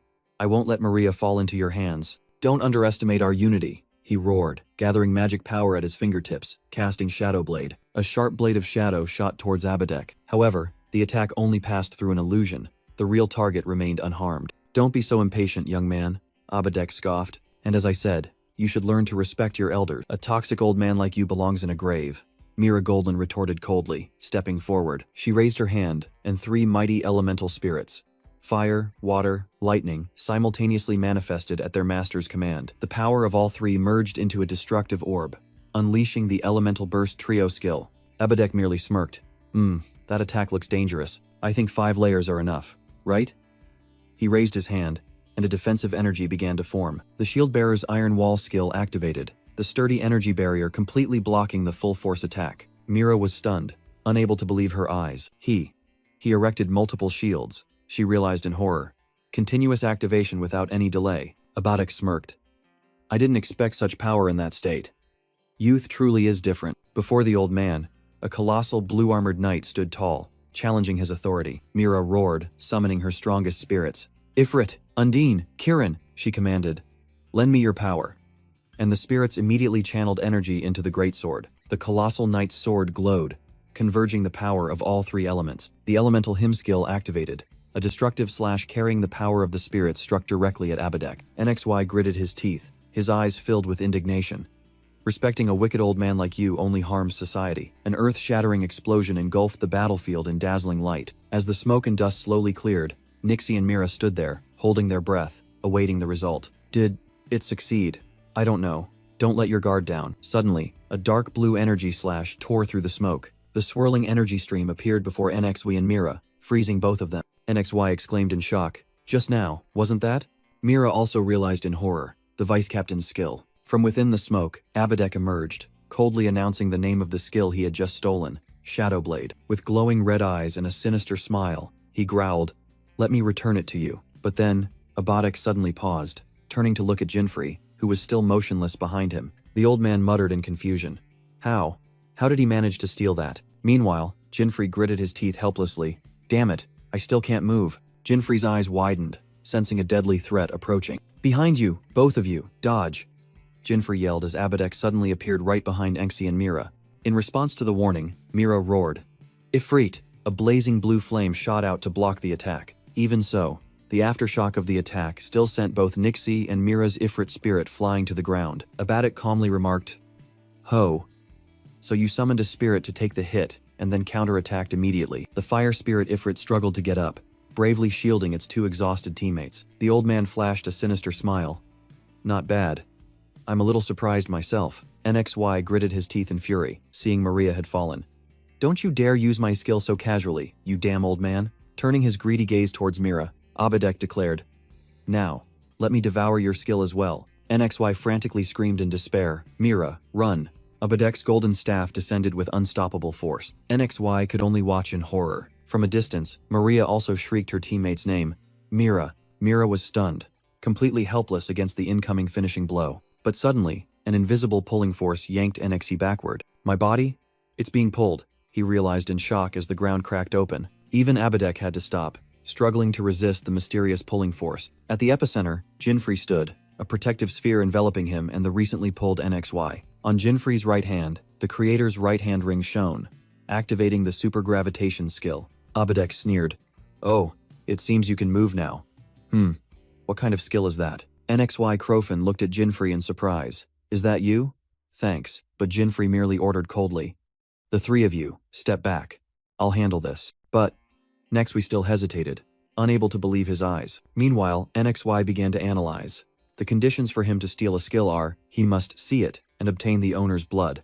The monster Abadek stood towering, purple evil energy swirling around his body. Blood. NXY suddenly realized, recalling the moment his arm was severed, creating an opportunity for the enemy. He deduced, he has full vision of the dungeon, so he only needs blood. That's why Mira, with only superficial wounds, didn't have her skill stolen. NXY concluded in despair, if that's the case, the more we fight, the stronger he gets, and the weaker we become. Jinfrey remained silent, his gaze unwavering, while NXY was lost in troubled thoughts. But in Jinfrey's mind, a bold thought flashed. But if my hunch is correct, then we're the ones with the advantage. It seems we're at a dead end, NXY muttered, feeling the situation was hopeless. He looked at Jinfrey's back, a glimmer of hope igniting. But with that mysterious power and cool head, perhaps. Finally, NXY made up his mind.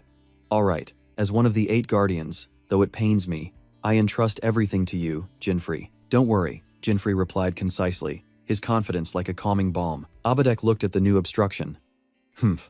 Because you're protecting them, you're the one I have to face? You naive fool. He thought to himself. This guy's skill seems troublesome.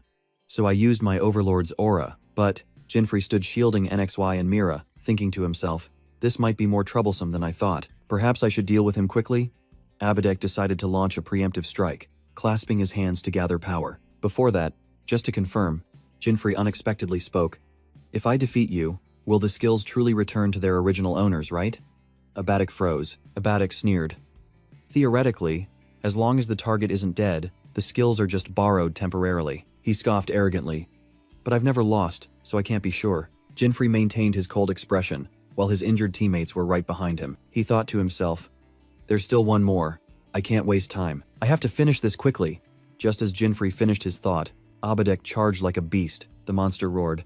What's wrong, scared? Don't worry, I'll devour all of you. Jinfrey retorted with a challenging smile. So you eat other things besides blood?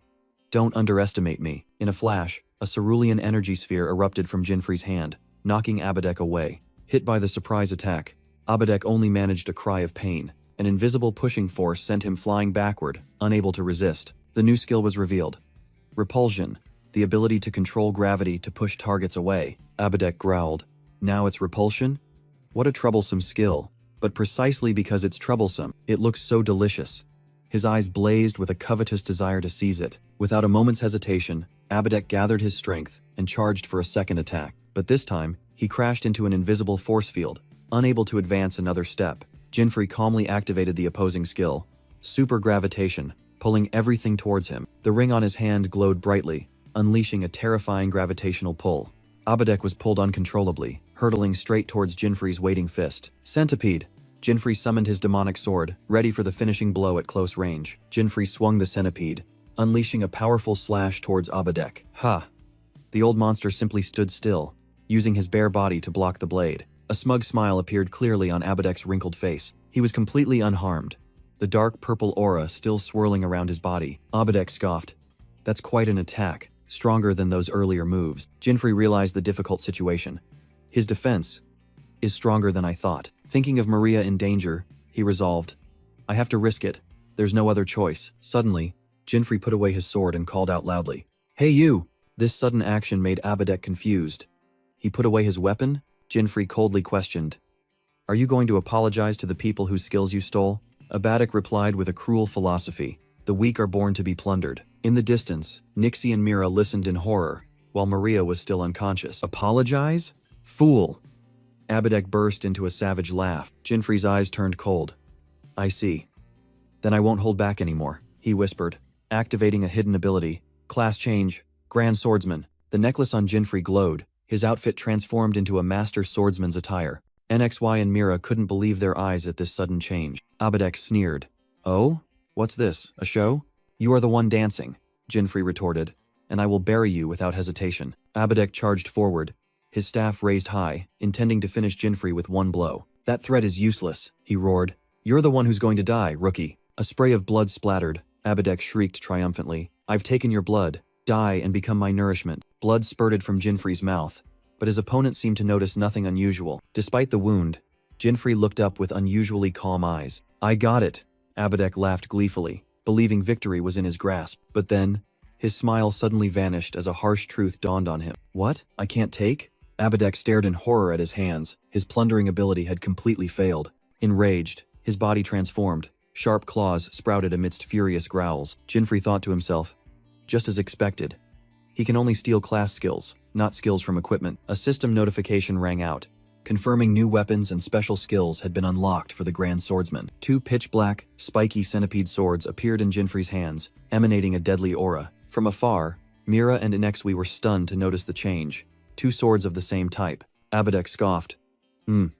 More weapons are useless against me. But immediately, a paralyzing sensation ran through his body, making him freeze. What is this? Poison?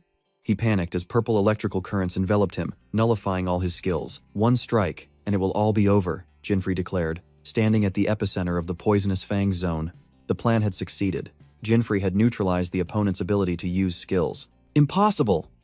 Abedek could only utter in despair as Jinfrey charged, ready for the finishing blow. Jinfrey's eyes burn with cold fury as he declares a death sentence. Die and repent. The ultimate skill was activated. Two heavens, one style, tripling damage to weak points when near death. With the twin centipede swords in hand, Jinfrey unleashed a lightning-fast slash that tore through space. Abedek could only let out one last pathetic shriek in his life. The monster's body collapsed onto the floor. The battle had come to an end. A system notification rang out, confirming victory and granting Jinfrey the item Black Four-Leaf Clover, number 3. But the young man's face showed a hint of inexplicable confusion. In the distance, Nixie frantically called Maria's name as she was still unconscious. Fortunately, Maria had woken up, smiling. She confirmed, my skills, they're back. She looked up at her benefactor, her voice full of gratitude. Thank you, Jinfrey. In Jinfrey's mind, the image of a Maria, both strict and trusting, suddenly came to him. Fully recovered, Maria cheerfully offered to heal Nixie and Jinfrey. But Nixie, despite losing an arm, still politely yielded his turn to Mira first. Jinfrey stood there silently, watching his three teammates gathered together. An invisible distance seemed to exist between him and them. His eyes suddenly narrowed. A decision had just been made. NXY stepped forward, breaking the silence. I have many questions, but first, thank you. No need, Jinfrey humbly replied. It's the least I could do. Then he turned away, his gaze becoming distant. What's more, Jinfrey Van Raid stood among his teammates, his intuition telling him, it's not over yet. He sensed a killing intent even more terrifying than the previous foes, emanating from that dark gate. From the shadows, a sneering voice rang out, Huh. I didn't expect you guys to make it this far after taking down all three of them. A small figure appeared, enveloped in an eerie aura. But it was too slow and boring, so I came here. A nameplate appeared, 7 amperes, Airy, level 400. The entity slowly approached, and the entire group immediately felt a terrifying pressure. Maria Jenny worriedly said, A child? Nixie Crofin quickly dismissed. No, it's something else. Don't let your guard down. Before the warning was even finished, the stranger appeared right before their eyes in a flash. Maria and Mira Goldland could only stare in shock at that unbelievable speed. The eerie youth smiled, his eyes fixed on Jinfrey. You're the strongest one here. Hey, play with me. Jinfrey was completely taken aback by the sudden provocation. NXY realized in shock. I didn't even have time to react. Play? Jinfrey asked back. Airy cheerfully replied. That's right. I like playing with the strong. Playing with those weaklings is boring. They break too quickly. The blatant insult made Maria unable to suppress her anger. She roared, Huh, who are you calling weak here? Watch your mouth, you brat, despite Mira trying to hold her back. Airy's smile vanished, and he bared his fangs. Too noisy. A terrifying surge of dark energy erupted from his body, engulfing the entire space. He turned his back on the others, declaring, I'm talking to him. His eyes flashed with a deadly glint. Don't interfere. Jinfrey watched in horror as his teammates were trapped in a dark magic circle. This is, Maria, Mira, and NXW Crofin panicked as they were trapped in the fear barrier, a barrier that drained life force and nullified all skills. Jinfrey Vanrade was stunned to realize the perilous situation. The fear barrier. This is bad. Each grain of time's sand was falling, and their life force was draining with it. I have to save them before their HP drops to 0, Jinfrey resolved. Eri turned his back, his voice full of contempt. See? Weaklings are so boring, so easily trapped. He turned back, a sinister smile directed straight at Jinfrey. Forget about them. Play with me. Right, Jinfrey? A streak of red light flashed in the space. Without a word, Jinfrey darted forward, swinging his dark sword to create a blazing purple energy arc. I'm not here to indulge your twisted habits. Release them now, he roared furiously. Eri merely raised a hand and blocked the lightning attack, smirking, "Oh, Tildafast, it seems you're the strongest one here." Amidst the furious sword strikes, the monstrous man calmly dodged. "Hey, just stay here and play with me forever. I've always been looking for a friend to play with." Inside the barrier, the three could only helplessly listen to Eri badmouthing his former companions. They were much weaker than me. So boring, he concluded. Come on, agree already. Shut up! Jinfrey roared, his sword strike answering the insane invitation. The scene suddenly changed. Jinfrey collapsed, looking up at Eri proudly seated on a chained throne. Do you think you can refuse, human? Eri threatened. I will play with you until your limbs fall apart. He licked his lips gruesomely. And if you do fall apart, I can eat you afterward. Jinfrey sprang up, a defiant smile on his lips. Get ready. I'm going to beat you to a pulp. Hey, you're really interesting, Eri chuckled. Then, it's my turn. Eri leisurely opened with a massive lightning magic circle. Jinfrey only managed to mutter a curse as he realized the danger from above. A destructive bolt of lightning struck directly onto the arena floor. Fortunately, Jinfrey managed to dash away in time, narrowly escaping the attack. With a sinister smile, Eri provoked. Dodge it. If it hits, you'll be obliterated. Jinfrey had to constantly move, struggling to evade the endless rain of lightning. Eri rested his chin on his hand, observing, both amused and slightly annoyed by Jinfrey's stubbornness. Suddenly, Jinfrey froze when he realized his HP bar was down to just 1 point. One slip and I'm dead, he muttered to himself, sweat pouring down him. Eri maintained a calm expression, seemingly awaiting a more interesting performance. Cornered, Jinfrey activated his trump card, the black hole skill from the Ring of Destruction. Eri sprang to his feet, his eyes glowing with excitement. That's it. Show me more. Meanwhile, Maria was helpless within the barrier, regretting that she hadn't been able to heal Jinfrey in time. NXY Crofin calmly explained. Only by defeating him can the barrier be dispelled. Amidst the lightning storm, the desperate calls of his teammates seemed to give Jinfrey more strength. Suddenly, Eri vanished from the throne and charged forward with terrifying speed. He drew a pair of twin swords, challenging. Let's see if you can absorb this. Jinfrey's expression became extremely tense at the sudden change in tactic. As the two blades clashed, Jinfrey thought to himself, well, things are getting worse quickly. Jinfrey silently assessed.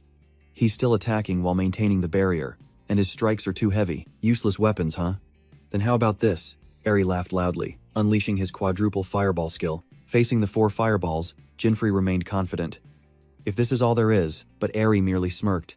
Double it, summoning mirror. 8 blazing fireballs rushed forward. Jinfrey exclaimed in shock. What? The enemy simply crossed his arms, a smug smile forming behind his black mask. With a delighted aha, he savored Jinfrey's surprise. Eri easily used his split skill to nullify Jinfrey's counterattack. Without hesitation, Jinfrey unleashed the absorbed lightning energy with his white hole skill. Eri was utterly thrilled. Excellent, Jinfrey. Now, let's see if I can blow your entire body away. A massive blue energy surge was fired, engulfing Jinfrey. Only 1 HP left. Is this really the end? Jinfrey desperately realized his limits. All skills were useless, either on cooldown or too far away. In a desperate situation, Jinfrey unleashed his final trump card, confronting Eri's light dark fist. Why have you slowed down? Come on, entertain me more.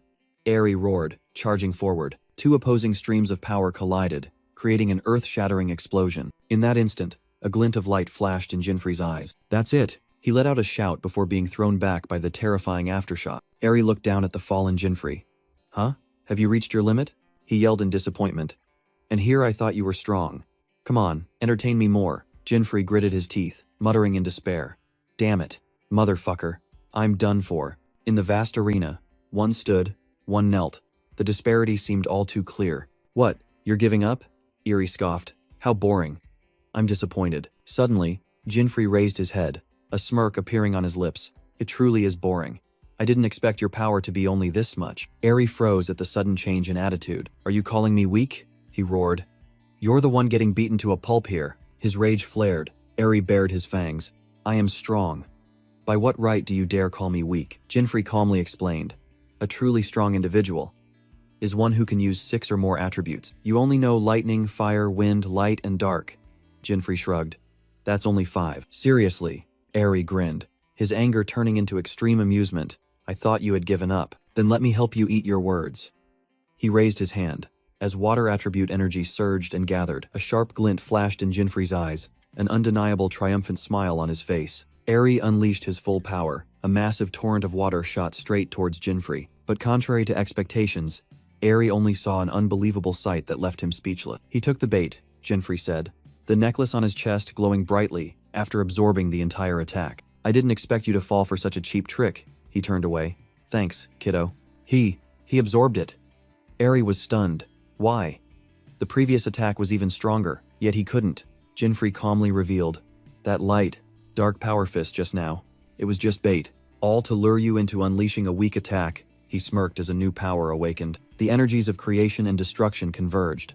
The 2 bracelets on Jinfrey's wrists began to resonate. From within the barrier, Mira Goldland watched in astonishment as strange magical symbols enveloped Jinfrey. Standing beside her, NXY Crofin also frowned, not understanding what was happening before his eyes. Jinfrey continued to provoke.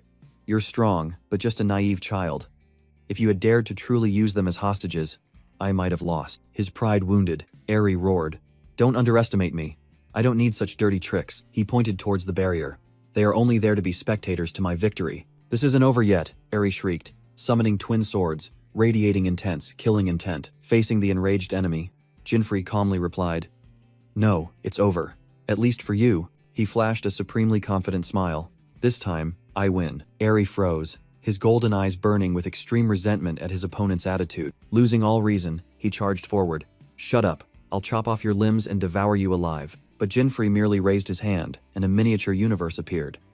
Grand Universe. Eri was sucked straight into the sphere of darkness, without time to react. He frantically realized he was floating in an endless starry void. Darkness? He swung his sword desperately into the undefined space. Before him, Jinfrey's silhouette appeared, the absolute ruler of this space. The entire gambit was revealed. The condition to unlock the skill was to absorb 6 attacks of different attribute. Inside the anomalous space, Eri froze as the skill information appeared. A cooldown period of up to 30 days. He frantically screamed, What is this? I can't use my skills, Jinfrey coldly declared. The Grand Universe will devour everything. This time, I win. Pure terror was evident on Eri's face as shadowy tentacles reached out from the void. His body was bound tightly, helplessly dragged into the deep darkness. Darkness, it's devouring me. No. In despair, he reached out towards Jinfrey's retreating back. Hey, play with me, Jinfrey. His final scream faded into eternity. I don't want to be alone. No. And then, only silence remained. Eri's last vestiges of energy dissipated, leaving only Jinfrey standing alone. The system announced victory, along with the reward of the 4th black 4-leaf clover. At the same time, the time barrier imprisoning Jinfrey's teammates began to crack. It shattered into pieces, freeing a stunned NXY, Maria, and Mira. Maria was the first to regain her composure, asking in astonishment, The barrier is gone. Jinfrey, did you defeat him? Jinfrey calmly replied as the team ran over. He was thrown into a random space. We'll never see him again. Let me properly heal you this time. Maria quickly prepared to cast her spell. NXY Crofin also stepped forward, bowing sincerely. Jinfrey, please accept my thanks. Receiving the healing light, Jinfrey merely smiled. Not at all. Everyone helped me a lot too. While NXY and Maria were joking around, Mira gazed thoughtfully ahead. It seems there's nothing valuable left here. Jinfrey calmly mused. Uri, the last of the Quattro, has been defeated. My halo no longer detects any signals. The small fries seem to have scattered. Suddenly, Mira cried out in alarm. Vice, Captain! NXY announced in horror. The door we used to enter here. It's gone. Before the group was only a cold stone wall, sealing off the exit. Maria couldn't keep calm. What? Are we trapped here? Jinfrey smirked, realizing this was the defeated foe's final dirty trick. Play with me here forever, he muttered. If this were the sage's dungeon, it should have disappeared by now. A light flashed in Jinfrey's mind as he realized something. He stated decisively, Wait, could it be? Under Maria's curious gaze, Jinfrey confidently said, I can get us out of here. Really? He replied. I'm not certain yet, but if my intuition is correct. Saying this, Jinfrey began to use a strange skill, and blocks of data appeared from his hands. 4 black 4-leaf clover cards, spoils from Quattro, were summoned. He combined them with another item, the Jackal's Soul. Class change. Alchemist. The ultimate skill was activated. Alchemy. From the dazzling light, a magnificent pure gold Grim Reaper scythe gradually took shape. Jinfrey equipped the new weapon, and a powerful hidden Grim Reaper outfit adorned him. The entire team froze, completely stunned by Jinfrey's new power and appearance. Jinfrey Vanrade proudly admired his achievement.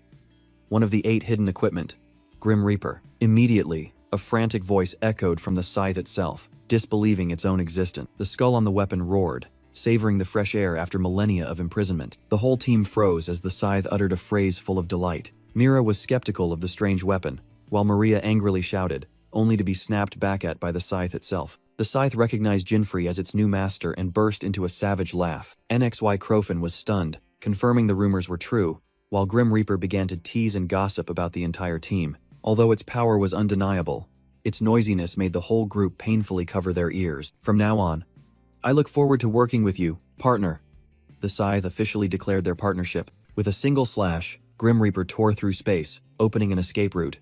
The whole team stepped through the rift, finally returning to the real world in an unfamiliar city. Jinfrey breathed a sigh of relief as the info panel appeared, confirming Grim Reaper's terrifying power. The scythe boasted about its destructive capabilities, then unexpectedly declared itself a gentleman. Shut up, Jinfrey snapped, but resigned himself, thinking that at least its stats were formidable. From atop a tall building, a hooded shadow silently observed them. Jinfrey suddenly narrowed his eyes, a sense of unease rising within him. He looked back, wondering if he was just imagining the watchful gaze. Jinfrey, Nixui called out, pulling him back to reality. NXY offered his sincere thanks and announced that they would return to the guild to report the situation. Jinfrey listened in silence, the eventful raid finally coming to an end. NXY extended an invitation.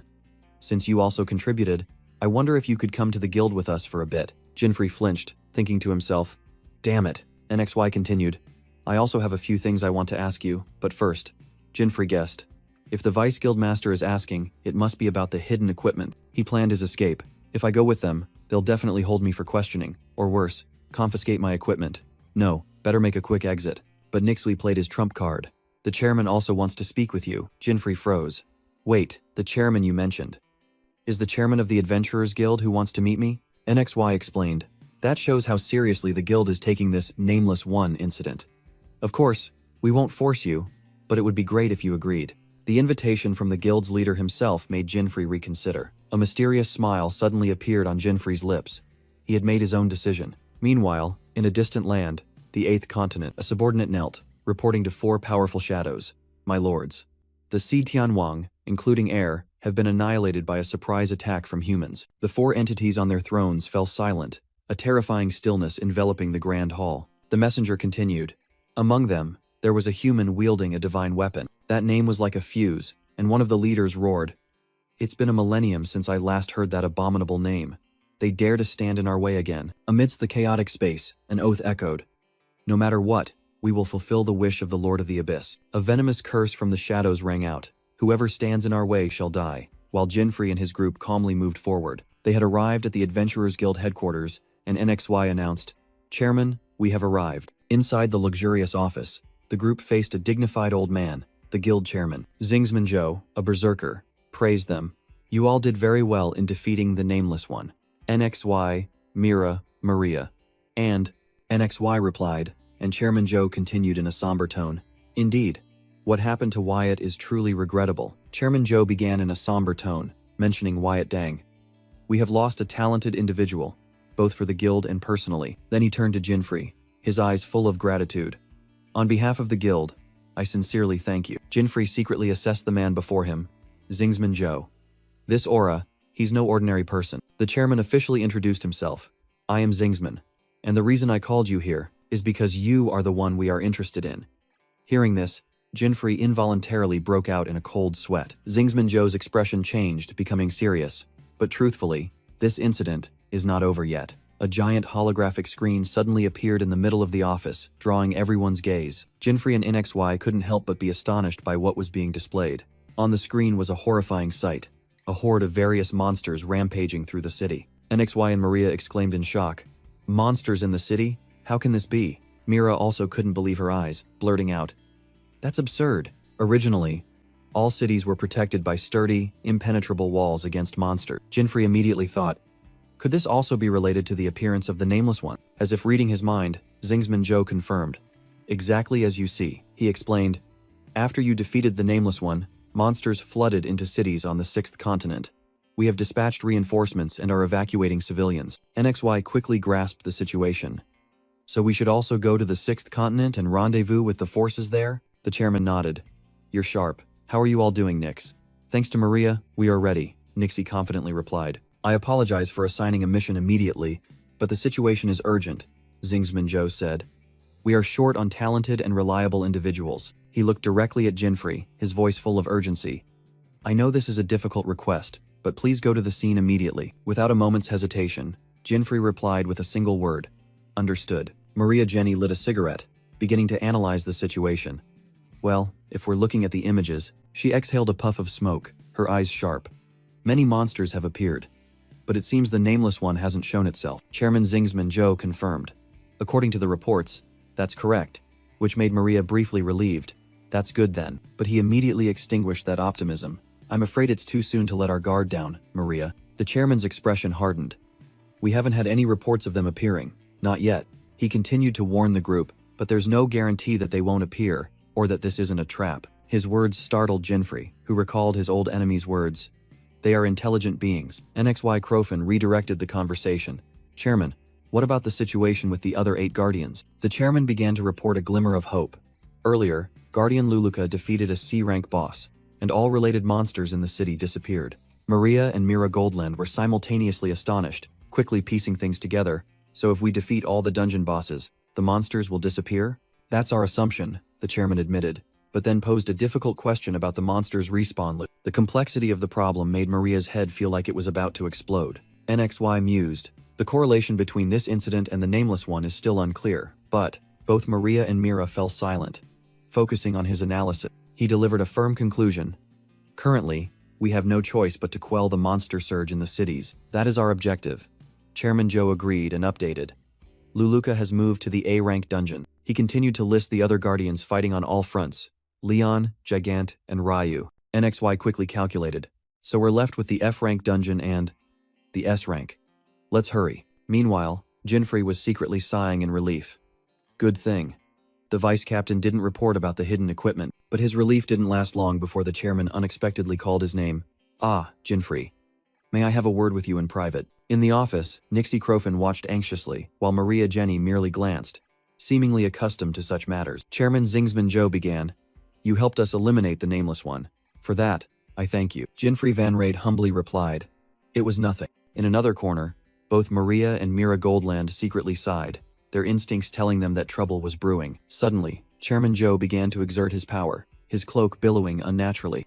A terrifying aura erupted, directed straight at Jinfrey. The young man flinched, cold sweat breaking out under the unimaginable pressure. The old chairman narrowed his eyes. My apologies, but I don't believe in power based solely on words, unless I confirm it myself. He secretly assessed.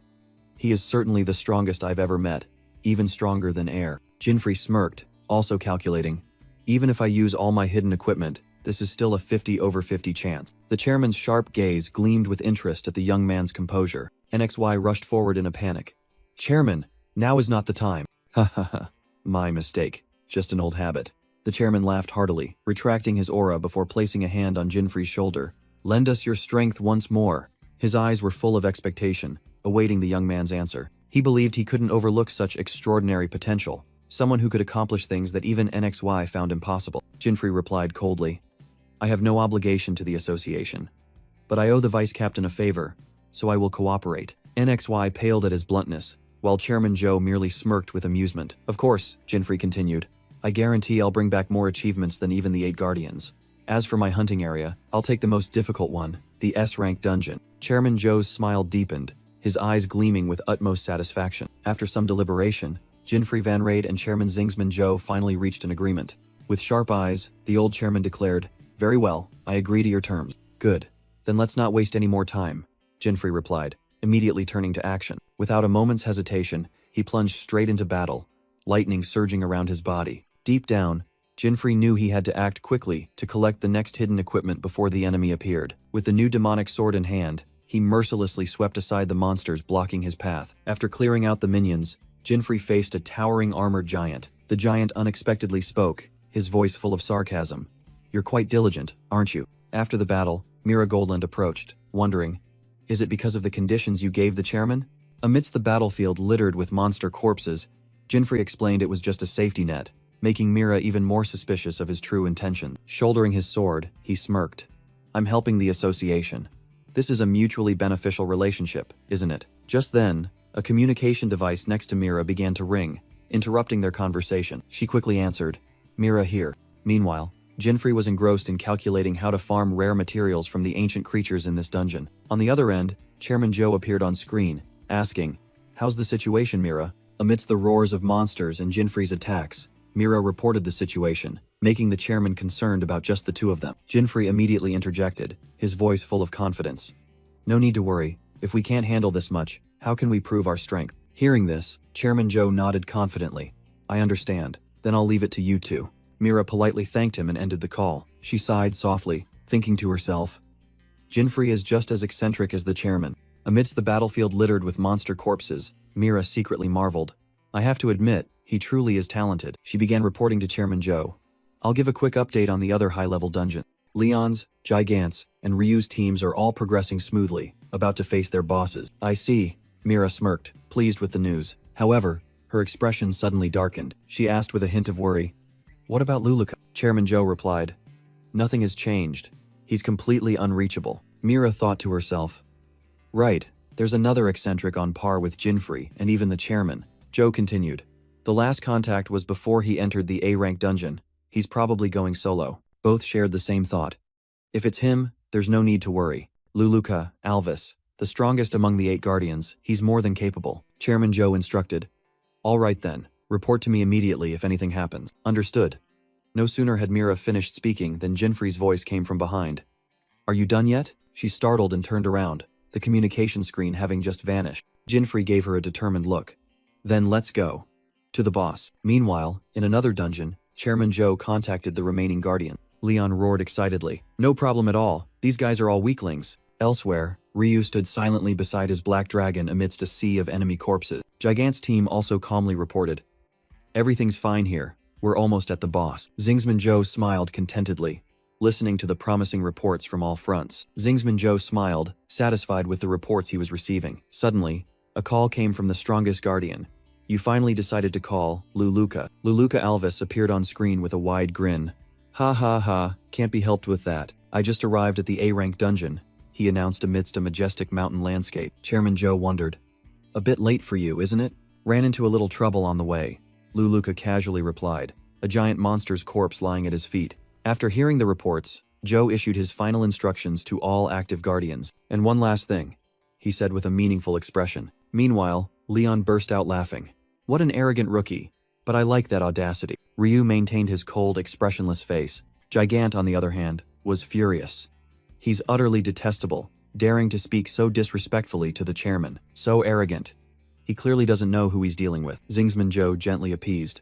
"No, he might be a bit rude, but he's not a bad person." The call ended, and Luluka pondered alone amidst the wilderness. He smirked. The name Jinfrey that the old man mentioned had piqued his interest. "Now I'm starting to get curious about him too." At the same time, in another dungeon, Jinfrey and Mira had reached the end of the path. Countless corpses of various monsters lay strewn behind them. A blood-soaked battlefield bore witness to their unstoppable power. Before them, the final boss, the level 400 Iron Golem, spoke with astonishment. Mira gestured for the boss to be silent, while Jinfrey was still confused about the concept of a challenge. Jinfrey decisively stepped forward.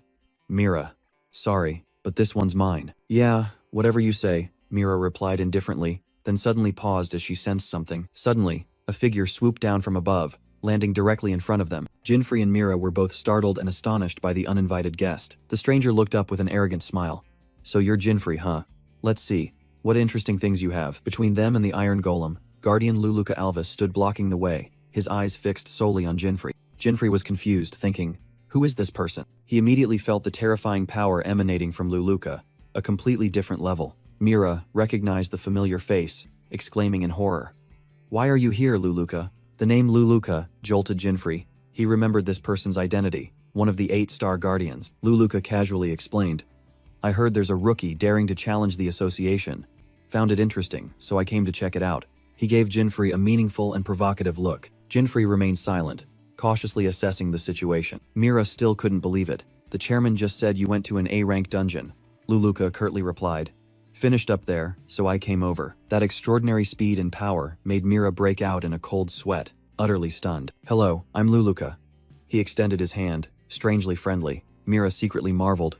What an absurd guy, even if he's my teammate. Immediately after, a stone was thrown with terrifying speed. It shattered right in front of Jinfrey, a weighty greeting from the Guardian. The Iron Golem, the dungeon boss, showed annoyance at the appearance of the interloper, daring to chat so casually in front of me.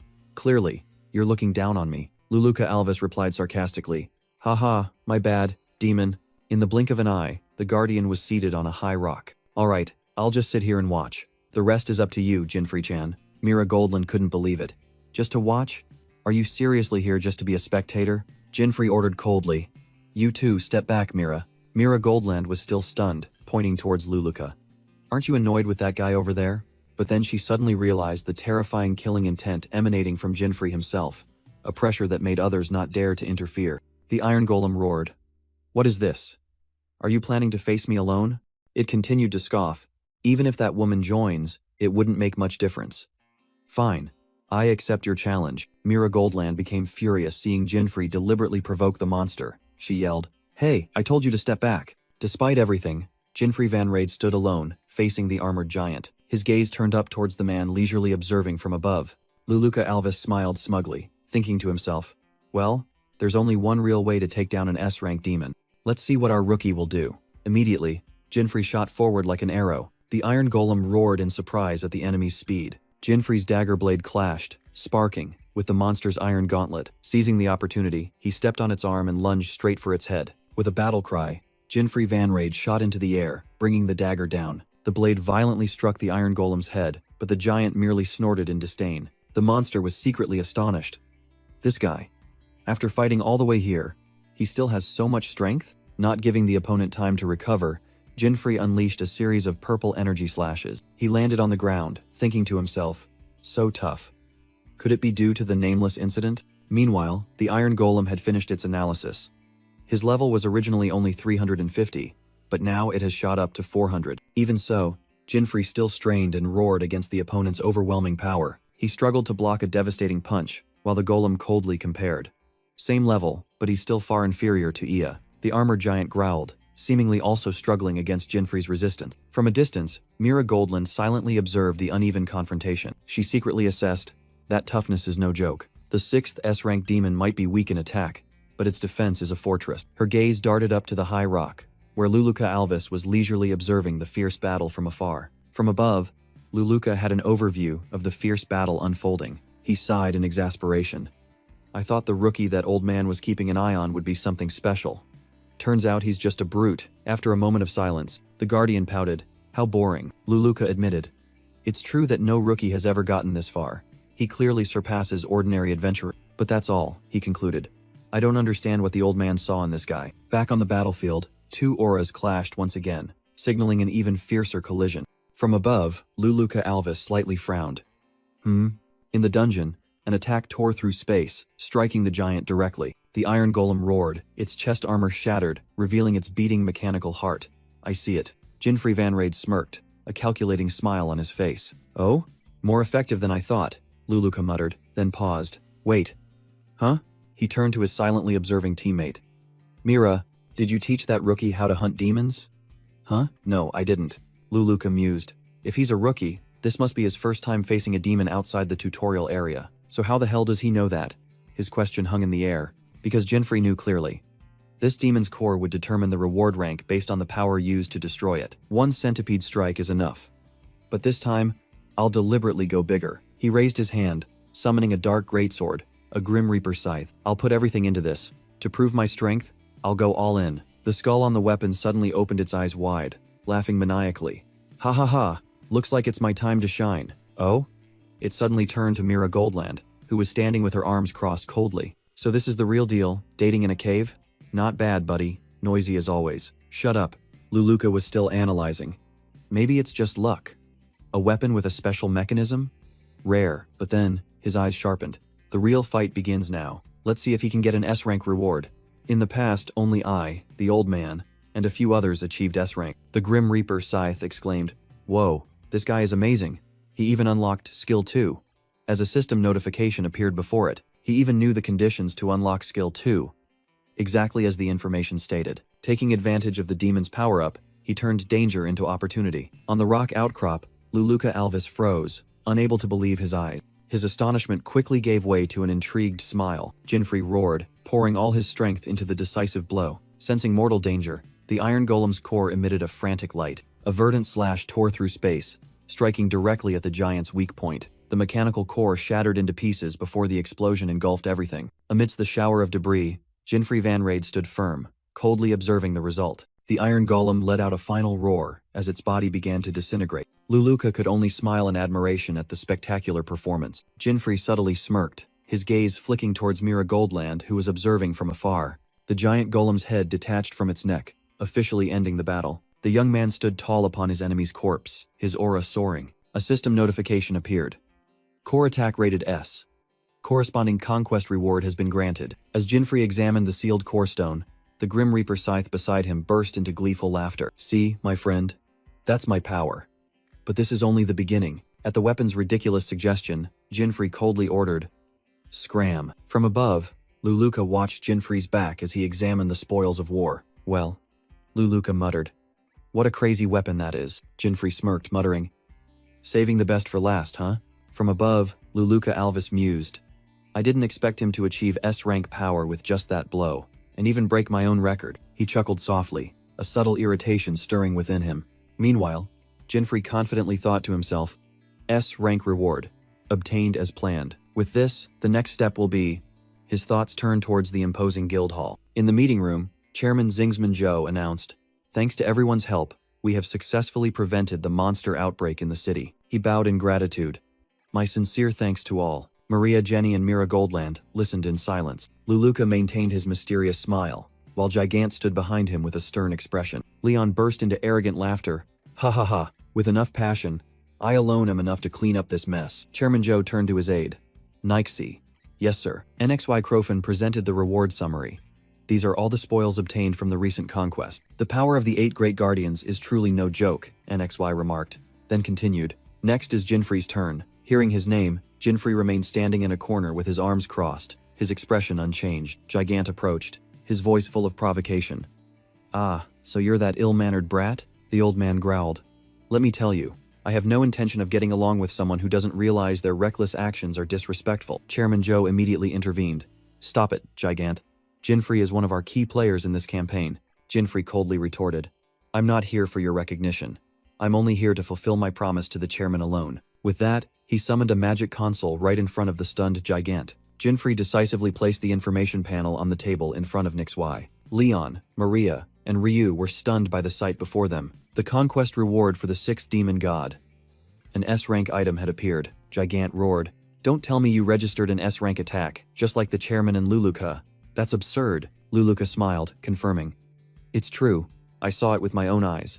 Mira and I can vouch for him." Leon burst into excited laughter.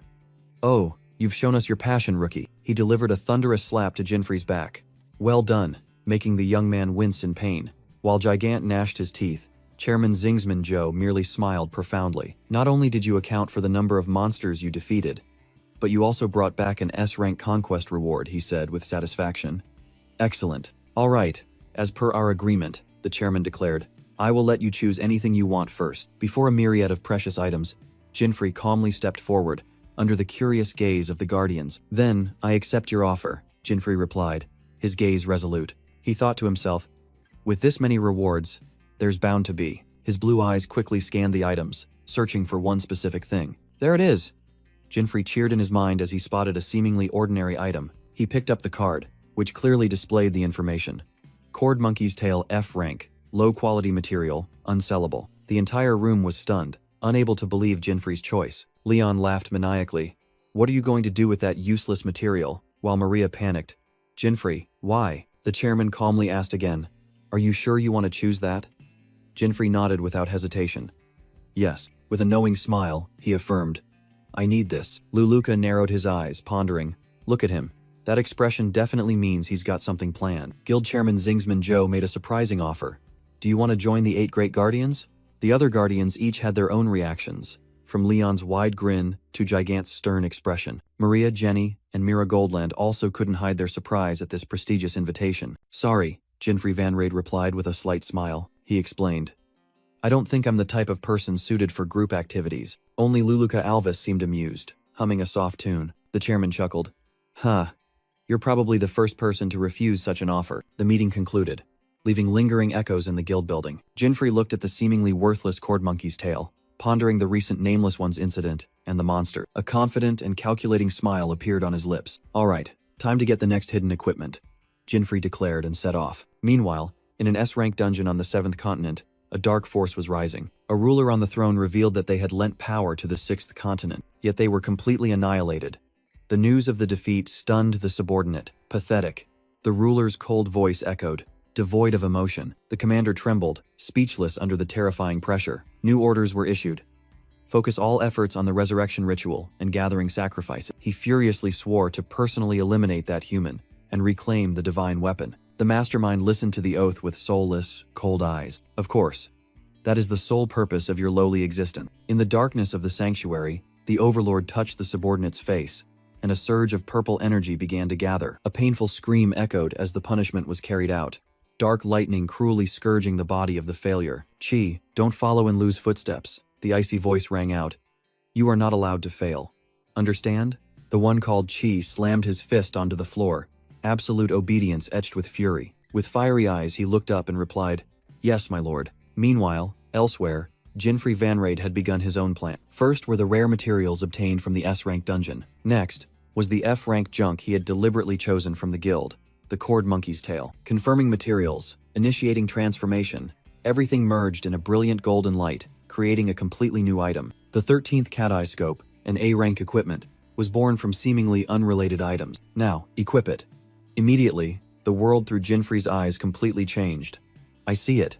A hidden path, optical footprints invisible to the naked eye, led him to a secret door. The door creaked open, a blinding white light swallowing the darkness. Jinfrey calmly stepped into a pure space where only a towering stone gate stood. The system warned that if he proceeded further, the halo above his head would react. Despite the warning, he confidently stepped through the gate, and a new notification appeared.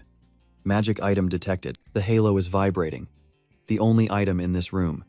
Jinfrey felt the resonance. He reached his hand forward, touching the undefined void. A hidden equipment materialized from nothingness, the legendary Athena costume. Jinfrey gently took the treasure, a worthy reward for his intellect and audacity. Jinfrey smiled with satisfaction. Excellent. The Athena costume appeared with impressive stats and a unique stealth skill. With the treasure in hand, he decided.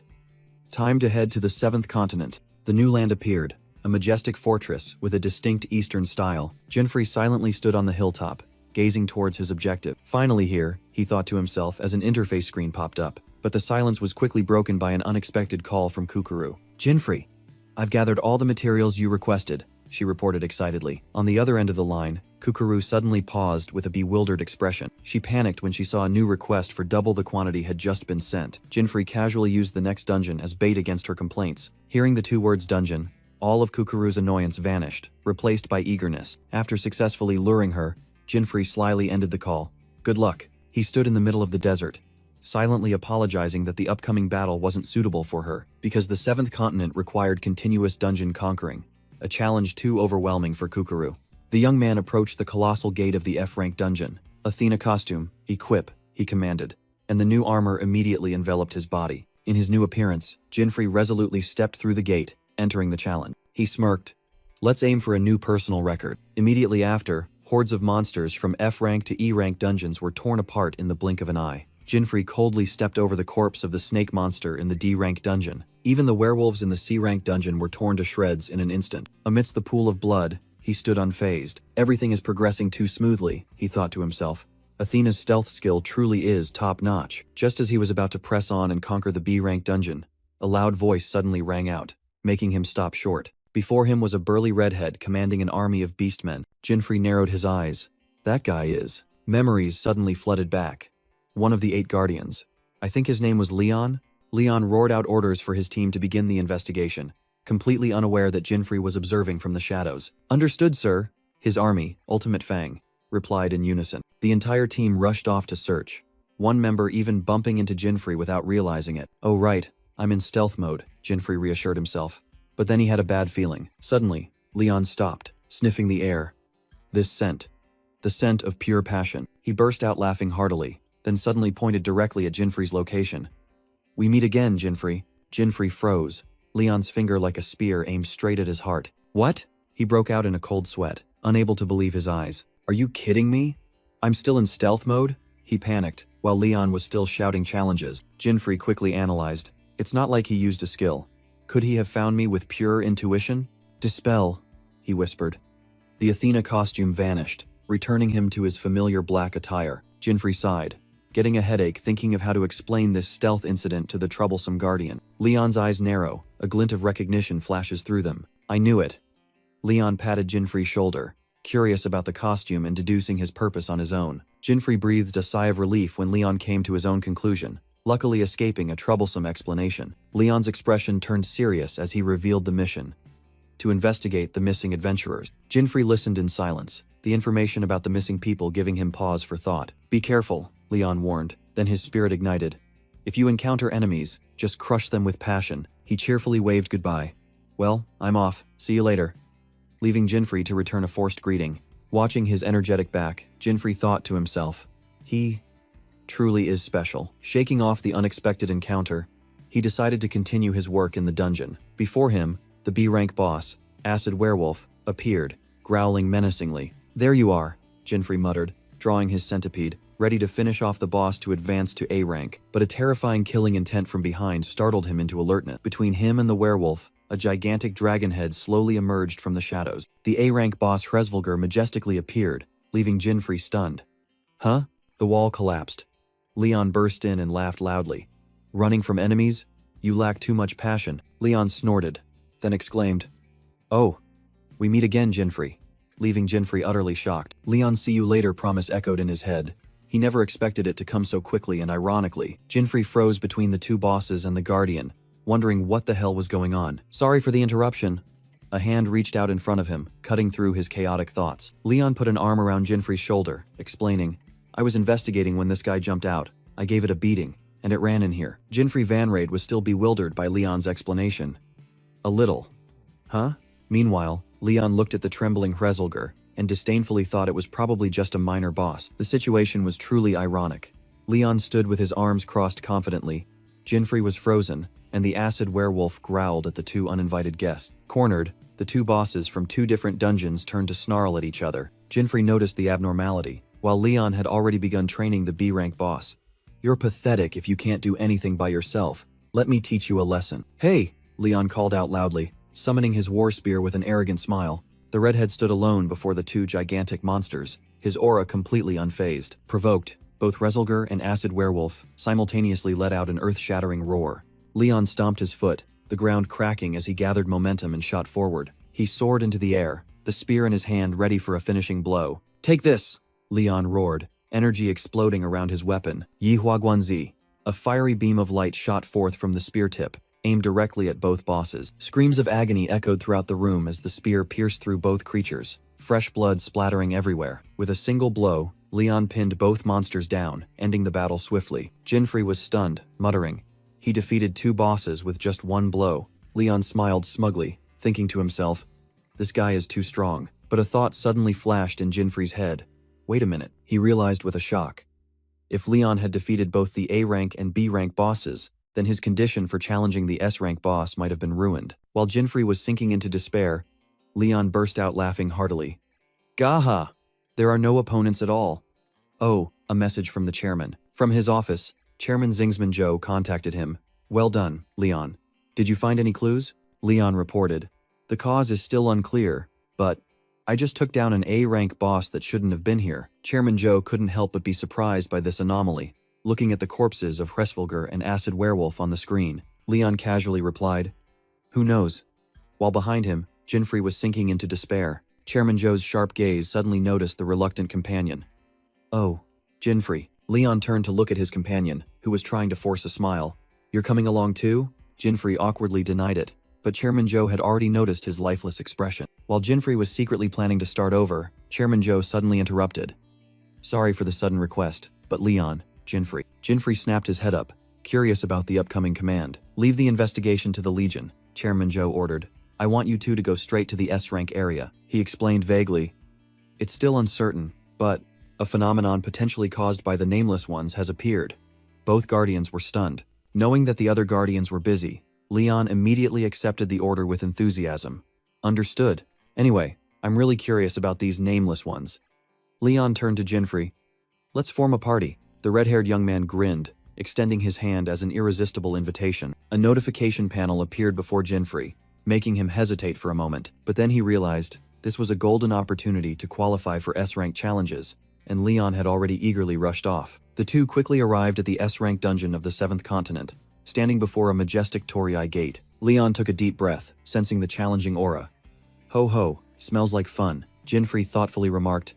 The number of creatures is insane, just like the 6th time. In stark contrast, Leon smirked with delight. If so, the likelihood of this being related to the Nameless Ones is higher, Jinfrey analyzed, while Leon cracked his knuckles, growling. Let's see how bold they are. Inside the dungeon, an ancient tower stood tall, emanating a dark aura. Both immediately plunged into battle, Jinfrey swinging his sword while Leon tore apart monsters with his bare hands. Jinfrey confirmed. As expected, not only are there more of them, but the level of each one has also increased. Leon was pierced by countless spears, but he merely let out a roar, stronger than usual, but still boring. Leon scoffed, completely unharmed. Suddenly, he grabbed Jinfrey's shoulder and shouted, Let's compete, Jinfrey. Jinfrey was completely bewildered. Huh? Compete? Leon raised a finger to the sky, dramatically declaring, The name of the competition is The Great Battle of the Stronger One, he roared, pointing directly at his teammate, standing with 3 summoned warriors. Leon proudly boasted, despite Jinfrey being speechless. That name is so cheesy. The participants are you and me, Leon declared, and Jinfrey could only tiredly ask, Is it mandatory? Leon bared his teeth in an excited grin. Whoever takes down more monsters wins. Get ready. He pointed his spear forward and yelled the command, Start! While Leon was still busy shouting, Jinfrey coldly took down a monster. He started by himself. One down. New monsters roared, charging from all directions. Without hesitation, Leon charged straight into the horde of monsters, beginning his own rampage. A cold count echoed across the battlefield. 1, 2, 3. Leon, covered in blood, plunged into the joyful slaughter, while Jinfrey stood behind, quietly observing. Jinfrey thought to himself, This person is not simple at all. Although his attacks seemed spontaneous, every one of Leon's movements was terrifyingly precise and effective. Jinfrey compared. Leon's physical strength was even on par with the mage Luluka. Suddenly, a gigantic armored monster appeared right behind Jinfrey, but instead of panicking, Jinfrey merely smirked. A sword flash, and the monster's head flew into the air. Witnessing that speed, even Leon had to turn his head back in surprise. He couldn't help but ponder, this was an S-rank dungeon, where even ordinary creatures could take an adventurer's life. Yet Jinfrey could easily take down these unusually strong monsters. His skills were no joke. From within the bushes, eerie cries echoed again, signaling a new wave of attack. A flying beast charged out and was immediately struck down. Leon was stunned to see Jinfrey standing amidst a battlefield littered with enemy corpses. A total of 775, Leon announced. What about you? Also 775, Jinfrey replied concisely. Leon laughed loudly. You dare keep up with me, but the ultimate winner will be me. While Jinfrey merely thought that winning or losing didn't matter. Nevertheless, he secretly admitted, losing does sting a bit. Hey Jinfrey, Leon suddenly asked. Why are you an adventurer? Jinfrey was completely taken aback by the irrelevant question. Huh? Why ask so suddenly? Leon just smiled and began his story. Well, my family is very poor. Leon suddenly froze, tears streaming down his face at Jinfrey's bewildered expression. Father passed away, mother is sick, and you have to raise your younger sister. As the eldest son, you've been through a lot, Jinfrey mumbled. His guess is terrifyingly accurate. I didn't say anything. Jinfrey was confused. How did you know? Is it some kind of skill? Hearing that, Leon let out a roar, his emotions completely overflowing. Jinfrey, you've been through a lot too, haven't you? Leon hugged his comrade. That's truly admirable. Let go of me. Jinfrey awkwardly pushed the burly man away. Actually, I also grew up in the mountains. But Jinfrey's explanation was cut short by Leon's even more tragic story. I have 20 siblings, and grew up in a poor family. Leon sobbed, leaving Jinfrey speechless. He looked into the distance, recalling 10 years of hardship after leaving his hometown. Finally, I'm strong enough to support my whole family by myself. So I understand how you feel more than anyone, Jinfrey. Leon suddenly burst out laughing, pointing at Jinfrey. You're quite brave yourself. Come here, brother. Leon spread his arms wide again, but a sudden surge of killing intent struck. Both immediately spun around, their expressions turning serious. Before them stood a towering minotaur, wielding a long saber, the mid-boss, Crimson Cow. The tense standoff began, the atmosphere heavy. The mid-boss is here, Leon smirked. Save the sappy speech for later, brother. Now, let's continue the fight. You humans, you won't take another step. Crimson Cow unexpectedly roared in their language. A deadly silence fell, leaving both Jinfrey and Leon stunned. That guy just spoke? Leon whispered. Could this also be the influence of the Nameless Ones? Jinfrey frowned, muttering, I'm not too sure, but usually mid-bosses don't talk. Leon just burst into hearty laughter. Gahaha, it's too late now, but who cares? He bared his teeth in a provocative grin. The score is 775 all. Whoever hunts down the mid-boss and the demon god wins. With that, Leon leaped into the air, bringing down a devastating spear strike on the monster's head. But Crimson Cow roared, I have orders from demon god Orochi-sama to annihilate all of you. This is the end. It suddenly unleashed a mage skill, firing countless sharp stone projectiles. Leon was stunned for a moment. This is a mage's skill. Caught off guard, the warrior could only scream, help. Jinfrey snapped awake. The entire dungeon has been manipulated by the Nameless Ones. Leon, he has their power. Leon stood up, his eyes sharp. No doubt about it. The power of the Nameless One. The monster proudly declared, don't bother resisting. You'll never reach Orochi-sama. A massive surge of dark energy erupted from Crimson Cow's body. But Leon didn't flinch. His body began to emit an even more intense aura. Black streaks appeared on his face, and he roared, You bastards dare to use skills stolen from adventurers. Absolutely unforgivable. Jinfrey stared in astonishment at the power erupting from his comrade. Leon stood proudly in a brilliant golden aura. The divine power skill of a spearman, enhancing all stats. He smirked defiantly. If you think you can steal it, just try. I'll take you down and raise the score to 776. Faced with such overwhelming power, Crimson Cow showed caution for the first time. Leon vanished and reappeared right in front of it, swinging his spear with incredible speed, leaving the monster terrified. A lightning-fast attack struck. A deafening sound echoed across the battlefield. Leon, bursting with power, delivered a fatal spear thrust to Crimson Cow's shoulder. The monster staggered back, fresh blood gushing out. Looks like you're not small fry, it growled, the wound on its shoulder beginning to glow with healing light. Seeing that, Leon smirked. Oh?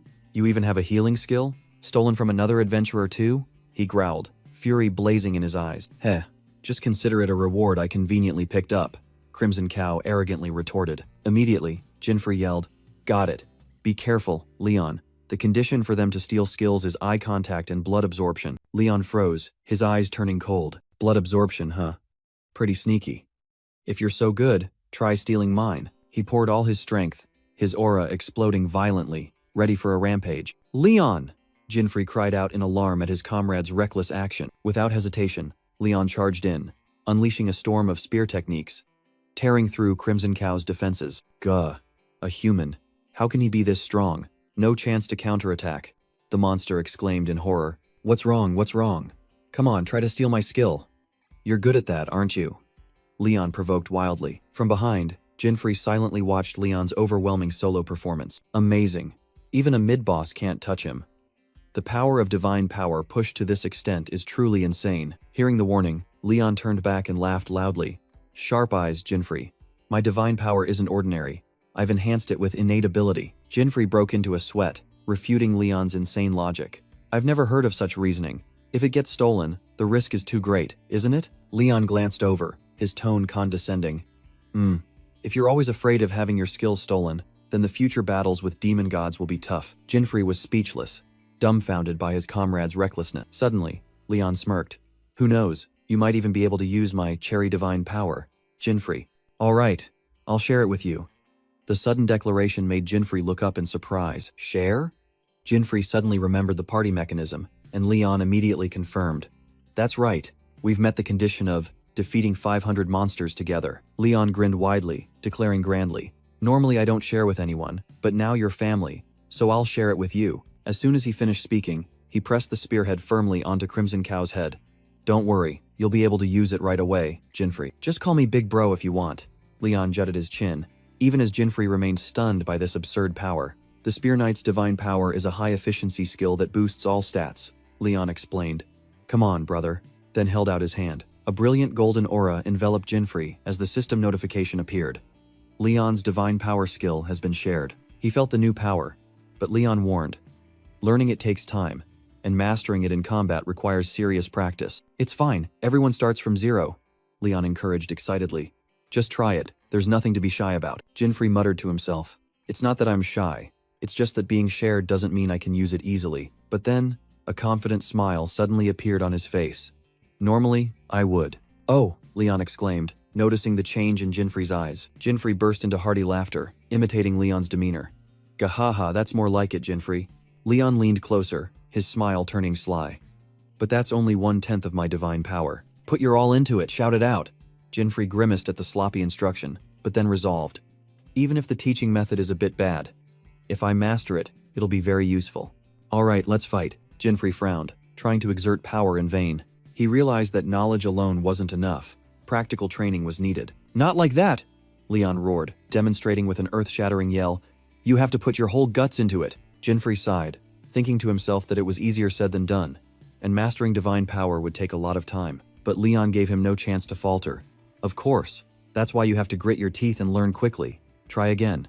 This is crazy, Jinfrey muttered. There's no way just putting your guts into it will work. He clumsily imitated, causing Leon to declare bluntly, Jinfrey, you're clumsier than I thought. Not like that. It has to be like this. Leon tensed up and demonstrated right beside him again. Jinfrey tried to feel it. Ah, so this is the feeling. He channeled energy into the dark dagger, growling. So, it's like this, right? That's right.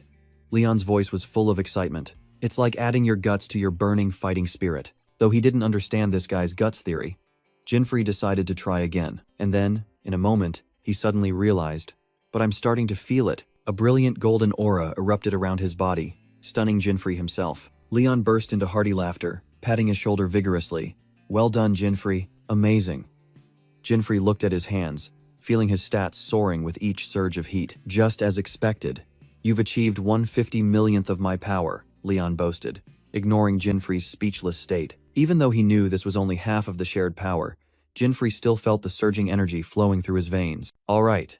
Next is lesson number 2, Leon grinned, signaling that another crazy training session was about to begin. Leon urged, try using divine power in real combat against that guy, which stunned Jinfrey. That guy was Crimson Cow, currently kneeling in a humiliating Caesar posture. Hey mid-boss, fight Jinfrey, don't hold back, Leon shouted, while Jinfrey was still bewildered. Forced into it, Crimson Cow grumbled in its mind about the human master's recklessness. The Minotaur King stood up, drew its katana, and faced Jinfrey in a battle-ready stance. Show me your divine power, Jinfrey, Leon said, crossing his arms with an expectant smile. Jinfrey steeled his resolve. Just this once, he told himself, he would make use of this shared power. Meanwhile, Crimson Cow had its own thoughts. At least I must take this guy's head, so I can face Lord Orochi. With a furious roar, I'll kill you. It charged straight at Jinfrey. Jinfrey looked up, his sharp eyes meeting the furious attack. The dark dagger clashed with the katana, the power from divine power erupting into a purple streak of light. Crimson Cow attacked with its horns, but Jinfrey managed to kneel down and dodge just in time. Damn it, Jinfrey exclaimed, his body still unable to fully adapt to the new surge of power. He realized he couldn't keep up with his own speed and strength, but then a strange sensation washed over him. My body. It's so light. Seeing Leon radiating a brilliant aura, Jinfrey finally understood. Is this the divine power of guts? Just as Crimson Cow was about to deliver a finishing blow, a demonic purple hand grabbed its head from behind. Both Jinfrey and Leon turned back in shock at the sudden and deadly intervention. A red-haired demon stood towering over Crimson Cow's headless corpse. Lord Orochi had descended. Orochi pressed his hand firmly onto Crimson Cow's head, roaring, "What are you playing at, you fool? It seems I still have to take matters into my own hands," declared the 7th demon god, Orochi, level 500. Jinfrey and Leon were stunned by the appearance of the new enemy. Collapsed at its master's feet, Crimson Cow trembled and called out, Lord Orochi, there is no place for the weak under my command," Orochi judged coldly. A gruesome crack echoed, as Orochi twisted the neck of his useless subordinate. Leon clicked his tongue in annoyance. Tsk, there goes number 776. Whatever, Leon licked his lips excitedly. Guess I'll have to switch to this guy then. Jinfrey secretly analyzed. The 7th S-rank demon god, Orochi. But this dark aura, it's not the Orochi I know. It seems he's also been influenced by the Nameless Ones, Jinfrey concluded. Orochi's gaze locked onto Jinfrey. This guy. Is he the one using the divine equipment that person mentioned? Both Jinfrey and Leon took their stances, ready for battle. The demon god bared his sharp fangs, flashing a savage grin. I won't let you humans hinder our plans any longer, Orochi roared. Jinfrey and Leon stood firm against the terrifying pressure. Suddenly, Leon turned to Jinfrey. All right, Jinfrey. Time for lesson number 3. Huh? Take him down using only divine power. Leon gave an insane command. Jinfrey frantically protested, but Leon simply replied, if you believe you can, then anything is possible. This is unbelievable. I can't reason with him. Jinfrey helplessly looked at his teammate. In this critical situation, Leon nonchalantly calculated some ratio, leaving Jinfrey speechless. Suddenly, Orochi roared, unleashing the skill Serpent Devourer. A gigantic white python burst forth from the void, its maw wide open and full of fangs. It slammed into the ground with terrifying force, demonstrating its power before the two strangers. Jinfrey froze, sweat pouring down as he realized the terrifying disparity. Don't lose focus, Jinfrey, Leon yelled. The enemy won't wait for you to awaken your divine power. Jinfrey muttered to himself, look who's talking. He sighed, accepting the fact that he had been spectacularly set up by his teammate. Leon crossed his arms and declared, self-imposed challenges are the best training. Weapons allowed, skills forbidden. Go, Jinfrey. Orochi sneered contemptuously. You want to face me alone? Know your place, fool. Jinfrey's eyes sharpened, and he focused his entire mind on the demon god before him. Orochi chuckled darkly. I don't know what divine artifact he's equipped with, but what's so scary about a kid? Die in regret, he roared, unleashing the Serpent Devourer attack once more. The ferocious python lunged straight at Jinfrey, determined to swallow its prey. The young man raised his hand to block, preparing for the fated impact. The dark dagger in his hand flashed with a cold gleam. The terrifying impact sent Jinfrey flying into the air like a leaf. He was pushed back by a massive surge of energy, unable to resist. Ugh. Jinfrey struggled to his feet, then realized in shock. All my stats have skyrocketed. Jinfrey told himself to hold back his power, but Orochi merely scoffed at his attack, calling it a joke. Even if I steal your skills, they'll be useless, Orochi roared, summoning 2 gigantic white pythons. Despite the pressure, Jinfrey gracefully moved on the serpents' bodies, using his dark dagger to fend them off. Damn it, he realized. Using divine power is making me lose too much focus. Jinfrey closed his eyes, deciding to change tactics in an instant. No, don't hold back anymore, he told himself. Synchronize with the enhanced stats. He gripped the hilt tightly, and a fierce golden aura erupted. Standing opposite the demon god, Jinfrey was now ready for an all-out attack. Try this move. Divine power! Jinfrey yelled and lunged, making Orochi look up in astonishment. From a distance, Leon stood silently with his arms crossed, observing everything. Too slow, he judged coldly. A piercing sound rang out. Jinfrey's full power attack was blocked by Orochi with just one hand. He could only click his tongue in utter astonishment. I see, Orochi said. But his gaze was no longer on Jinfrey. He looked towards Leon. The strong one is that guy over there, not you. A smug smile subtly formed on Leon's lips. Ha ha ha, your spirit has been shown, Jinfrey. That's enough. The rest of the lesson is for next time, Leon declared. To Jinfrey's shock, Orochi placed a hand on his shoulder, and the battle abruptly ended. Leon bared his teeth in a sharp-eyed grin. You're allowed to use your skills again now, Orochi scoffed in response. What difference do 1 or 2 skills make? Your power is still. But suddenly, Jinfrey vanished right before his eyes. The demon was stunned, his eyes darting around in search. He disappeared? He muttered. Is it an invisibility skill, or also a divine artifact?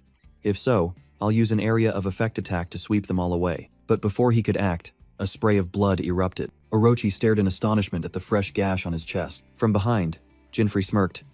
Just to be sure, you don't have overwhelming power like some wild kid Superman, do you? Enveloped in a golden electrical current, Jinfrey appeared right behind Orochi, his dark dagger ready. A brilliant purple slash tore through the air, making the demon cry out in pain. Under continuous attack, Orochi roared in fury. Such techniques are only for weak humans. Are you so afraid that you dare not show yourself before me? Jinfrey's voice rang out, taunting. Didn't you yourself say? 1 or 2 skills make no difference. The provocation touched a painful memory, and the image of an old foe resurfaced in Orochi's mind. I can't. Memories of the fated battle, where he was once overwhelmed. The voice of the past echoed. Defeated once again, bound by chains of shadow, his desperate screams from the past resurfaced. Back in reality, Jinfrey's eyes glowed purple, and his entire body erupted with a powerful golden aura. Beside him, Leon also quietly released his power, a similar aura enveloping him. Facing 2 terrifying surges of power, Orochi was stunned, forced to unleash all his demonic energy to contend. Facing Orochi's monstrous form, Jinfrey and Leon could only stare in shock. Jinfrey whispered, a bad premonition creeping into his mind. That's... Memories flooded back. Images of his mother and Amelia. Then Leon's red-haired family appeared. That's my family. Back in reality, Jinfrey stood frozen next to a terrifyingly calm Leon. Orochi sneered. You humans are weak when it comes to hostages, aren't you?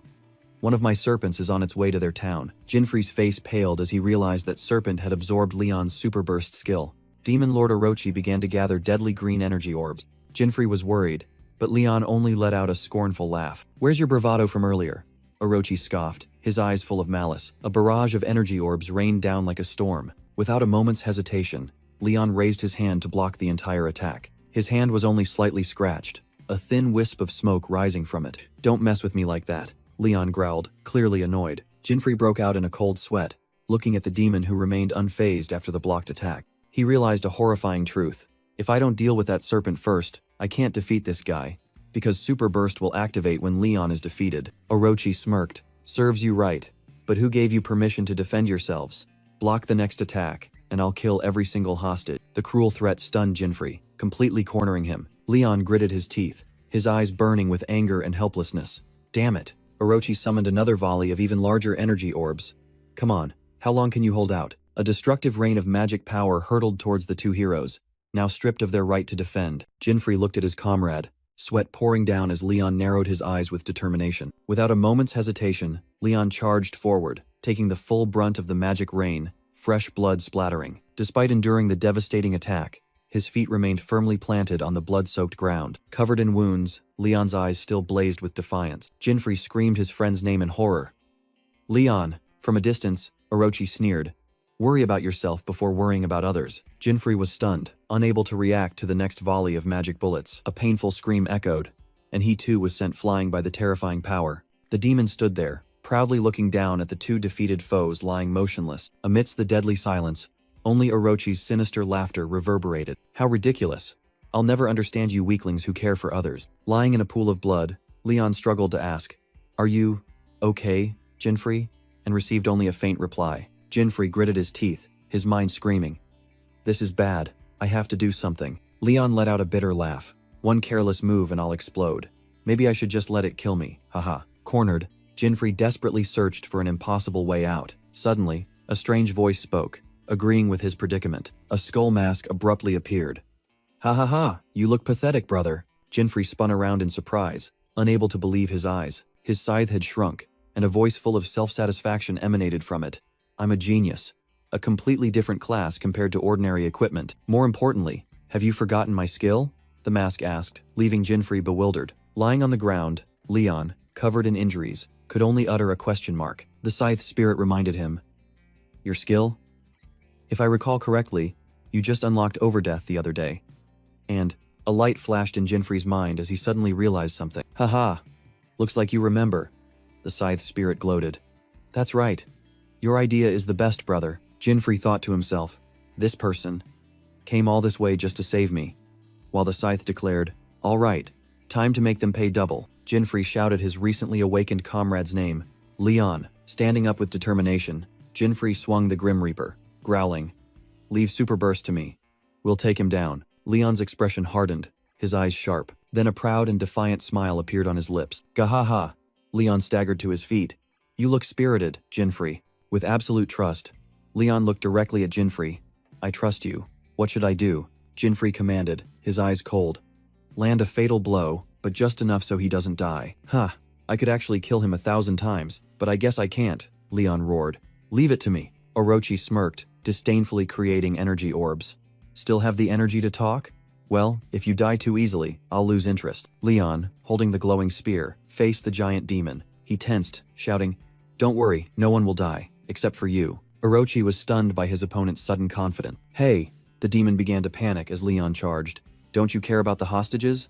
If you attack me, the explosion will. The attack landed, striking Orochi directly in the face. With a baseball player's stance, Leon unleashed his hell pattern strike, a heaven-shattering blow. Orochi roared in pain after Leon's devastating blow. Seizing the opportunity, Jinfrey stood proudly atop the demon's head, ready for his next move. The spirit in the scythe excitedly cheered. Haha, here it comes, brother. Jinfrey thought to himself. Grim Reaper, Skill 1. Soul Hunt. I never thought I could hunt skills themselves. He activated a special ability, capable of tearing apart anything without a physical form. Without hesitation, Jinfrey forcefully plunged the scythe's hilt into Orochi. "Hiya!" he yelled, channeling all his energy into the attack. The giant demon convulsed violently as something invisible was being dragged out of its body. Jinfrey yanked the scythe, pulling out a mysterious surge of energy. A blue dragon soul emerged, coiling around the Grim Reaper scythe. "Amazing. I actually hunted his skill," Jinfrey exclaimed in astonishment. Immediately, he shouted, "All right, Leon, deliver the finishing blow with all your courage." Below, Leon was ready, his spear glowing brightly in his hand as Orochi lost momentum and plummeted. "Well done, Jinfrey." Leon grinned, full of appreciation. He gripped his weapon tightly, his eyes blazing. "For capturing our precious family, die in regret, Orochi." The demon fell freely, completely defenseless. "Beast Spear, Knight's Charge," Leon roared, unleashing his ultimate technique. A surge of dark energy in the shape of a giant spearhead shot straight forward. "Gah!" Orochi could only let out a horrified cry as his body was pierced. Amidst a shower of blood, Leon stood firm, his spear having pierced through Orochi, ending the battle. Orochi collapsed, only managing a resentful grunt before his consciousness faded. "Not enough," Leon sneered, a look of smug satisfaction on his face after the finishing blow. Jinfrey landed on the ground, the Grim Reaper's scythe still held coldly in his hand. "Gah-ha-ha-ha. Sorry, Jinfrey," Leon turned to boast. "I took down the demon, so that's 76 points for me." Jinfrey silently watched his teammate, his face devoid of expression. "Still counting that competition?" he asked, while Leon enthusiastically explained his self-made rules. "In short, I win this round," Leon declared, while Jinfrey just thought to himself, "How wonderful," in a weary tone. "But don't be discouraged." Leon patted his shoulder comfortingly. "You fought on par with me." Suddenly, a chilling, murderous aura enveloped them, cutting off Leon's words. Both startled and jumped back, their instincts telling them something was amiss. In the sky, a hovering figure appeared, exuding a deadly aura. The stranger revealed himself with pale skin, lifeless eyes, and bizarre patterns on his face. "Granted power and still just an inferior species," he said, looking at Orochi's corpse with disdain. "They're even worse than trash." "Who the hell is that?"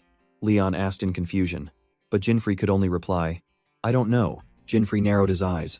"But it's definitely not a good sign." The stranger growled, "Another nameless one after another," then unleashed a terrifying pressure. "Come on," he sneered, his eyes flashing with deadly intent. A terrifying surge of power pressed down on Jinfrey and Leon, forcing both to brace themselves. Amidst a haze of purple energy, the new enemy slowly approached. An even fiercer battle was about to begin. "I am Grimoire, the Forbidden Book of Destruction," the stranger announced. "I hate to spoil your fun, but now is the time for you to die in silence." Jinfrey, Van Raid, and Leon froze, their triumphant atmosphere instantly extinguished by the overwhelming presence of the new enemy. The demon sneered. "But I suppose you wouldn't agree, would you?" The introduction was polite, but the rest is utter nonsense, Leon growled. "Are you also a nameless one?" Grimoire seemed amused. "Nameless one? Ah, the name you humans give us. A rather vague question," he said, crossing his arms. "But if you lump us all together, then it's close enough." Leon got straight to the point. "What is your objective?" "The resurrection of Lord Abyss," Grimoire smiled, revealing an ominous name. "Lord Abyss? Who the hell is that?" Leon frowned. "Never heard of him." "Don't worry." Grimoire raised his hand, purple dark energy beginning to surge. "Soon, this entire world will know and praise his name." While Leon was still confused, Jinfrey silently observed, his sharp eyes analyzing every gesture of the opponent. His blue eyes gleamed with intense focus. Jinfrey thought to himself, "At this rate, Lord Abyss must be the final boss of the Nameless One. If so, I absolutely cannot let him be resurrected." Jinfrey gripped his sword hilt, deciding to act. Grimoire glanced over, seemingly sensing the surge of power rising from the black-haired young man. "No need to rush," he said, but then froze as a giant dark greatsword appeared in Jinfrey's hand. Jinfrey's eyes now held only resolve, ready for a fight to the death.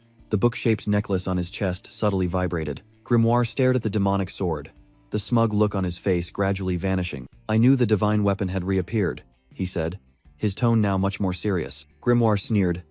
"Honestly, I'm a little surprised you could handle all of that by yourself." Jinfrey wondered what a divine weapon was, as the enemy's arrogant laughter echoed. Witnessing that scene, Leon could no longer contain his rage. He let out a roar and charged straight at Grimoire like an arrow. "So, this is how it's done, right?" Leon yelled, swinging his weapon with all his might. A world-shaking collision resounded. However, Leon's spear was easily blocked by a giant hand. That person was none other than Orochi, the monster that was thought to have fallen. Jinfrey was stunned. Demon God Orochi.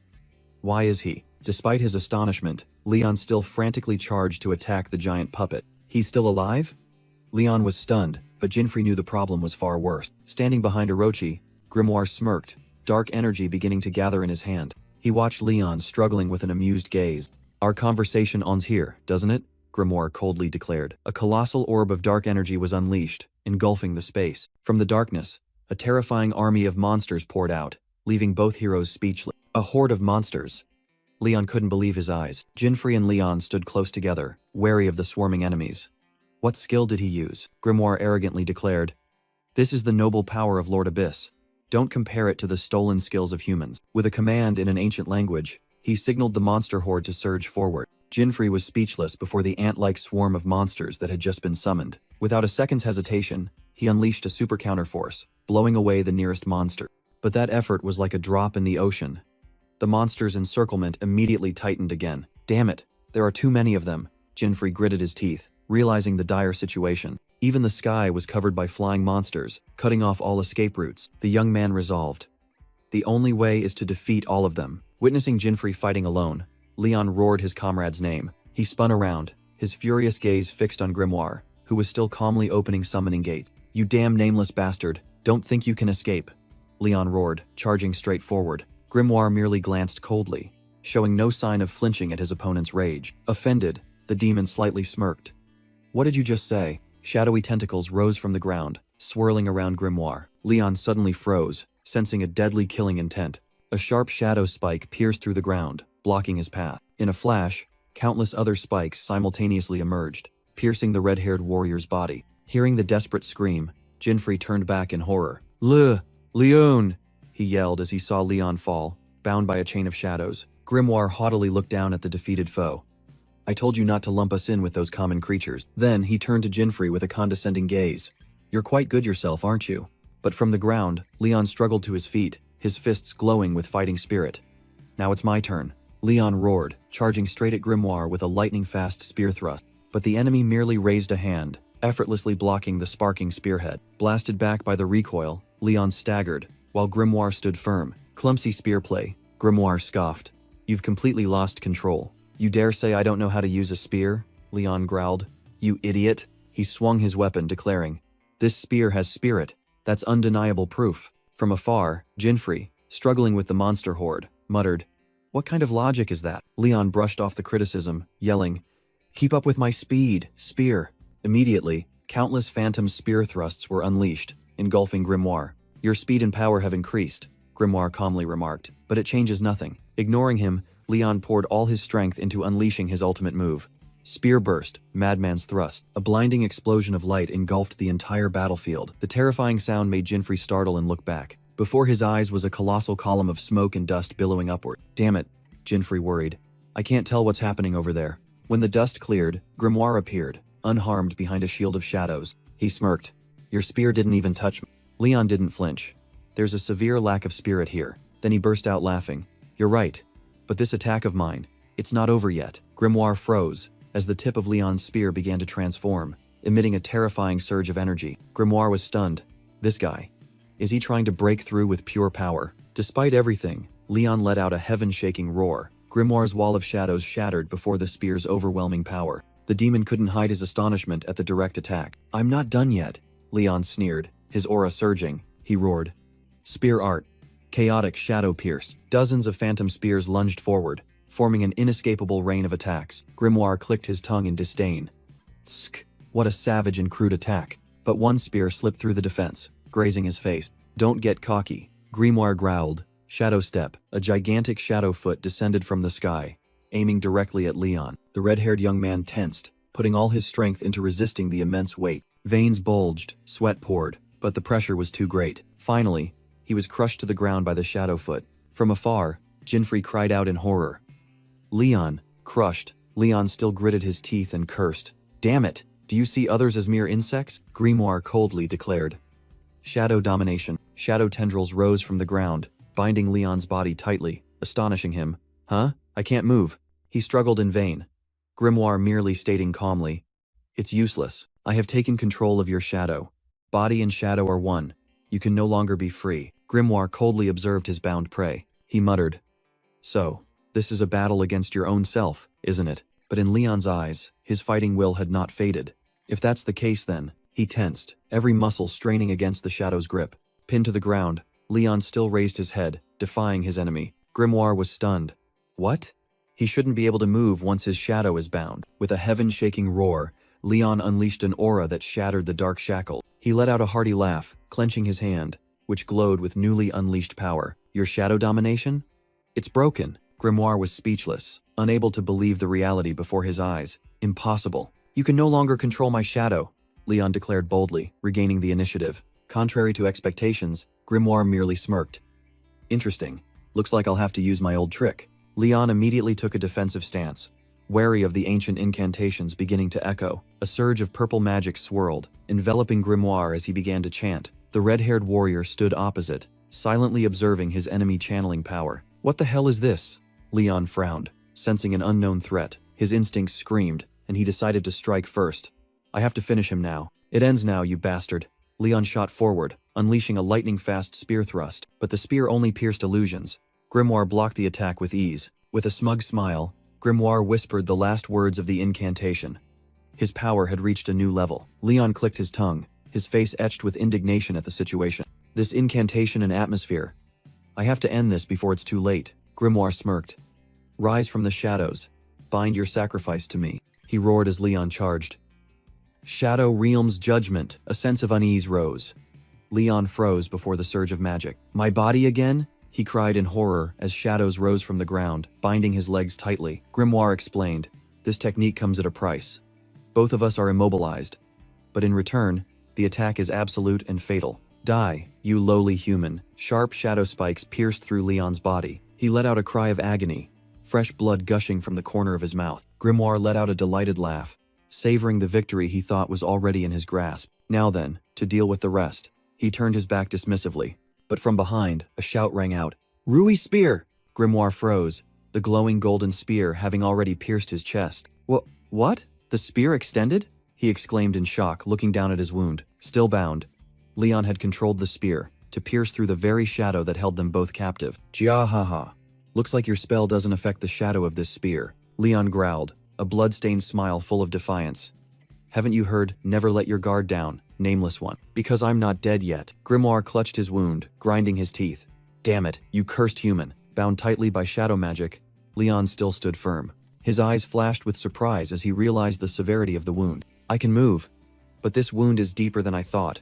Leon mumbled, blood continuously flowing. Grimoire, with a gaping hole in his chest, sneered at his dying opponent. Haha, just trying to act tough when you've reached your limit, he growled, then lunged forward. Die this time. Sharp shadows pierced through Leon's body, causing him to collapse in a pool of blood. A sudden flash of lightning appeared, signaling the arrival of a new force.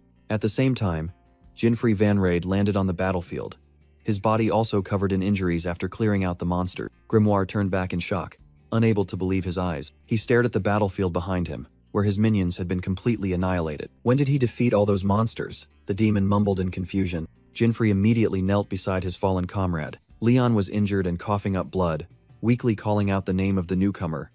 Jinfrey? You're completely messed up, are you okay? Jinfrey asked worriedly, but he wasn't in much better shape himself. Hang in there, don't you dare die, Leon, Jinfrey asserted. Just rest, I'll deal with that bastard right away. Grimoire scoffed at the arrogant declaration. You intend to defeat me? How ridiculous. But then he tensed, dark energy violently erupting. Perfect, I'll kill all of you at once. Jinfrey didn't flinch, directly confronting Grimoire as he powered up. Flames of power erupted in Jinfrey's hand, startling Grimoire. Jinfrey delivered a thunderous kick, making Grimoire scream in pain. The demon staggered back, fresh blood splattering on the ground. Despite his injuries, Grimoire's eyes still blazed with hatred. But Jinfrey had also reached his limit. He knelt, breathing heavily. Grimoire sneered. You're just trying to hold on, human. You can't even use your skills anymore, can you? That's right. Thanks to you, I've used up all my skills, Jinfrey replied. And that means I'll take this opportunity to recover. His cryptic words left Grimoire bewildered. Amidst his wounds, a confident smile unexpectedly appeared on Jinfrey's lips. Equip! Athena! He shouted. And a completely new outfit enveloped his body. In the shimmering light, the fatal wounds on his body began to heal. A brilliant golden bracelet appeared, harboring unimaginable power. What? Grimoire was stunned, unable to believe the sight before his eyes. He realized in shock, his wounds are healing? Jinfrey stood up straight, sarcastically. Perhaps I should thank you? It's precisely because I was pushed to my limit that I could unlock this power. The system panel appeared, showing HP and MP fully restored. The skill Goddess's Blessing reset the cooldowns for Meltdown and Wind Dragon God. The uses for Stealth, Supergravity, and Teleportation Storm were also restored. Grimoire froze as he realized. The Divine Artifact has been activated. Jinfrey gripped his black sword, his eyes sharp. Alright.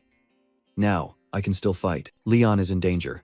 I no longer have time to waste on you. Seizing the opportunity, Jinfrey flipped behind Grimoire. His eyes flashed with a deadly glint. Grimoire let out a pathetic scream as the blade pierced his flesh. Fresh blood splattered, staining the ground red. A decisive slash tore through the demon's back. Jinfrey thought to himself, thanks to Leon pressuring him, this victory was too easy. He roared, activating his ultimate skill. Finish him with. Melt, down. Shadows extended from the sword, engulfing Grimoire. But Jinfrey suddenly froze, sensing something ominous. Amidst the purple smoke, Grimoire stood firm, his wounds healing, as he mumbled, a mere human. The demon glanced at Jinfrey with utmost contempt. Don't you dare underestimate me, Grimoire roared, unleashing his full power. A furious surge of dark energy erupted.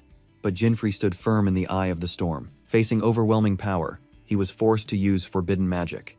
Dual Soul. Complete Shadow Soul. A dark entity with a sinister smile emerged from the shadows. Jinfrey stared at the newly summoned entity, a perfect replica of himself. He bitterly admitted, I hate this technique. I never wanted to use it. The shadow entity stood there, its purple eyes glowing brightly, ready to unleash terror. Jinfrey stared blankly at his clone, thinking, that appearance is me? The shadow entity smirked. I have copied you completely. Now you are me, and I am you. Jinfrey realized in horror. It didn't just copy the appearance.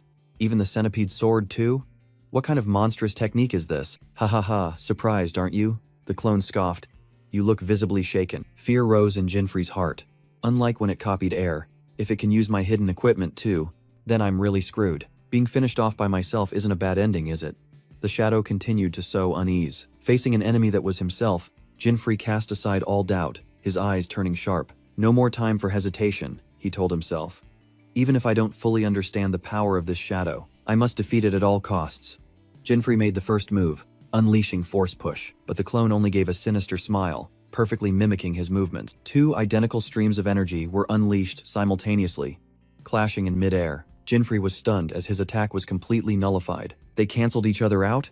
Haha, the clone cackled with delight. Undaunted, Jinfrey channeled energy into his dark sword, roaring, then try this, melt, down. In response, the clone also performed the exact same move. Melt, down. Two dark slashes named Toxic Heaven Gate tore through space. The blades clashed, creating a terrifying shockwave. Equal power, clashing wills. A merciless battle between the original and the shadow had just begun. Jinfrey clicked his tongue in astonishment. You can even copy melt, down? But he quickly noticed something strange. Its power lies in its ability to transform freely. Why is it maintaining this form? The shadow entity scoffed. It's useless. The original and I are a pair. Your attacks are also mine. Jinfrey immediately retorted. In other words, you can't freely use my skills, can you? The shadow admitted. No need to probe further. I merely imitate the target. Unless you use a skill, I cannot activate it either. Jinfrey muttered, believing he had grasped his opponent's weakness. You dare to reveal your weakness yourself. Meaning you're hiding something else, he asserted. But the shadow merely replied, it's true that I cannot arbitrarily use your skills. Suddenly, grotesque specters began to rise from the ground. Jinfrey's eyes narrowed as he sensed the new threat. Behind the shadow entity, a formidable army of monsters had gathered. He realized in horror. Are these the creatures I defeated before? The shadow entity declared. As a shadow, I can nullify all your attacks. Now do you understand? Jinfrey was speechless as the true plot was revealed. The shadow continued to explain beside a corpse. If we cancel each other out, then only attacks not from you can harm me. The corpse of another adventurer was cruel proof of this deadly trap. The battle is decided, the shadow entity declared amidst the horde of monsters. Jinfrey broke out in a cold sweat, muttering, damn it, things have really gotten bad. He realized the extremely unfavorable situation. My skills are almost depleted, and I can't heal myself. I have to think. What do I do now? Jinfrey gritted his teeth, desperately trying to find a way out. The shadow entity laughed arrogantly amidst the monsters. Ha ha ha, this is the end for you humans. It roared a deadly command. Crush him. Surrounded on all sides, Jinfrey could only grit his teeth and endure. Suddenly, a familiar voice echoed in his mind. Use divine power, Jinfrey. A glimmer of hope flashed, and a radiant golden aura began to erupt around him. Jinfrey's eyes shone with an unprecedented iron will. He suddenly noticed the fallen figure of his comrade, lying amidst the enemy's encirclement. His voice faltered in surprise and pain. "Leon? That's right. There's still a way," Jinfrey muttered, looking down at his friend's corpse. Leon's last image, a helpless click of the tongue, was etched deep into his memory. The shadow clone still yelled smugly, "It's too late. Whatever you do now is useless." But Jinfrey unleashed all his power. Repulsion field. The shadow entity flinched in horror as it recognized the familiar skill. It was thrown backward by an irresistible force. "What? He's pushing me back?" It roared in extreme disbelief. It couldn't understand. Why is the power so different when I copied it perfectly? Standing over Leon's corpse, Jinfrey radiated a power that the clone could never reach. Because imitating a skill is easy, but comprehending the arduous training and experience behind it is impossible. And then, the army of monsters was crushed into pieces amidst agonizing screams. The shadow entity stood amidst the devastated battlefield, its purple eyes glowing with arrogance. It was stunned to realize an unbelievable truth. What? Pouring all your will and resolve into a skill? That's not something you can do. Facing it, Jinfrey Vanrade erupted in a brilliant golden aura. Roaring to the heavens, Jinfrey poured all his power into his dark sword. The two blades clashed, creating a fierce whirlwind. The clone's sword couldn't withstand the power of will, shattering into fragments. The imposter was speechless, watching in horror as its weapon was destroyed. Seizing the opportunity, Jinfrey lunged forward, delivering a heart-piercing blow without hesitation. The shadowy shell shattered, revealing the enemy's true form, a pale-skinned man with teal hair. He shrieked in extreme agony as his true nature was exposed. "It all ends here," Jinfrey whispered, an image of Leon flashing through his mind. "Finish it, Jinfrey." The ultimate skill activated. Divine power. Wind Dragon God. A furious emerald vortex, imbued with the power of lightning, engulfed the enemy. His desperate screams were drowned out by the destructive storm of energy. The shadowy entity was torn apart, vanishing completely into nothingness. The battle ended, and Jinfrey silently watched Leon's body begin to emit a gentle light. A familiar voice echoed in his mind. "Well done, Jinfrey." The comrade's form dissolved into countless particles of light, ascending into the silent forest. The red-haired hero's soul finally found transcendence, leaving behind a promise fulfilled.